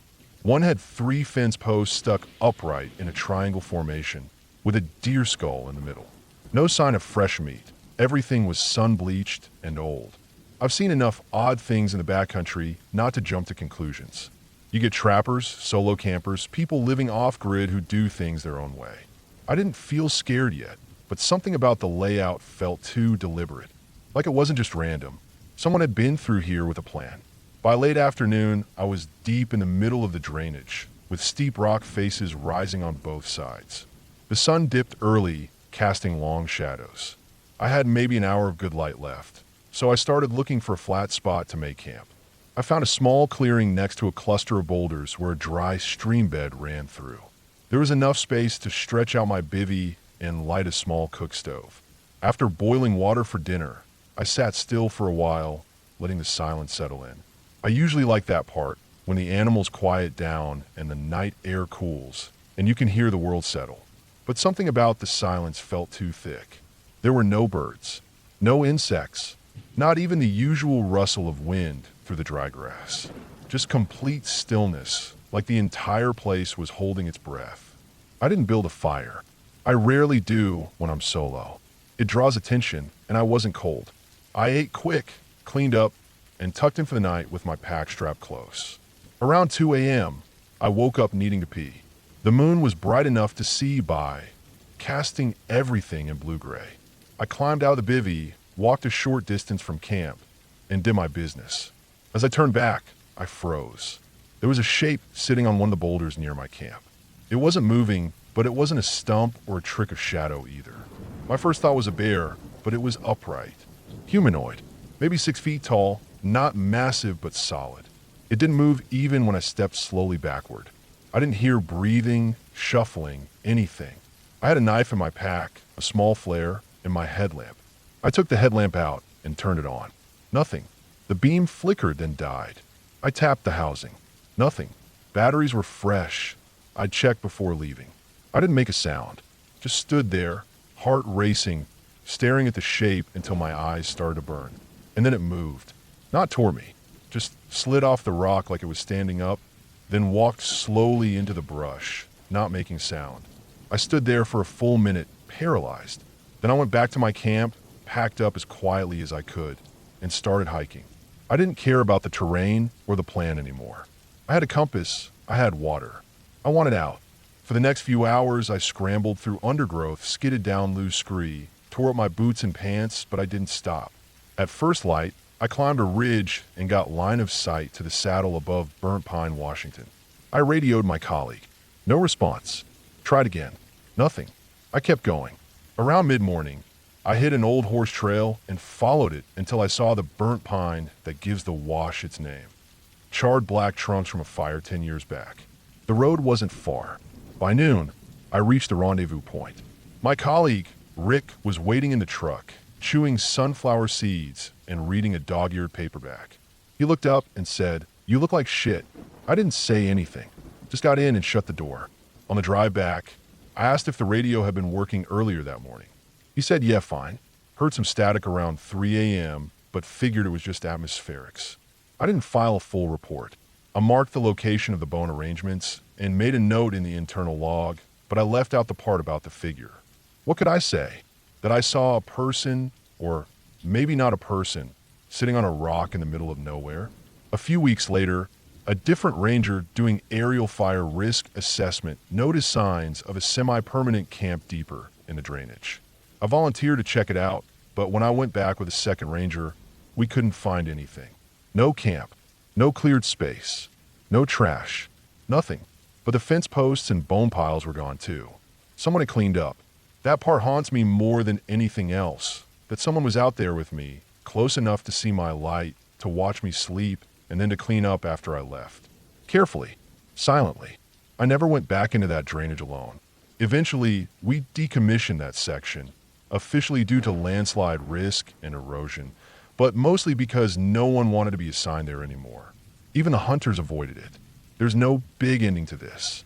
No bodies, no missing persons report. Just the memory of that stillness and the sense that I wasn't supposed to be there. Sometimes, when I can't sleep, I think about that figure sitting on a rock. And I wonder how long it had been watching me before I noticed it. And I wonder if it still is.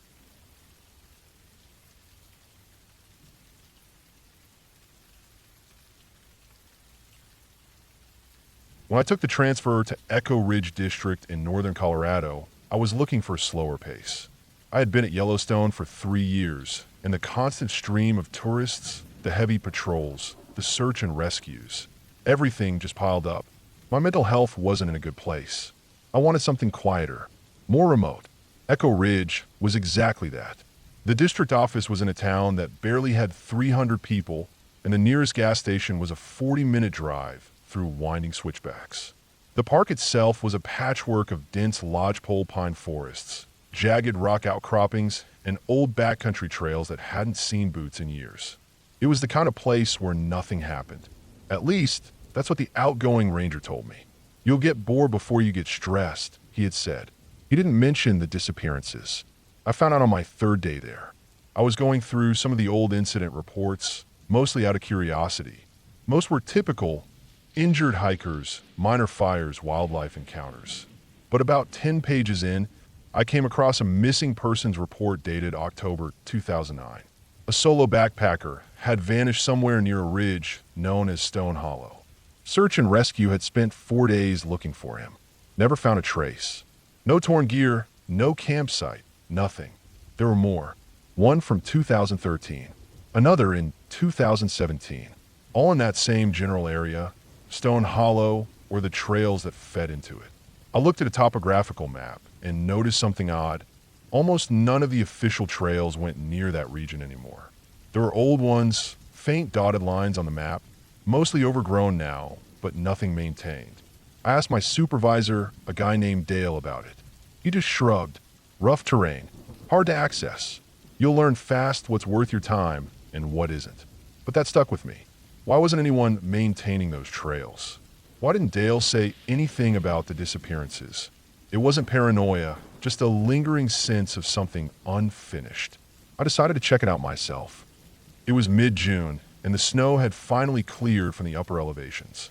I told the station I was going to do a solo recon out past Willow Creek and see what condition the trails were in. I didn't mention Stone Hollow. Technically, I wasn't doing anything outside protocol, but but I knew how the older rangers looked at guys like me. Restless, obsessive, too eager to dig into things better left alone. I left early. Took the park's issued F-150 as far as the access road would allow. Then continued on foot with a day pack, GPS satellite phone, and about a gallon of water. It was cool in the morning, mid-40s, but the sun was out and the sky was the kind of clear blue that you only get in the high country. For the first couple hours, everything felt normal. The trail was faint but passable. It climbed steadily, switchbacking through aspen groves that opened into stretches of thick pine. Birds chirped. I saw a sign. I even spotted a black bear in the distance, rooting around in a patch of deadfall. It was everything I loved about being a ranger. Quiet, beautiful, untouched. Around noon, I reached the ridge. The elevation topped out around 9,200 feet, and I could see clear across the valley. Stone Hollow was somewhere below, though it was hard to pinpoint exactly where. The trees were thick, and the terrain dropped sharply. Steep gullies, loose rock, nothing even remotely inviting. I scanned the GPS and noticed an old fire line that led downward. It wasn't on the official map anymore, but the topo lines confirmed the grade wasn't too bad. I decided to follow it. The first 100 yards were fine. Then the brush got thicker. The line was almost invisible in spots. I had to stop every 5 minutes to double-check the GPS birds had gone quiet. That bothered me. Even in thick woods, you usually hear something: woodpeckers, jays, squirrels. But here, nothing. After another hour, I found the first cairn. Just 3 rocks stacked on top of each other on a flat stretch of dirt.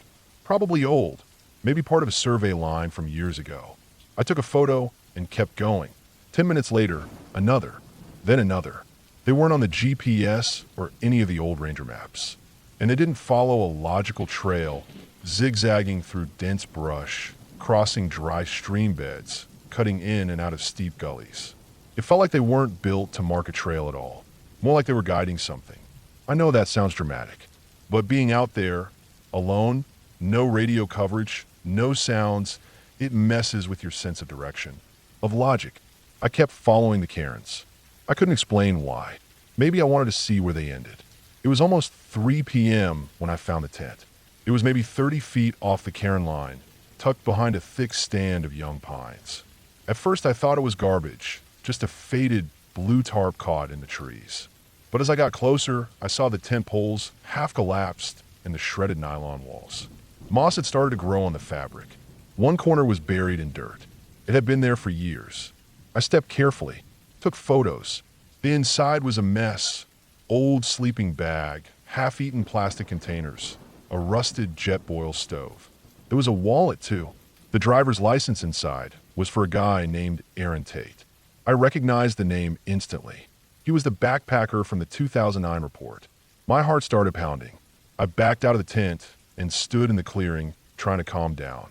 I was 4 miles from the truck, deep in unmaintained forest, with no radio and a satellite phone that didn't always work under tree cover. I tried calling anyway. Nothing. Just static. I marked the coordinates and started back. That's when I heard it. A soft click. Then another. I froze. The clicks were rhythmic, like something tapping against wood. Maybe 30 feet ahead.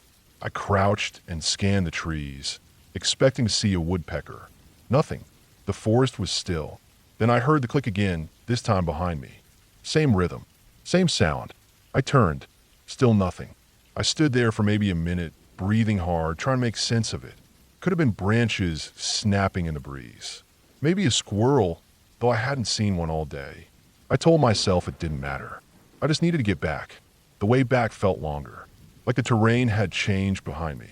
I kept losing the GPS signal. The fire line was harder to follow. At one point, I ended up in a dry gully I didn't remember crossing and had to backtrack half a mile. I wasn't panicked yet, but I was close. The sun was lower now, and the shadows were getting longer. Then I saw the footprints. At first I thought they were mine, but the gait was wrong. Shorter strides, inconsistent spacing. They looked fresh. I knelt down. The heel print had sharp edges, like it had been made in the last couple hours. I hadn't seen a single person all day. I kept moving faster now. I wasn't thinking straight. I just wanted out. I stopped checking the GPS and focused on climbing the ridge. It was steep, hands and knees deep in some parts. Dirt crumbled under my boots. My thighs burned. I slipped at one point and tore my jacket on a root. Finally, I hit the crest. The sun was almost down, and I could see the trail I'd coming on. Relief hit me so hard I almost laughed. I stopped, pulled out the sat phone, and tried again. This time, I got a ping. A weak signal, but enough to text the office. I typed quickly, found old campsite, possibly Tate. We'll explain more soon. Returning now, asterisk, asterisk. I didn't wait for a reply. I booked it down the trail. I didn't stop until I reached the truck. Back at the station, I handed everything over, GPS data, photos, the wallet. The state police were called.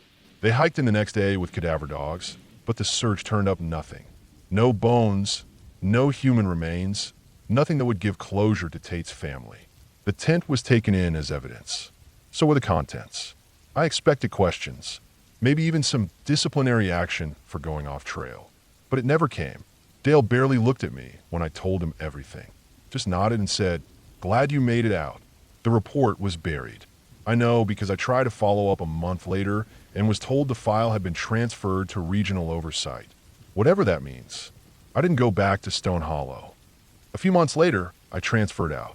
Took a position at a park in Arizona, dry, open country. Easier to see what's coming. I don't do backcountry patrols anymore. I stick to the visitor trails, the campgrounds, the education programs. People think it's because I got lazy. They don't know what it's like to hear those clicks in the woods, or to follow a trail that was never meant for people, or to find a tent 10 years old with no body inside. Just a wallet, just silence, just the weight of knowing that whatever happened to Aaron Tate didn't leave a trace, and that I was lucky it let me walk out.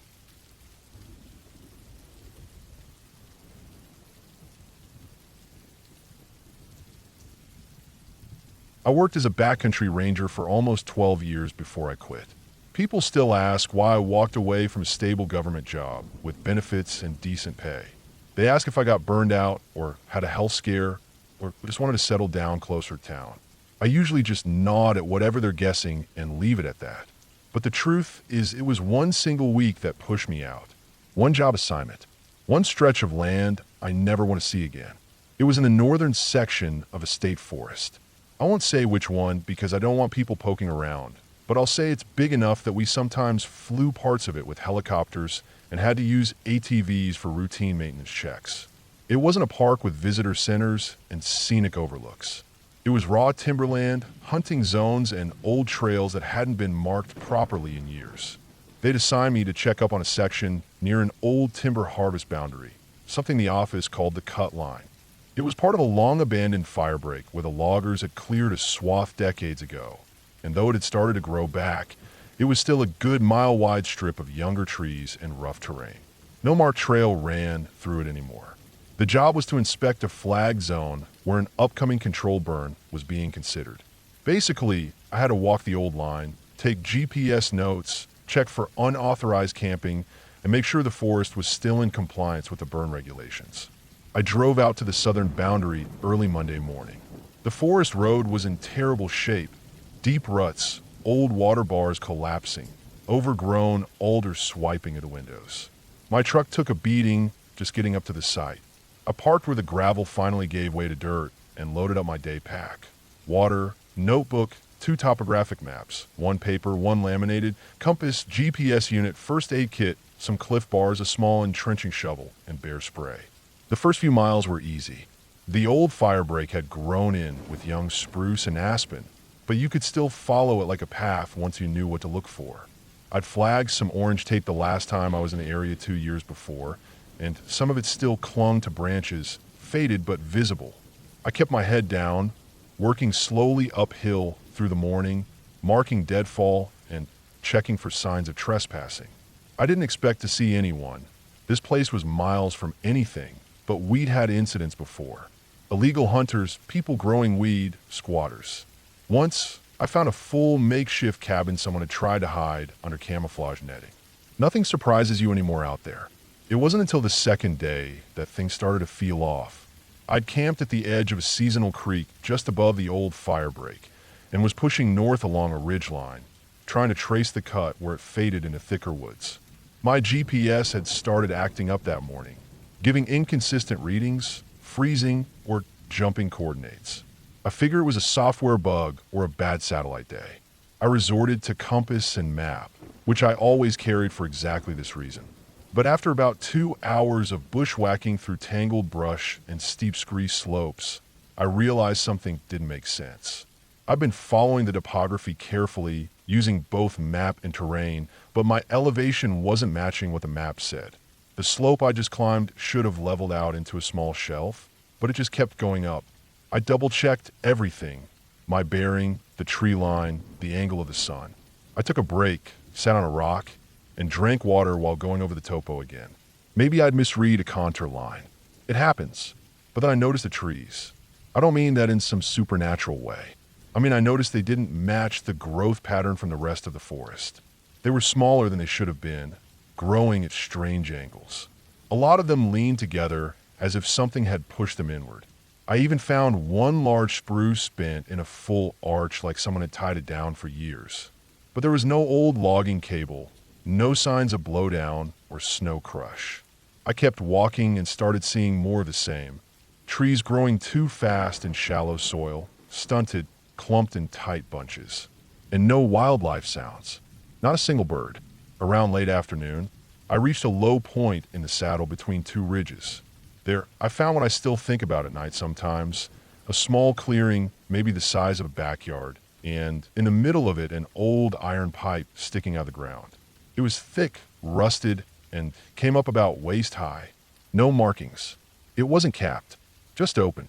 I couldn't see more than a couple feet down it, but it looked like it went deep. I tossed a small stick in. I didn't hear it hit bottom. Now, I've seen all kinds of old infrastructure out in the woods. Old wells, septic tanks, logging gear, even fuel drums from fire bases. But this didn't fit anything. It was too far from any road, too deep in, and there were no trails or remnants of a structure nearby. Just this pipe. I made a note in my book, marked it on the map, and decided I'd send the geotag to the office once I got back. I kept moving, slept rough that night on a slope under a tarp, ate a cold dinner. I heard something big moving near my camp around midnight. I kept still and didn't make noise. Could have been a bear, could have been an elk. It didn't come closer. I barely slept. Day 3, I tried to loop back toward the fire break, but couldn't find the same route. That's when I started getting a little anxious. I wasn't lost. I had the sun, my map, the ridge lines, but the terrain was wrong again. The elevation didn't match, and the distances fell off. I started recognizing trees I'd passed earlier in the day. I found one of my own orange flag tapes tied low on a branch, facing the wrong direction. I stood there for a long time, just staring at it, trying to figure out how I could have looped in a circle without realizing it. At some point that afternoon, I stopped and tried to radio in. No response. I wasn't surprised. It's common to lose signal out there, but still it bothered me. I climbed a nearby rock outcrop and tried again. Nothing. I kept walking, sticking to my bearings. I made camp early that evening, ate the rest of my jerky, and built a small fire. It was cold that night. In the dark, I heard something crack wood. Not a twig, but something heavy breaking through. It stopped, then started again, slowly. Heavy footsteps. I grabbed my spray and kept my headlamp off. It circled me once, then left. I didn't sleep at all. The 4th day, I woke up before dawn and packed everything tight. I wanted out. I was tired, hungry, and something wasn't right with the land. I know how that sounds, but I don't care. The trails didn't lead anywhere, and the terrain was twisting beneath my feet. It was like walking through a place that didn't want me there. Around midday, I came across the pipe again. Same clearing, same iron pipe, same silence. But this time, there were prints around it. Human prints. Bare feet. No tread, no boots. Just one set. And fresh. I froze. My heart was pounding in my ears. I crouched down and stared at them. They weren't old, maybe a day at most. Whoever made them had stood right at the edge of the pipe. There were heel marks, toes gripping the soil. And then they were gone. No trail, no outbound steps. Just gone. I backed out of the clearing and didn't stop moving for hours. I was dehydrated, dizzy, probably borderline hypothermic by nightfall, but I didn't stop. I moved downhill, followed gravity, found a drainage, and followed that. I slipped twice, twisted my knee, fell into a briar patch, but I didn't stop. The next morning, I finally picked up a logging trail. Old, overgrown, but there.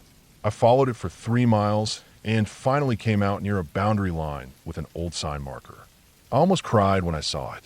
From there, I cut through to a gravel road and flagged down a survey crew driving in a quad. I didn't tell them what happened.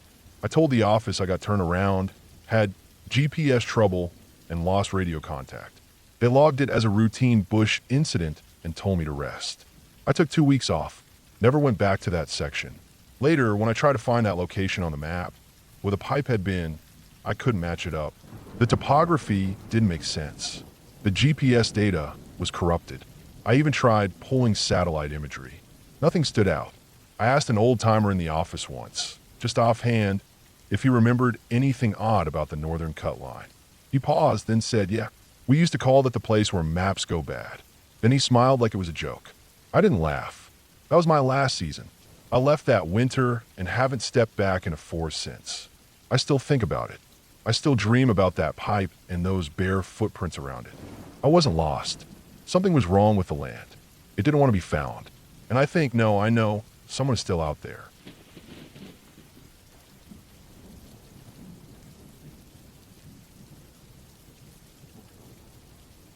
I've worked as a park ranger in Wyoming for 15 years now. Most of that time has been in the same high-altitude district near the Wind River Range. Our unit covers several hundred square miles of wilderness, and the terrain shifts fast. Lodgepole pine forest, glacial lakes, rolling meadows, steep granite slopes, and long, empty valleys where you could walk for 2 days without seeing another human being. That's how most of us like it. There are 6 of us on the team, and we rotate duties: trails, wildlife checks, backcountry patrol, cabin inspections, and SAR, search and rescue. I've done every job there is, but the story I'm about to tell happened during a solo trail check in early September 2 years ago. It had been a quiet summer. No major wildfires, few rescue calls, and less than usual tourist traffic. I was sent up to check a lesser-used trail called the Balsam Cutoff. It's a 9-mile loop that climbs from the edge of Granite Basin up toward a plateau before dropping back into a ravine system. The trail had been lightly used for decades, mostly by hunters and hardcore hikers, but a rock slide the previous fall had closed off part of it. I was supposed to hike in, assess the slide, and flag an alternate route if possible. Simple enough. The plan was to hike up, stay overnight near a tarn, a small glacial lake called Three Fingers Lake, and loop back down the next day. I packed light, just enough food for 2 days, a topo map, Garmin GPS, satellite phone, bear spray, bivy gear, and a .357 I carried as backup in grizzly country. I left the trailhead around 9 a.m. Clear skies, 60 degrees, perfect weather. First 5 miles went smoothly. The trail had some overgrowth, but was passable. I stopped at noon for a quick lunch on a bluff overlooking Granite Creek. The slide area was still a mile or so ahead. As I moved on, I started noticing something that didn't quite fit. There were rocks stacked on the side of the trail. Not huge cairns like you'd see above Treeline, but small piles, fist-sized stones, maybe 6 to 10 per stack. The first one didn't register. I figured someone was marking a personal route or just screwing around. But then I saw a second one and a third. They were spaced irregularly, maybe every 100 feet or so, and they weren't near trail junctions or forks. That's what made me pause.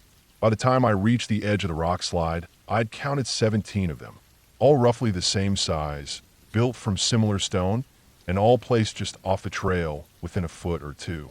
It felt intentional. I'm not superstitious, but I know backcountry etiquette.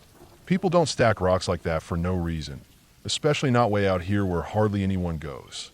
Something about it made the hair stand up on the back of my neck. I stood at the edge of the rock slide for a while. It was about 300 feet wide, steep, with large granite slabs jumbled down the slope. Crossing it wasn't going to be safe.